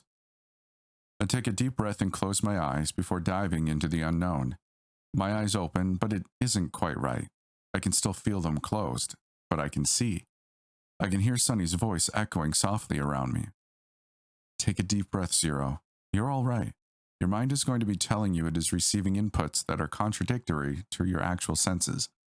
Normally, that wouldn't be an issue because most divers have a sort of off switch to their body. I don't think you'd agree, so you'll have to acclimate the hard way. The space is blank, white, infinite, and lit from all sides by some sourceless illumination. I'm looking down at my body, and it is far from what I expect. I look like a three-dimensional, transparently blue generic form with a missing right hand. I'm shaking again. Easy, easy, Zero. It's just taking its cues from your own senses. Your body doesn't know what you look like. All it knows is what it senses. I look up and see Sonny standing there in his hoodie, jeans, and sandals. The beard on the hoodie is morphed into an actual beard hanging from his chin. He smiles and spreads his arms. Modern wizard robes, remember? Why do you have his shape? My voice sounds distant. Because I work to tell the computer what I look like, or at least what I wanted to display. Are you doing all right? I nod my head. Yeah, I think so.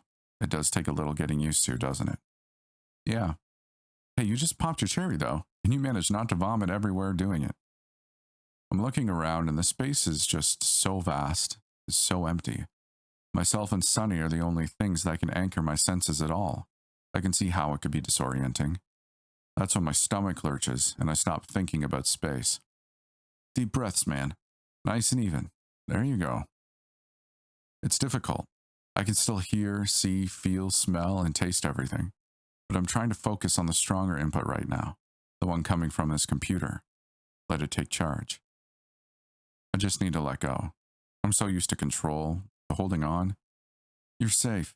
Right now your lizard brain is going haywire and pumping all sorts of alarm chemicals into your body. But you, Zero, the higher consciousness, need to wrangle it, to force it to understand there is no danger. And he's right. I know it. No one knows where I am. No one is going to come down here. Sonny gave the last unexpected visitor absolute holy hell, and the legend spread around the campus. None of those weirdly happy, shiny folk are going to come poking around. I'm surprised he kept his job, but the kid has some serious skills. Thinking about the past helps. This feels like a memory.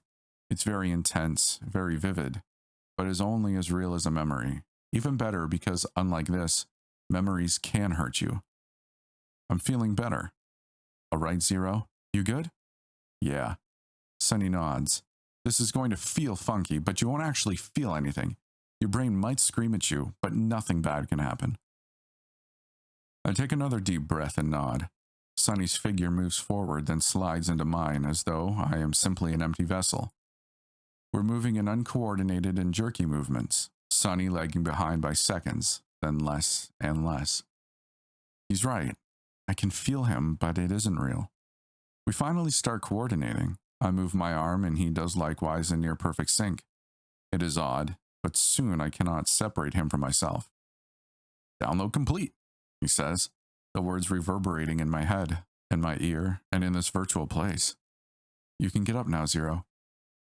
I don't hesitate to pull the cap off, lurching out of the seat and falling to my knees as my stomach empties itself of little more than acid and water. I haven't really eaten in a while. I should fix that. Finally, the heaves finish, and I look back at the chair. The right arm is bent, twisted, and mangled. Damn, sorry about that. It doesn't matter. Probably won't get used again. His words are still right there in my ears and in my head. It feels comfortable. Make sure you keep that watch on you. Let's go get you something to eat. So we're sitting in this little diner, and I'm going to town on scrambled eggs, toast, sausage, and hash browns. My stomach is a hole that refuses to be filled. I'm not sure what it was, but Sonny's watch did something to the band reader, which allowed me to order this feast. I'm feeling completely content, which isn't bad for a man that is still being hunted by two very large corporations. So you know where the HQ is, but the real question is, how are we going to get in? Sonny is still there, buzzing away in my ear. It almost feels like he isn't actually gone. Feeling is keeping the hurt at bay. That's actually the easy part, I murmur to the empty table. The watch won't do it. Their encryption is likely to be next level, especially when you consider what they're protecting. I smile a touch at that. You don't have to worry about it. I'm going to meet an auditor. That? First of all, how? Second of all, have you lost your mind, my guy? I shovel a nice heaping pile of hash browns and ketchup into my maw, savoring it. Sonny, for his part, isn't even trying to ruin this meal. No, I'm not crazy, but I am skilled. You heard Bill. I'm one of the best the company had. So what I'm going to do is force their hand. I'm going to ping an automatic audit by being a client who gets scanned in two places at once. Oh, come on, Zero. That's a 50-50 shot at best. For once, it feels kind of funny to be the intelligent one between Sonny and me. I stick a heaping forkful of eggs and hot sauce in my mouth and chew and savor them before swallowing. No, they never track the one who's where they're supposed to be. They go after the one that could cause potential embarrassment for the client. So I'm going to be someone high value, someone that would be less than ideal. Do you even know who you're going to imitate? This food is so good. Oh yeah, Holly Data is going to be getting back at Frontier for their shenanigans with their data guy. Wait, but you, I mean, it's been so long since I've heard you at a loss for words, Sonny. Silence follows and I continue to chow down. I swear I can feel my belly swelling with each bite, and I don't care. It may very well be my last meal. I'm playing it confident and cocky for Sonny's sake. He's more dependent on me now than he has ever been before, but this may all go sideways. The company doesn't hire slouches. The jobs are always dangerous and almost always require as much skill as discretion. There are no guarantees that whoever comes at me won't be better, faster, just a little sharper, and without the drawbacks of my life. I finish up the meal and sit with a cup of coffee steaming in front of me. I need to get up and get moving to get this plan in motion, but I want to enjoy the moment. You're going to have to stop scrambling the camera, Sonny. Not now, but after I fix my face. How did you... Shouldn't that be obvious by now? Yeah, not bad for a caveman. His laugh echoes around in my head for a moment before he stops. Hey, Zero, this means I get to really be part of your crazy ninja stuff, you know? True enough. You're in for one hell of a ride, my friend. I look down at the tabletop as I move the coffee cup aside for a moment. I need this, Sonny. Sure thing. What do you want? Give me a map of Holly's zone. The checkered pattern of the screen flickers and flashes before a map pulls up. I take a sip of the coffee, then pick up the ketchup squeeze bottle to draw on top of the image. All right, roads are here, here, here, and here, I say as I make a mark at each point with the ketchup. But, unfortunately for us, their fence is just that, a fence, monitored, but that shouldn't be too much of an issue. We'll make a crossing here. I draw another mark between two squares on the map. These were part of the same apartment complex, but they never bothered with them. Too many on the outside are bombed out. So what, you're just going to jump across? I figured we'd use a rope, go over the heads of the patrols. Getting in isn't an issue. The real question is where to stage up. I take some of the paper napkins and wipe away the marks, sliding my finger across the table to scroll and pan the map. Sonny, split it. Pull up the Holly data site. The hell you want to intentionally look at propaganda for? Sonny. But no sooner is the word out of my mouth than the window opens on the table. I skip around the site until I find the Join Us link. The site, of course, is glossy and slick and designed to entice people to sign up with them. The words are mostly meaningless to me. I skim through them all just to be sure, then I swap over to the lovely professionally staged photos of people happily going about their lives. I miss the access I used to have with the company. All this would be distilled into necessary files and information, a stark and honest view of the life of any individual we cared to look up. Sonny's right about that. It's frightening how much information people will leave about themselves online, freely accessible for anyone who cares to look up. And the company is very good at scraping it all up. I finally see it. It wasn't up front or obvious, but there inside of the windows of the apartment interiors, I can find what I'm looking for. The Sin Bin. It's a franchise of brothels that usually exists in most corporate zones, but it's not something any company usually wants to splash or advertise on their sites. But workers have got to have some way to relax, don't they? Especially if you happen to be a socially awkward tech nerd. Perfect. All right, Sonny, bring up Frontier site. Let's take a look at the bigwigs. I already found one for you, Sonny says in my ear as several news articles come up, prominently featuring a rather handsome-looking man. Hayden Cal. He's a newly minted C-level, married, has the whole young Turk attitude going for him. And the best part? He's within 2 millimeters of your height, so we won't have to worry about that needing to be changed. I wipe my hand across the tabletop, but it refuses to change. Then I do it again with my left hand and everything wipes away, returning back to the standard checkered pattern. Go ahead and download those articles. They'll give me something to review and work with when we get on to the next part. I drain the last of my coffee, then leave. It takes me a moment before I peg the direction of Hot Lips and start in that direction. Hey, Sonny. Yeah. You get that we're probably not going to survive this, don't you? It's all right for me. I've already done the dying thing, it seems like. I shove my left hand into the pocket of my pants as I let out a small sigh. I should make sure to set a few things up for Sandy and the kid. Zero? What's up? You. I'm pretty sure they're taken care of already. His voice sounds strangely distant again, unfocused. There might be something wrong with the program. Better not to mention it, though. Friends don't go out of their way to point things out like that if they don't need to. Assuming that the glitch to the account got fixed. Yeah, go ahead and scroll those articles for me. The city unrolls beneath our feet as I walk and read. The hum of passing cars makes a dull din that lets me, for the moment, not think about the state of things. The din is punctured and punctuated by vending machines shouting their wares, by people going around being as utterly human as possible, and occasionally with a chop, chop, chop from overhead helicopters. There's a twinge in the back of my neck from some of the noises. They're pressing in and my mind wants to take me back again, but I'm trying to stay focused on the here and now. I need to keep control of that for a little while longer at least. When this is done, maybe I can just float away on the horrors of past mistakes. Maybe I can vanish entirely. That wouldn't be so bad, would it? In movies, when they set a scene at a strip club, they usually show them at night.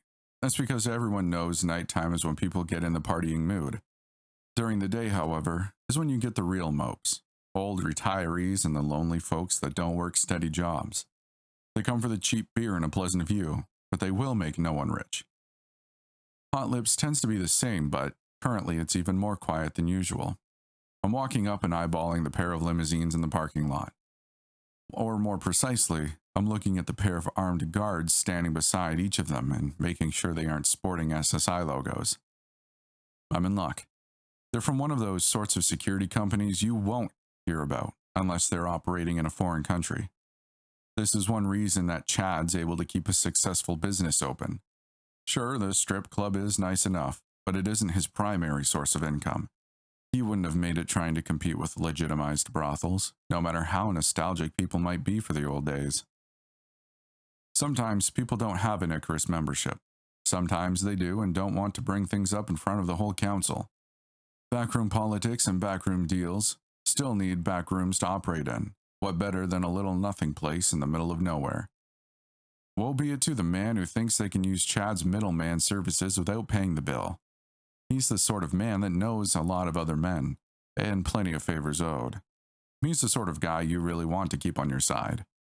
Out of respect, I turn away and look at the old burned-out bar across the street.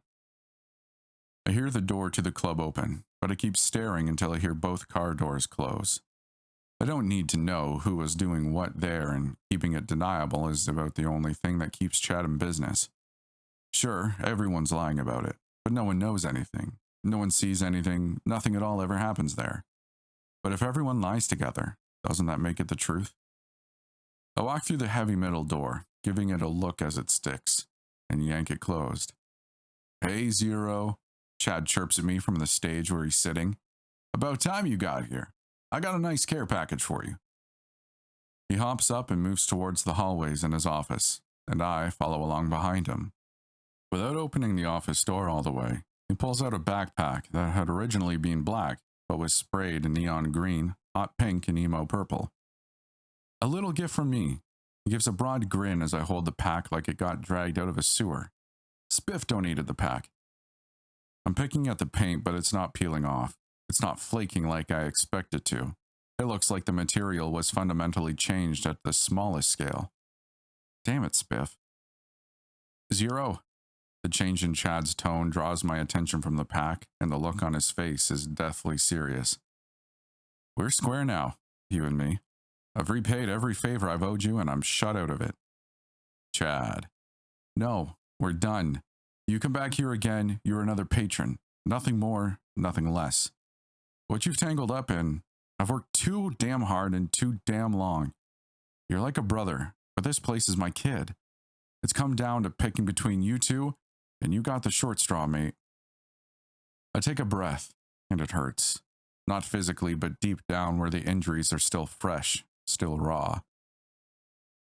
"You might want to take the pineapple out of your ceiling." My voice, but not my words. I don't understand them, but it seems that Chad does as he gives me a nod. "Take the back way out. See if you can find some friends along the way." I head towards the bar and down the open hatch. It slams and bolts behind me, leaving me in the dark, dripping moist air of the underground. "Zero." Sonny's voice tickles in my ear again. "He had to do that. You know that, right?" I know he did. Right now, I'm the most radioactive man on the planet. Broke into a brick, killed a couple of sea levels, and here before long, I'm probably going to be the most reviled man on the planet when I drop Redding. "Nah, Secure ID will survive. Companies always do. Companies are all functionally immortal beings that rule over the rest of us. They're the new gods with their executives as the new priest class, dictating the will of their gods to the rest of us mortals.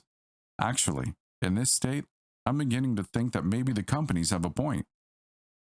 "That's not as funny as you think it is, Sonny. Maybe that's the real truth about our legends, the thing that keeps cropping up over and over again. If you want to kill a god, you need to be one." He's not listening. He's rambling again. I try to tune it out, stopping beneath a caged bulb at a junction to kneel down and examine the contents of the pack. A couple of protein bars, a canteen of water, a folding knife, a cell phone as promised, a small wad of pink plastique, a small box of matches, and the piece de resistance. A pack of cigarettes still in their cellophane wrapping. Bless you, Chad. I open the cigarettes and light one. That first hit hurts, but it goes straight to my head. My body tingles, and every part of me remembers why I poison myself with these so often. I put the rest of it back into the bag and started off, following Sonny's directions back to the cistern. I knew something was wrong as soon as I started to recognize the markings in the tunnel. There was a heavy copper scent in the air, almost heavier than the smell of waste. The ankle-deep water flowed red around the legs of my pants. "Sonny, am I having a flashback?" "No, Zero. I see it too." I move up against the wall, stepping slowly and quietly along the tunnel. I hear the clomping and the echoes of shots long before I see them. It was a team, head to toe in blacked-out armor, moving cautiously through the tunnels but haphazardly. There were 12 men in the unit in total. I ducked into a smaller spillway and made myself as small and flat as possible, while peeking around the corner at them. One turned, and I caught the flash of their insignia, SSI. How had they come down here so fast? Sure, they saw my jump into the river. "Zero, the band they gave you. It's still down here, isn't it?" An icy feeling flows through me. They had taken the band and SSI had tracked it down. I pull back and shake my head. This isn't on me, Sonny. I didn't make those guys take the band off me. This isn't my fault. I can't tell if I'm trying to convince him or myself at this point. I can only think of all those kids, families, people I had seen when Chad and I walked through. 12 to 1. I can't do anything about it. I can't save them. Not if I ever intend to get to Reading. Isn't there anything you can do, Zero? I want to tell him no, but it's Sonny. My feet are moving before the answer even crosses my mind. I'm taking short, careful steps as I creep up on the last man in line. I'm thankful they aren't properly stacked or this wouldn't work. The man at the back becomes the sole focus of my world as I approach slowly and silently, a shadow, a wraith on the hunt. I let the rest of the world fall away. No tears, no crying, no noises. It's just him and me in a blackened void as I move steadily closer. I can see the little hairs on the back of his neck, the beating, rolling sweat from beneath his half helmet. I can smell the scent of his deodorant through all of the other scents. I can hear the sound of his boots as the leather creaks softly with each step. He and I are almost as one in this soft, timeless void, and in that perfect moment, where his every move is mine, where we are closer than brothers, I grab the front of his face and plunge the knife through his brainstem. Lights out. I hold his body to keep it from splashing in the water. I lay him gently down before I relieve him of his weapons. I should grab the armor, but I don't have time for that. If I get shot here, now, I won't be getting back up anyways. The next in line went quickly and peacefully as well. At least I can promise they aren't suffering.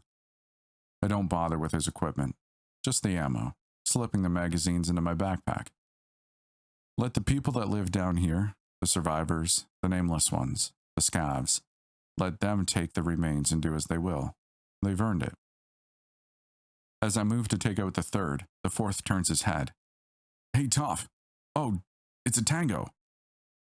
I clinch my man by the rescue handle on his armor, holding him up like a shield in front of me as I level the pistol and fire. The yelling man drops with a spray and gout of blood, spurting and bubbling from the new hole in his neck, as the rest begin to turn. The pistol stops firing after 3 shots, and I can't take the time to clear it. 1 verse 9. I know I'm screwed, even as the body on my arm begins to flinch and twist with the rounds hitting him. My thigh begins burning hotly, but I try to hold firm. I am a stone. I breathe in and out, no good holding my breath while trying to support weight. That will only exhaust me or make me pass out. I can only stay tucked back as the bullets riddle the body, but the gunfire begins to die off bit by bit. There are screams, yelling, shouting, and even more shooting, but I'm just holding on. My muscles are burning, tearing, threatening imminent collapse, but I close my eyes and will them to hold on. Just hold. There is no gunfire now. My ears are ringing. I can barely hear anything now. My limbs are trembling. My legs give out finally, and I collapse into the fetid water. I'm not sure how long I've been laying here. Time is an irrelevant notion to me currently. Far more pressing is the feeling of metal digging into my side, which pulls me up from the water, sputtering and coughing. People gathered around, some of them looking my way, others picking clean the bodies of the fallen troopers. Oh, that looks like it might sting a little. The familiar voice drifted up from the crowd before I finally laid eyes on the doctor. I'm not dead, at least. I croaked out the words before looking down and seeing my hand. Well, the metal replacement, at least, that had been under me. That thing is more solid than I imagined it would be. You did us all a great favor. We were prepared to stand toe-to-toe with these murderers, but your distraction gave us a better opening. 9 versus 25, and with a distraction. We lost only what they took in their initial surprise. The doc walked up and took my arm, lifting me with a surprising ease for an old man. Come on, we'll get you patched up. Hey, Doc. You've been on my table twice now. You might as well use my name, son. It's Sam. All right, Sam. The name feels funny on my tongue. It'll take me a minute to get used to that. Since I did you a favor, I need to ask for one in return. I suppose that's fair. Of course, it depends on the favor. I need a new face. He looks at me out of the corner of his eye. I could swear there's a slight twinkle there. Oh? That's simple enough. Do you have a model? 2 hours later, I'm slowly starting to sit up from the bed, feeling that feeling again, that plucked from the air feeling. I still don't like it. I think I'd rather stay asleep. That dream came back again. Everything is shifting and changing around me. Not entirely sure who or what was going on, but it's already fading. I am grasping at the pieces, trying to make the dream mean something, but maybe that's just the thing. Maybe dreams only mean what we insist they mean, without any inherent meanings to themselves. Why were you using your left hand to hold that man up? Asked the doc. Sam. His name is Sam. I'm right-handed. I was holding the pistol in my right hand. Didn't even think about it, really. You managed to find the strength of it. You mangled a perfectly fine pistol. Sorry. Oh, Zero, you there? Sonny's voice in my head again. I'm here, I say. Yes, I can't imagine you would have vanished in the last 10 seconds. Your friend, he called you Zero, yes? Is that the name you prefer? Asked Sam. Dude, when you go to sleep, your drive shuts down completely. That was scary. Let's try not to do that unless we have to. Sonny's whining tone was pitch perfect. Why would he program that into this? Sure. The answer worked well enough as a response for both of them. It is an interesting moniker that you have chosen for yourself, said Sam. Yeah, I didn't. So how's the new face? Have you even looked at it yet? Sonny, shut up. Sam turned and looked at me again, then at the empty bed in the corner. Your friend is far past speaking again, Zero. Are you... I hate to be indelicate, but are you unwell? More than you'd know, Doc. But you don't have to worry. I'm not going to lose my cool here. Trying to explain the real answer to him when I'm not even sure of the details is just going to be an exercise in frustration for us both. Let him think I'm crazy. It's easier. We have a few people that you could talk to if you feel that. Where is he? A voice booms from the other side of the thin standing curtains.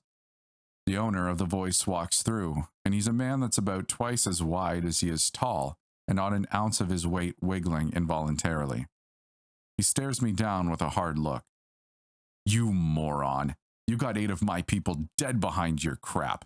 Tell me why I don't tear your head off right now. I sigh. There isn't time for this. The preening, posturing, and posing. I get it. Something happened outside of his control, and now he needs to reassert himself. Because, he says, not waiting for my answer, you also managed to save a lot more with that distraction stunt. So right now, I'm torn on you, Zero. I shoot a look at him that asks everything that my mouth isn't at the moment. Friend of yours dimed you out. She's seen you come through here earlier. She? My brains must still be scrambled because for the life of me, I cannot figure out who or what he's talking about. What I need to know is, he says, stepping closer to me, are you going to cause problems for my people? More than you already done? I'm so tired. I stand up off the table and step towards him, my finger jabbing into his chest. Look, moron. I didn't drag my carcass down here. I didn't take my stuff without knowing anything. I am not responsible for what your people have done.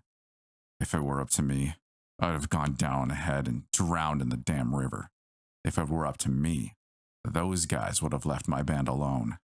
If it were up to me, you'd have done nothing differently at all, sugar. The voice sends every hair on my head and body standing up.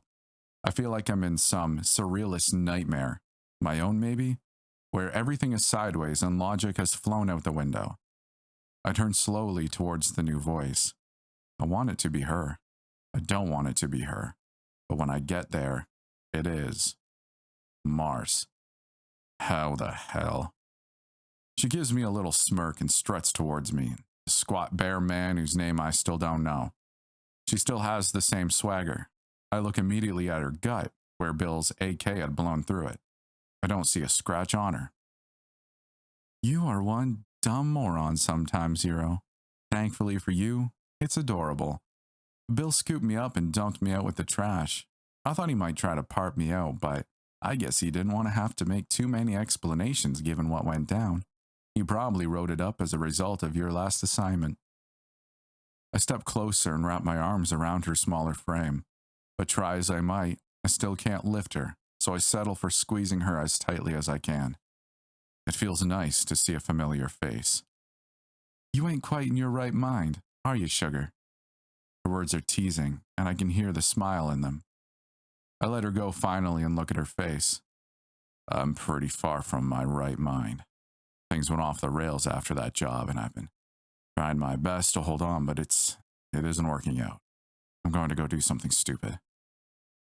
She looks back at the walking tank of a man. It's all right, Debs. I'll vouch for him.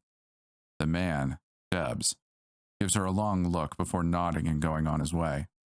She puts her arm around me and starts guiding me out of the curtain section with a nod towards the dock. Zero, when you get to talking about doing stupid things, I get very concerned. What are you planning? The company decided to turn on me, used me, and now they're trying to dispose of me. The orders came down from Redding. I'd like to go and ask him why. She stops and stares at me. Those bright eyes of hers glow a faint blue in the dim light, and I can only guess as to what she might be thinking before she speaks. You plan to ask pretty hard, huh, sugar? I nod. You're going to need help. You know that? I shake my head. Anyone that comes along on this one is probably not coming home. I can't have more of that on my conscience. I trail off for a second, trying to think about how to tell her, how to explain the loss, the grief, the guilt. It's such a large thing I can't even find the edge to grasp it myself. There's been enough of it to last me a lifetime. You think you're the only person with ghosts, Zero? Everyone's got a past. Everyone has a story. If someone wants to go out for something they believe in, who are you to take that choice away from them? What's your story? She reaches out and punches me in the shoulder as we walk through the small cistern shanty town and shakes her head. It hurts, but I try my best to put on a strong face. All right, I get it. You'll tell me when you feel like it. It's not the most pleasant thing, sugar. Besides, you haven't exactly been forthcoming either. I have, though. I told you about Sandy, and you did. Vaguely. She folds her arms over her chest as she looks at me. I didn't want to dig any further into that hole. It wasn't for me to see or know about. Mars. You're looking good. I mean, compared to the last time. She gives me a look, and I think better than to continue down that road. My head is throbbing again just thinking about it. We reach a small tent and she sits down, opening up a can and lighting the fluid inside to create a small blue flame. At least take a rest before you go running off. You want to take better care of yourself, sugar. Not too many people around will do it for you anymore. I settle in to relax, at least as much as I can in this environment, reaching a hand out towards the warmth of the small flame. Zero, I don't want to go to sleep again. Please? I'm not planning on it. Mars gives me a look. You know I'm right here, if there's something you want to talk about. It's all good. I'm just dealing with ghosts. She gives me a nod and lays onto her side, her head resting on her curled up arm. It's good to see you again. Yeah, you too, Mars. I waited until she was good and fast asleep before I left. There's work to be done, and I've already slept too long. I hate sneaking off like this, but I have no actual way to tell her I'm not planning to come back from this. She's already died for me once. I can't ask her to do that again. A quick stop at an automated boutique, and I've got myself a nice new outfit, a haircut, and I'm looking great. The backpack isn't exactly on brand, but then it doesn't matter. The wealthy can afford to do whatever the hell they like. Other than that, I'm the spitting image of the man. At least I hope so, given what we had to work with. Crossing the border into this zone was barely a sweat. I knew it wouldn't be difficult since we're not dealing with the major players. Just as well, Ollie doesn't do physical security. They rely on outside contractors for that, but they pay cheap. They almost have to. Their back and forth with Frontier is nibbling at the margins. These Midwest zones are all the same. It doesn't matter who owns them, how they're laid out, or how large they are. You pay enough attention, you see the repeating pattern. Cracker Barrel, Buffalo Wild Wings, Main Event, Bass Pro. About 12 different churches preaching 18 flavors of religion for people to choose from, as long as it's all Christian. You've got 20 different self-storage places where they will be glad to snap your lock the second the lease expires. There are double the number of scrip exchanges who will be glad to turn your worthless digits to cash for an extraordinary fee. They even have loan options if you find yourself too strapped to pay for their services. Then, there's the sin bin. The sin bin is exactly what some Hollywood set designer would have you believe a brothel looks like. A loud, brightly lit exterior with lights constantly shifting to attract the eye. The insides of the building are stuffed with overstuffed furniture, many velvets, silks, dark rich woods, highly polished brass, and plush carpeting. Seeing it makes me hope they're paying their cleaning staff well enough. That's a less than pleasant thought. I push it aside as I push my way through the front door. A quick flash makes me slightly nauseous, but I manage to hold it together as I look at the doorman who stares down at his desk for a moment before looking up at me and giving me a smile. Sam does good work, and I'm feeling pretty lucky for that. Most doormen double as initial security, and I've yet to find one that takes their job easy. Hello, Mr. Kell. It's wonderful to have the opportunity to meet your needs. He's trying to put on a chipper voice, but the effort of sticking to the script makes it more monotone to my ears. If you head into the bar area, please, the girls will come to you shortly. This had better be worth the trip, I say with a slightly curt air. I walk past the doorman into the interior of the place. There are gauzy curtains hanging here and there, tastefully, to provide the illusion of mystery. There are a few guys sitting around here and there, relaxing with their drinks as they wait. I head to the gleaming, slick bar and put in an order with the automated bartender. There's nothing on the list that isn't alcoholic, so I go with a scotch on the rocks. It's been a while since I had one of these that wasn't the well swill that Chad ordered. Holy crap, Zero! Can we just spend a few days here? Not a chance. There's things that need doing. It doesn't take long before a small gaggle of women appear, lining up in front of me, all smiles and giggles as they take as long as look at me as I do at them. I give my most winning smile before pointing to this cute little blonde. She's short, her head coming up just under my chin, but she's well built. It probably cost her a pretty penny to look that good. I certainly don't mind. The rest of the women file away and she comes and tucks herself up against my side. I'm Arabelle. We can head back whenever you like, Mr. Kell. I have my own room. Excellent. I take a slug from the scotch and brace for a burn that never comes, just a smooth tingling all the way down. Let's head back then. She takes my hand and leads me through a series of hallways, deeper into the building. A janitor is standing outside of one of the multitude of doors waiting to clean up. I give him a look of disdain. Do you plan on standing around all day? I'm fairly sure that's not what you're paid for. He looks back at me with a faint scowl as Arabelle gives my hand a soft tug. Come on, baby. You don't need to worry about him. Just focus on me. She gives me a bright smile as we walk away from the janitor. Zero, honestly, what the hell is going on with you? You're being a jerk. I have to be. I'm trying to lure an auditor in. If I'm too nice, the staff will try to cover for me. If I'm a ghost, then there's no telling where he'll get sent to. Both options delay the goal. I can't tell Sonny that right now, not without sounding crazy, so I don't respond immediately, instead continuing on with the girl towards her room. It is as plush as one could want. In the center of the room is a large 4-poster bed with more gauzy sheeting hanging from the sides. The carpet is a deep red and freshly cleaned. One wall is lined with shelves holding various toys of differing shapes, sizes, and capabilities. Along another wall was an array of tools for restraint and corporal discipline. One corner had a padded bench of some sort. I've never quite understood all this stuff. Arabelle lays back on the bed with that come-hither look, and I can't help but smile as I bend down over her. Her skin feels smoother than the silk she's laying on. She smells like something sweet, faint. I can't quite place it until she pulls me down and our lips meet. She tastes like strawberries, not the artificial kind you get from candy, but something light, sweet, and fresh. Something just plucked. Zero. I could spend the remainder of my life right here and be a happy man for these last moments. You gotta focus, man. Unfortunately, those last moments would be all too short. In the midst of that beautiful moment, my hands had already done the deed of securing her wrists to the headboard. She's not alarmed. I guess she's had plenty of Johns with that proclivity. I keep playing along as I gag her, then sit on the bed with a heavy sigh. I'm sorry, sweetheart. You're beautiful and you deserve so much better.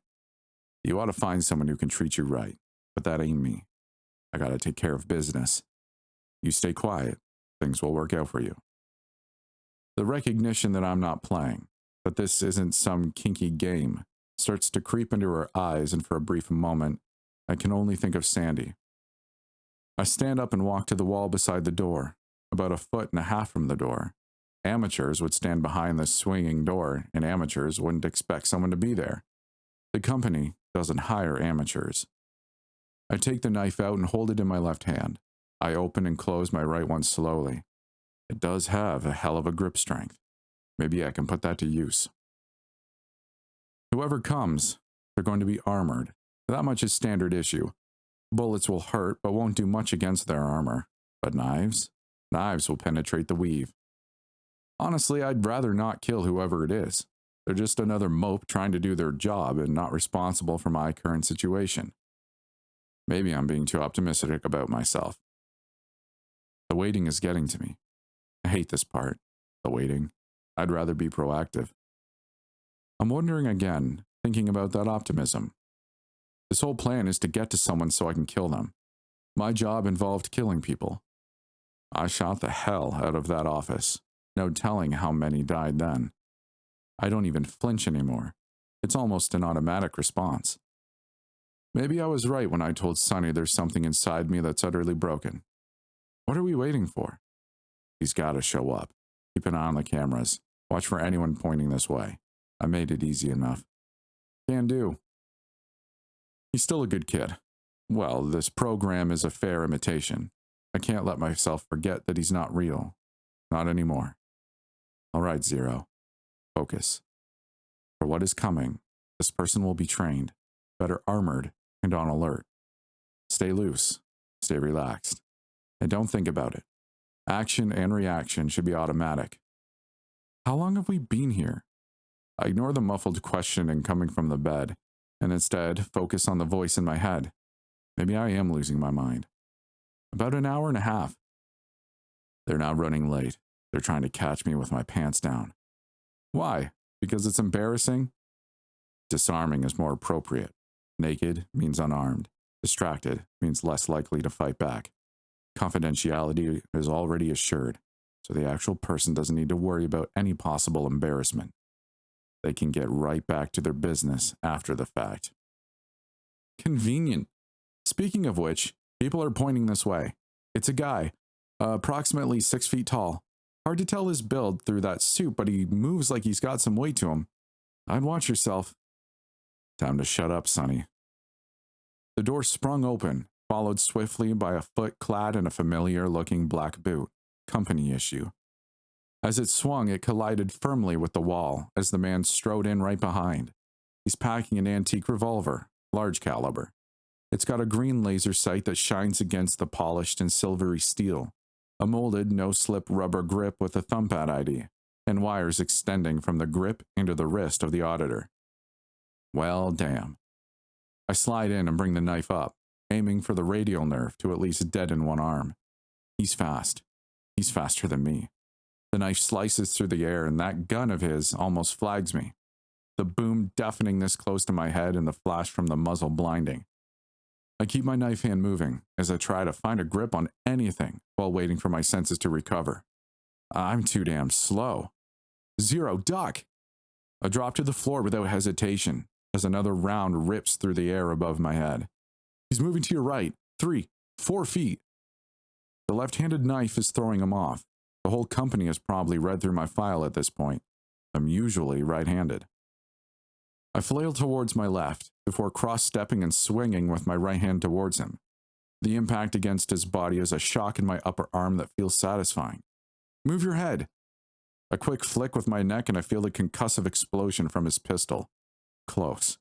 Too damn close. For him.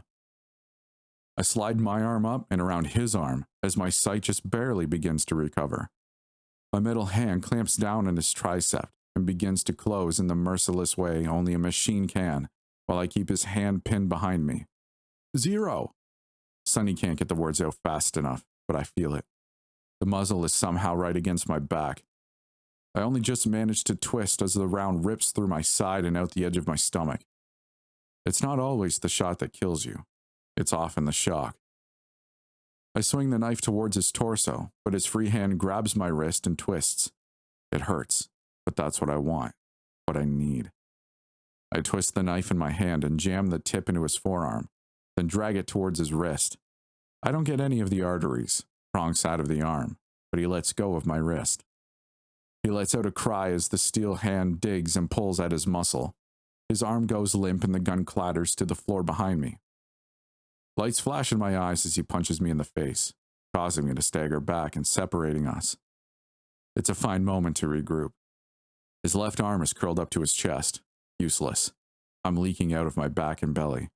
He's injured. I'm wounded. If I drag this out, I die first. He's faster. He's just as skilled and he's just as clever. I press the attack with a snap kick towards his knee to push him back. I swipe the knife to keep the pressure up, but he's got one arm. He can't guard as well. He intercepts the knife and I make him pay with a haymaker from the steel hand. The crunching impact traveling up my arm tells me it's a solid hit. He jams his fingers into the bullet hole in my gut and I have to step back as a sudden fire burns in my belly. I'm not given the space to breathe as he presses in, throwing shot after shot at my head, too quick for me to deflect them as they land. The flurry ends with a solid punch to my gut that takes my legs out from under me. I land on the floor, a crumpled mess of pain, trying to catch my breath. He stomps on my chest and belly again and again, each blow sending further and further waves of agony through my body. You gotta get up, Zero. You gotta do something. Sonny's pleading in my head, but I can barely put my own thoughts together. I can't kill him. I kill him and this will all have been completely pointless. I grab his standing ankle as he comes down for another stomp, my steel hand squeezing the brittle bones until I can hear them cracking. He falls to the floor and I roll over, coiling my arm around his neck. I need him to go to sleep. If I fail this, I'm not sure I will ever get up again. He's squirming in my grip, punching, clawing at my arm, but I hold on until the struggles grow weaker. My own vision grows hazy and dim, but I hold on. There are noises, but I can't make them out. Hands are suddenly moving me, prodding me and lifting me up. They are strong hands, strong like I haven't felt before. I'm too weak to fight back. I don't even know who's holding me. I don't care. I don't think I'm going to make it. I'm floating across the ground like an unbound wraith, pain the only thing I can understand. Some days, it feels like all I do is sleep. Sometimes I catch myself wondering if I'm awake, or if I'm just having another bad dream. Could you dream something so real, so perfect, that you can actually forget what reality is? I don't think so. The searing agony in my side tells me all I need to know about my current reality and exactly how real it is. I open my eyes and look down at the blob of pinkish paste extending from the hole in my abdomen. Someone clotted it. That someone was sitting in the driver's seat of the car, keeping her bright, beautiful blue eyes fixed on me. Her fire-red hair flowed around her angelic face, with a subtle sway that wouldn't look out of place underwater. Mars. You lost a lot of blood, Zero, she says. Her voice is gentle, concerned, but with a hint of something else. Why? I say, but I'm fumbling. I can't make my mouth work the way I want it to. Because you got shot. Her words are curt, angry. That's the other thing in her voice. I don't get it. My head shakes slightly, but I'm trying my best not to move around too much. Well, why? Why did I pull your ass out of the fire again? She looks at me with an expression I do recognize. Sandy made it at me often, usually when I was being thick-headed. I can't tell if you're a douchebag on purpose or if you're just that oblivious, Zero. You could have waited for me. My tongue feels so thick and dry, it's an effort to get words out. Work. Alone. You're not an auditor anymore, Zero. You didn't have to go alone, and you shouldn't have to. It was stupid. Doc. Sam. She shakes her head with a heavy sigh. That's not an option anymore. SSI sent another team. I don't know who made it and who didn't, but they're gone. They were abandoning the place while I came to find you. I thought you'd be down there still. I thought they got you. Idiot. She picks up and passes a bottle of water to me. I open it and drink like I've never had any in my life. It's the best tasting thing I can imagine at that moment. You're in rough shape, but I think you'll make it. You just need some rest. No time. Damn it. I didn't get the band off that auditor. He's stashed in the trunk. You're my hero, Mars. I mean that. A few more miles passed with the steady hum of the road in the car. Where are we headed? She gave me a slight smirk, only half of her mouth moving. I was going to ask you that, sugar. Sonny. Yeah, Zero. She raises one eyebrow as she looks at me, confusion clear on her face. Your friend's body? I shake my head. He's dead, I know. I'm not crazy, but he left this. I don't know how to describe it.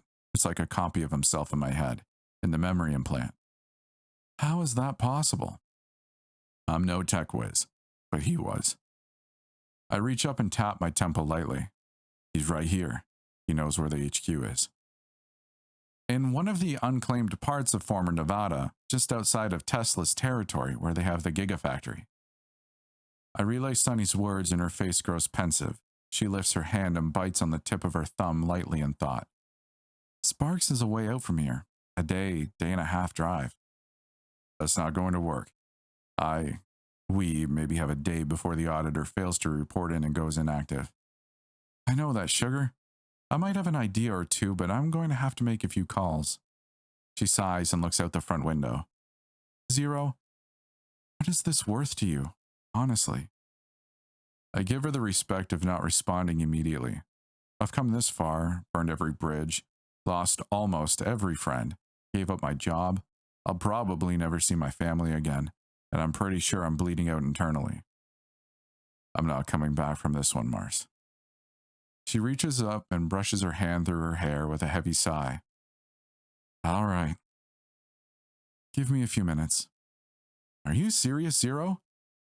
I look out of the passenger window and mutter softly to keep from interrupting Mars's calls. She's not talking out loud, but I've got no idea if the extra noise would be a bother. What do you mean, Sonny? You don't know? You seriously don't see what's happening here? I'm going to kill Redding, then probably bleed out on the floor of his office. That's all that's going to happen. My man, you're an elite ninja. You have a good eye for details, but when it comes to emotions, you're as thick as the damn seawalls. I rub up my eyes and take a deep breath. I know what he means, but there's no future in that. Besides, I'm married. I'm hoping Mars will realize that it isn't happening, that she'll come to her senses and turn back when the reality asserts itself. If not, I might have to. Best to not wander down that path of thinking. If this place is so hard, how do you plan to monkey it? Once we get in, internal checks should be softer than external. There's a good chance we've got a VR setup and I can upload myself through that. And once you're in, you can protect you, Mars, your family, and everyone. I can keep the company from dicking with everyone. Their whole takeover will be non-existent. I lapse back into silence, watching the city roll past outside the window. All these sad sacks running through their entire lives, beholden to whichever company will hire them, never having the time or ability to look up from their own toil to see exactly who is screwing them. Mars's voice cuts through the silence. We've got a ride. I look back towards her. What did it cost you? Nothing, she says. The tone of her voice is enough to tell me it's a blatant lie. but I also don't want to call her out on it. It wouldn't do any good. How do you plan on getting past the checkpoints? She gives me a sidelong glance and smirks. Please, I'm still an auditor. Crawl in the back and lay down. Let me take care of it and get yourself some rest. Rest sounds like a wonderful idea. I don't argue with her and instead slide into the back and lay down on my non-injured side. I close my eyes and drift in that half-sleep, half-awake space, that gray zone of consciousness where you can rest but remain aware of the world. I can feel the vehicle pulling to a slow stop. Mars is talking to the border security people, but that's not what catches my attention. Just outside the window, there's some guy going on and on about his rights, the Magna Carta, the EULA, and whatever mystical mumbo-jumbo some idiot online taught him to say. The border guys play into it, and it's a scene I've seen played out a million times. I don't get to hear the rest because we're already rolling on, but I don't need to hear it. I know how it goes. The story will end with him in a ditch with 2 shots to the back of the head, believing the lies he swallowed were the truth. Idiots still think rights exist in this country somehow. They feel the world did them wrong and it owes them. They usually don't last long anymore. The Constitution was worthless the minute the country decided to tear itself into pieces. The only rights anyone has are the ones granted by the blessed ignorance of Icarus. Those tend to evaporate pretty quickly once you have their attention. Death by execution is pretty quick. Your brain doesn't get the time to process what happened to it before it turns into so many chunks of meat. The road rolls on behind us. The quiet hum of the vehicle is almost soothing, and I find myself drifting again. There's a dip that causes me to rouse, then a bounce as we hit bottom and flatten out. Come on, Zero. This is our exit. I pull myself up and out of the car to look around. We're in this basement-like space, but absolutely massive. There are pipes and machinery around that I can't even begin to comprehend the use of. People in red jumpsuits with orange or green high-vis vests and helmets are moving around, attending to their business and paying us absolutely no mind. At least until one guy came hustling over, a clipboard grasped in his gloved hand. He's clean-shaven, and even the hair on his head has been buzzed down to that universally dark color that all stubble seems to have. He gives Mars a handshake and says something in a language I don't understand. Mars replies, and the both of them look at me. Mars holds out a bloody hand towards me and I take it. Come on, we've got to get on board, she said. Sure, lead the way, I say and fall in behind them as they start walking. My side is already stitching, but that's just going to have to be a pain I bear. We hustle through tunnels and up a few flights of stairs. I'm keeping my jacket closed with a hand in the pocket, trying my best to be casual about it. The putty should hold, but I don't want to take any chances. We continue up and up and up. I'm not even sure how far it is, and I don't dare look back down. Eventually, we cross a metal grated catwalk, and I get my first up-close look at the rocket. The thing is absolutely massive, in a way that words just don't quite do justice to. Its silvery skin is only broken up by giant black letters that spell out SpaceX vertically. Looking at it makes me look down, and I realize how high we are. I grab the railing and hobble my way through the door and into the ship. Everything is tilted, and Mars has to help me into one of the seats before taking one herself. Suborbital? Dare I ask how you managed to pull this off, Mars? Like I told you before, you're not the only one with a past.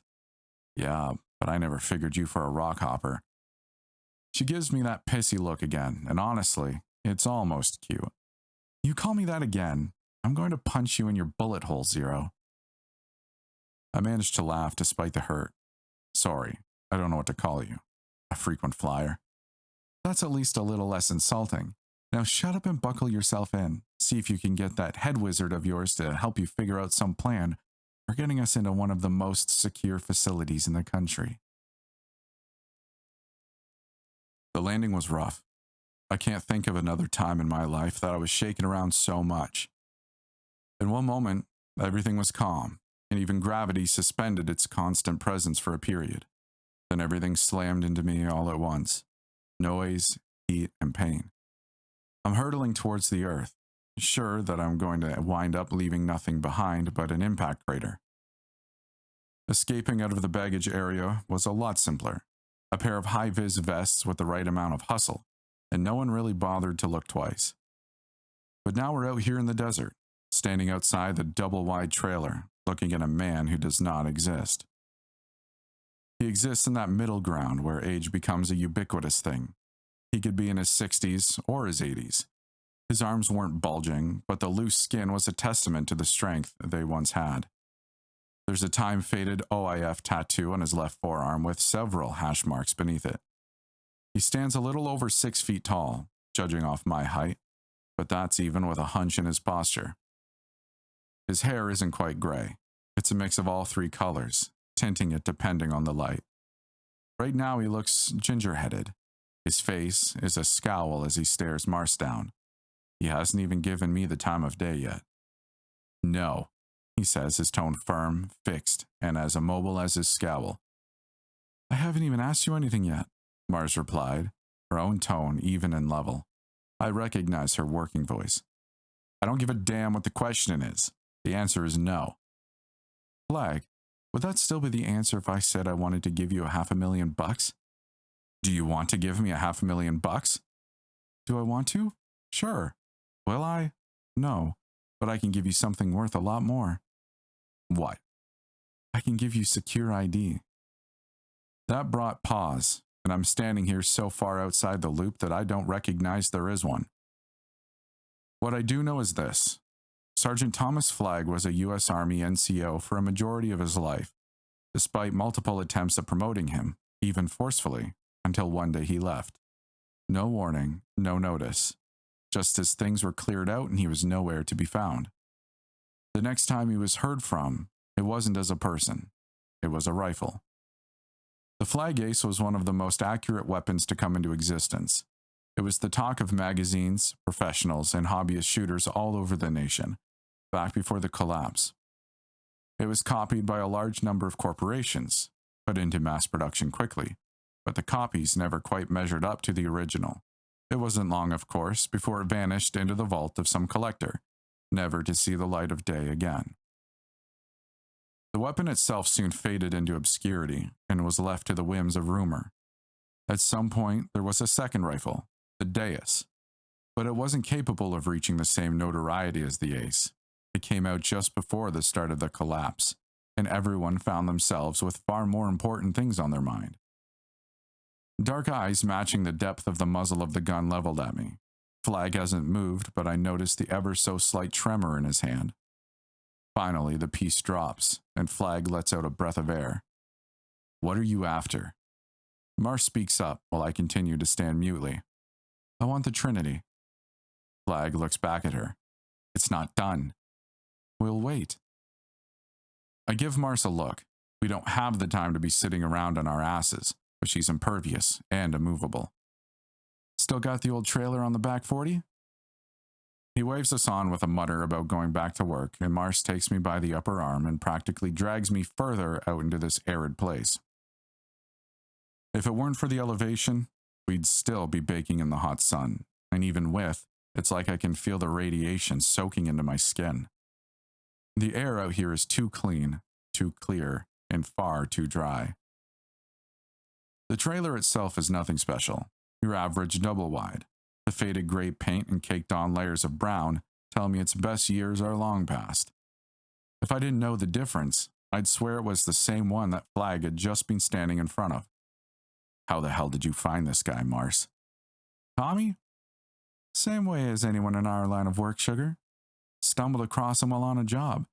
We got a flag for a possible stolen ID. He was going to try and break into one of the Armalite facilities, looking for their version of his ace. I'm listening, but the confusion must have clearly shown on my face as Mars pauses. He designed the damn thing it's modeled after. Why would he want to steal a cheap knockoff? Mars gives me that smile again. He didn't. He was planning to fix the flaws in their design. He hired a hacker to rascal access from one of the mid-level techs, which is where we got the alarm.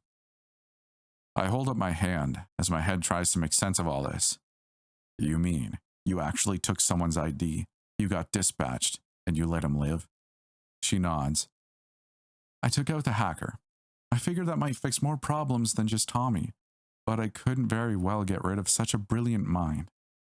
I don't care what his intentions were, Mars. He stole someone's ID. You know how much that upends someone's life. She gives me a hard look for a moment. It was a simple hack job. He didn't go under the knife. He wasn't planning on stealing the man's life, just his work credentials. I relent. So you let him go. I brought him out here where it's quiet. He could do or design as he pleased. There's no one out here in the borderlands, so it works out pretty well. Border? She points out toward the west. Beyond the mountains and the setting sun, I catch the sight of tiny pinpricks of light twinkling against the horizon. The Con US is there. I shake my head. Con US is a myth, Mars. A fairy tale that bums pass around to keep up hope. The whole US is under Icarus. No, it isn't. Icarus took the bulk of it, sure. The Northeast, part of the South, and most of the Central. But during the collapse, those that didn't want to fight and didn't want the US to end, they fled west. Hell, sugar, there's a few trading partners within Icarus that still deal with the Con US. A realization slowly dawns on her face. You actually kill every mark they send you after, don't you? You never talked with them? It's my turn to shake my head. It's against the rules, Mars. Some of us need those rules. We need the structure. It's what helps us hold it together. Her face softens, but I can't quite read the expression. It's not one I'm used to seeing. Why don't you go on inside and lay down and get some rest? You look like you're about 3 days short of sleep, sugar. She's right. I'm exhausted and hurting, so I don't argue the point. Inside, the trailer is sparse. There's a couch, and what remains of an island in the kitchen section, and in the back is a small cot. I lay out on the cot, but even before I lay my head down, I know it's no use. I am tired, but there is so much that still needs to be done. Sonny. Always here, Zero. Pretty wild stuff, huh? Yeah, that was the connection out here. Spotty at best. I need to do some research on Redding. I can read out text files to you, but I don't think there's a way to display the information on your HUD. That's fine. Just pull up and read whatever articles you can. I'm going to rest my eyes, but I am listening. Of course, Zero. I put one arm over my head as Sonny starts to read, thoughts still swirling. Con US is real? Let me tell you a story. There was this prick of a man, Aaron Redding. He was the son of a transportation magnate and the heiress of some European conglomerate. Their marriage was the sort of loveless affair of convenience on both of their parts and the eventual spawn that came out of it. It was about as far from human as an organic thing could manage. He had a history with women, and one that was none too flattering. Getting the attention and affections of random people is easy when you've got that much wealth to spread around. There were accusations of abuse, violence, and neglect in almost equal measure. It got bad enough at one point that he and his parents simply disappeared from the public eye. It was during this period of radio silence that Aaron found himself through business school. In business, unlike life, all those traits that made him into something less than human were not drawbacks, they were benefits. It was also during this period that he found Janet and her technical systems. By all accounts, he remained the abusive, narcissistic, utter moron that he had always been. He just learned how to put a proper public face on it. I have to admit, looking back through the history of his publicly issued statements, the man had a way with words. He had no issue communicating with people through whatever favored social media sites they were using. He made each of them feel as if he were talking to them directly. I'm sure it was just some trick he picked up in school, but it worked.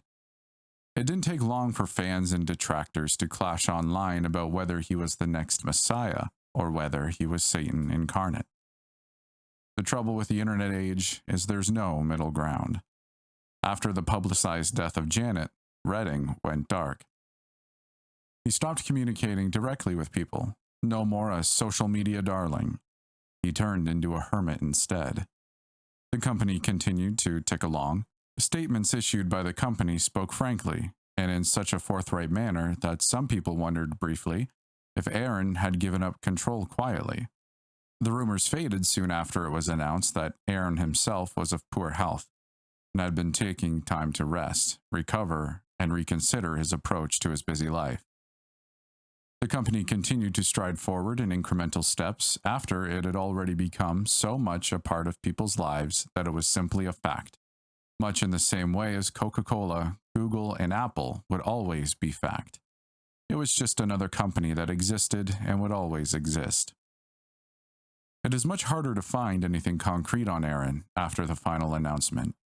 Rumors always existed, but those are things that are almost impossible to verify. There were no more articles in the news about dating or the inevitable fallout when someone else accused him of abuse, or worse. It seemed his wild youth was put behind him firmly and fully. It's hard not to admit someone so capable of removing themselves from their past that they could almost be a completely different person. I admit, I feel a small pang of jealousy thinking about it. Some of us have to live with our past on an almost daily basis. I've tried being different people quite a few times, but I always still just feel like me. I have to wonder what the secret is. How do you bury the past, the things you've seen and done so completely? After everything I've read, everything I've experienced, I hate this man and everything he's done. He's upended my life, made me break ties, set in motion the events that have killed friends, and pulled me out of the small cocoon of complacent discomfort I had built for myself. But before I put the final nail in his coffin, maybe I will take the lesson from Mars. Maybe I will ask him how he did it, how he became someone else so completely. Maybe for a moment, I can have a little hope. Wake up, Zero.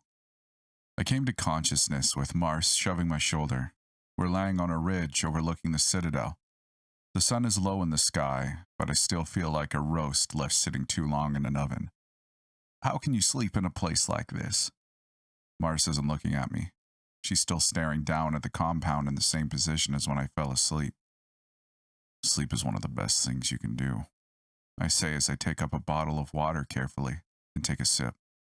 You never know when you're going to have to miss it. Luckily, you haven't missed anything. There's still no movement down there. She turns over onto her back and slumps against the rock with a soft grunt. I cap the water and peek over the edge of the rock, just like she said. There's a huge trio of buildings, larger walls and gates surrounding it, and absolutely no activity. You'd think a place like that would buzz with security at the very least. Screw it. I'm going down there. I'm coming with, Mars says as we both slip out of our position in the hills. I look at her as she makes her way down like a mountain goat, almost like she was born for this. I know it's probably mostly the hardware, but I can't help but admire how easy she makes it look, while I'm struggling and stumbling like an infant gazelle. We both pull up short at the road as we hear a rumbling noise coming through the valley. An automatic heavy hauler passes, the multiple trailers waving in its wake and the wind blowing off of it trying to bowl us over. It probably didn't even notice us. We cross the road and our boots are crunching on thick gravel stones that were covered with various tags, pictures, and names before time, and likely the rumbling from the road scattered them. Even all the way out here, people have managed to find a way to let others know so-and-so is here. Of course, here is misspelled still. The thick, tiered concrete walls of the place loom over us. Made no sense. Made no less imposing by the friendly circular logo on the upper wall. Red columns break up the gray monotony, hiding behind the various paint splashes. We really don't know what we're walking into here, Zero. Maybe a little more time? Nah, I'm done waiting, Sonny. This guy can sit there until a meteor wipes out the earth if we let him. I don't intend on giving him that much time. Mars looks back at me. You know, I can hear the other side of these little conversations, Zero. She doesn't need to hear it. Sonny sounds almost like he's pouting. It's hard to tell without seeing his expression, but I can almost feel it. It's nothing important, I say. Just someone else trying to talk me out of this. We could walk away. Con US is just on the other side of those mountains. We could just leave. No. I cut her off. You can leave if you like, but this guy's taken far too much. There must be some accounting for that. There must be some consequences. We round one side of the hill to look up the drive to a pair of gates that stand at least 16 feet tall. The ground beneath us begins to rumble, sending painted pieces of gravel scattering farther. The rumble is different from the truck that passed previously. In front of us, the two gates begin to open with agonizing slowness. Mars looks at me with a look I don't have to question. We both take cover as the gates roll back to reveal two walkers. I go to the right and hook up against a piece of concrete wall, just as the rattling footsteps begin to tell me of the mech's approach. And it's hard to see anything from where I am, but I can hear the triple shot burst from Mars's gun, drumming a staccato beat followed by the whine of ricochets. I'm not sure that thing could make a dent in these, even with her skills. The next sound I hear are the autocannons from the walkers firing, the cracking of concrete and the tinkle of shells just beneath, making any of the gunfire before seem weak in comparison. I hear her voice in my ear tickling just beneath the din of the cannons and the ringing of dying ear cells. Zero, we are seriously outmatched here. How do you expect to do this? Sonny, is there anything you can do? I can try, Zero, but it's going to take some time. Mars, how long do you think you can hold them off? I can barely hear my own voice. The autocannons are still firing, withering the concrete around us. It won't be long before they're shooting directly at us. Damn, I meant to call Sandy. I can give you just enough time to slip past and get inside. After that, her voice trails off. I know exactly what she is saying. Sonny, you give her as long as you can. I don't care what you have to do or how you have to do it. Give her time. I take a peek around the barrier.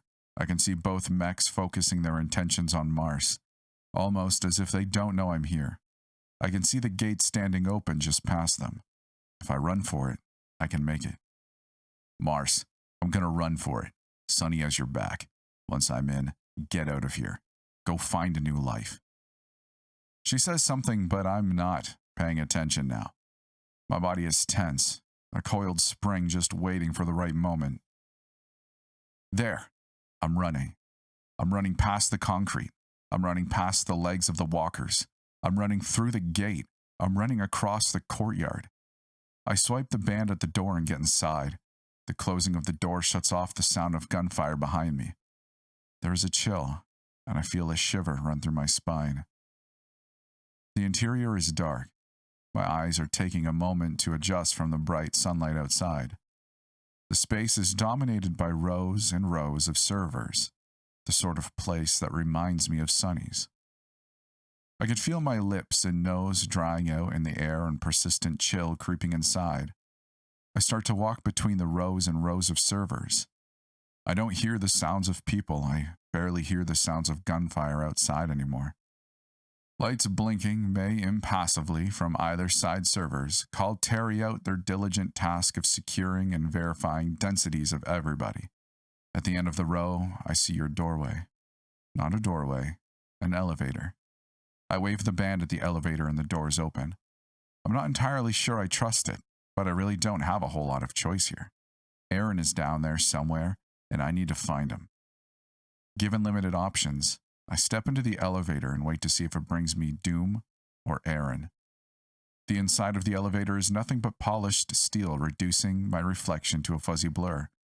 I don't see any buttons. I don't see any place to direct it. Down, I say. It takes a moment, but I can feel the shifting of the box as it starts to travel downwards. There really isn't anywhere else for it to go. The building is too short to have any floors above.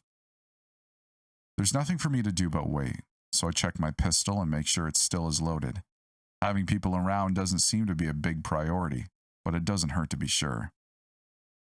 The box slides to a stop.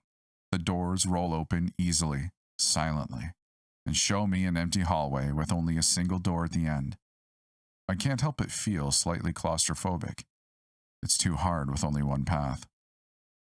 I've come this far. Too late to turn back now. Too many sacrifices made. Too much pushing me forward. I make my way down the long, long hall. The door at the end is nothing but a simple wooden door. No locks, no electronics, no keypads. Just a simple brass doorknob. Mars is gone, Zero. I don't ask what he means. I don't want to think about it. To think about how many people have died or left or had their lives ruined in the aim of helping me, the cost is too much. I reach my hand towards the door when a ringing suddenly grabs my attention. It's not the dying frequencies in my ears, but something more musical. I pat myself down and find the old flip phone in my pocket. I forgot about that. I know the number that's calling me, but it should be impossible. Sandy? I ask, on myself almost as much as the phone. Don't do it, Zero. Don't go into that room. If you do, that's going to be it. You're going to die. What are you talking about, Sandy? How do you know? Zero, don't go in that room, please. She's pleading. She never does that. Hate, loathe, freeze, or nothing are the only emotions she's ever shown me before. I have to. I grip the doorknob, turn the handle, and push the door in. Beyond the doorway is a room. It's dim, but it's not cold here. There's a bed in one corner, a kitchen and another, and an old large wooden desk in the middle of the room. The wall that the desk is facing is covered in monitors, the light breaking up the dark interior. There are photographs here and there, hanging over what looks like old wallpaper. I'm not close enough to see them, but I am close enough to see something else. Sitting at the desk is a woman. She turns and looks at me, her eyes semi-milky in the monitor light. Her skin is wrinkled and weathered, showing her age. Who are you? I ask her. That's not the easiest question to answer, is it? Her voice sounds so distant. The floor feels like it's shifting under me, even though I'm not moving. I know this woman. I don't know how, but I know her. She turns in the chair and stands up. My hand automatically raises the pistol at her, and she puts her empty hands up. I mean you no harm, she says. Her voice is firm despite the aged exterior. I asked you a question, I say pointedly, and I'm getting around to that. First, I am trying to determine who you are. You don't know me, I say warily. She crosses around the desk. She wasn't wearing anything concerning, just a simple, if old-fashioned and fairly conservative, long gray skirt and white button-down blouse. Her long gray hair was up in a tight bun at the back of her head. I'm almost certain that's incorrect, she says with a smile. It would surprise you, the number of people you learn about when you've got nothing but time on your hands. Auditor 0128. That gives her pause. The smile dims a touch and there's an ever so subtle cocking of her head.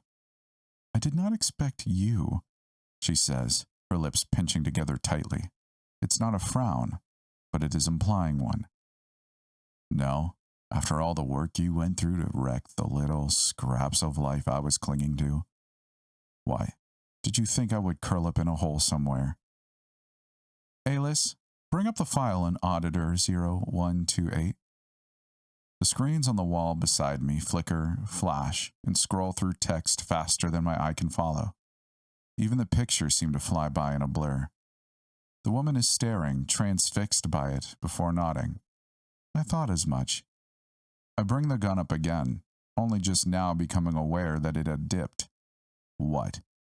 You weren't selected for anything, Zero. No one was out to get you, regardless of what you might think. This is all the hallmarks of simple coincidence. Zero, I've been talking with Alice. You should get out of here. This woman is... Janet, she says, interrupting Sunny as well as my own train of thought. You're supposed to be dead, I manage. Everything in my mouth feels dry. And you're supposed to be far, far away from here. That was our bargain, she says again, with a sudden chill in her tone. Bargain? She nods, putting her hands down and resting them against the desk. You forgot. That's not unusual despite the hard drive in your head. You prefer to forget things, to stop paying attention to what bothers you. You don't know anything about me, I protest. I know exactly everything about you. You are a far more interesting subject than I thought you would be, initially. I lower the pistol. It's too heavy to hold right now. What do you mean, subject? She shakes her head. Nothing like you're thinking. You volunteered yourself. It was fascinating, though. Your body changes so readily, so easily. Hair color, eye color, skin color, all of it adapts seamlessly. Most people at least need a period of adjustment to surgical alteration, but you keep moving as easily as a chameleon changing its colors. It's why you so rarely notice it in others. Really, I'd have loved to spend more time studying you, but it was more important to fulfill your requests. My anger at what you did accelerated the timeline as well.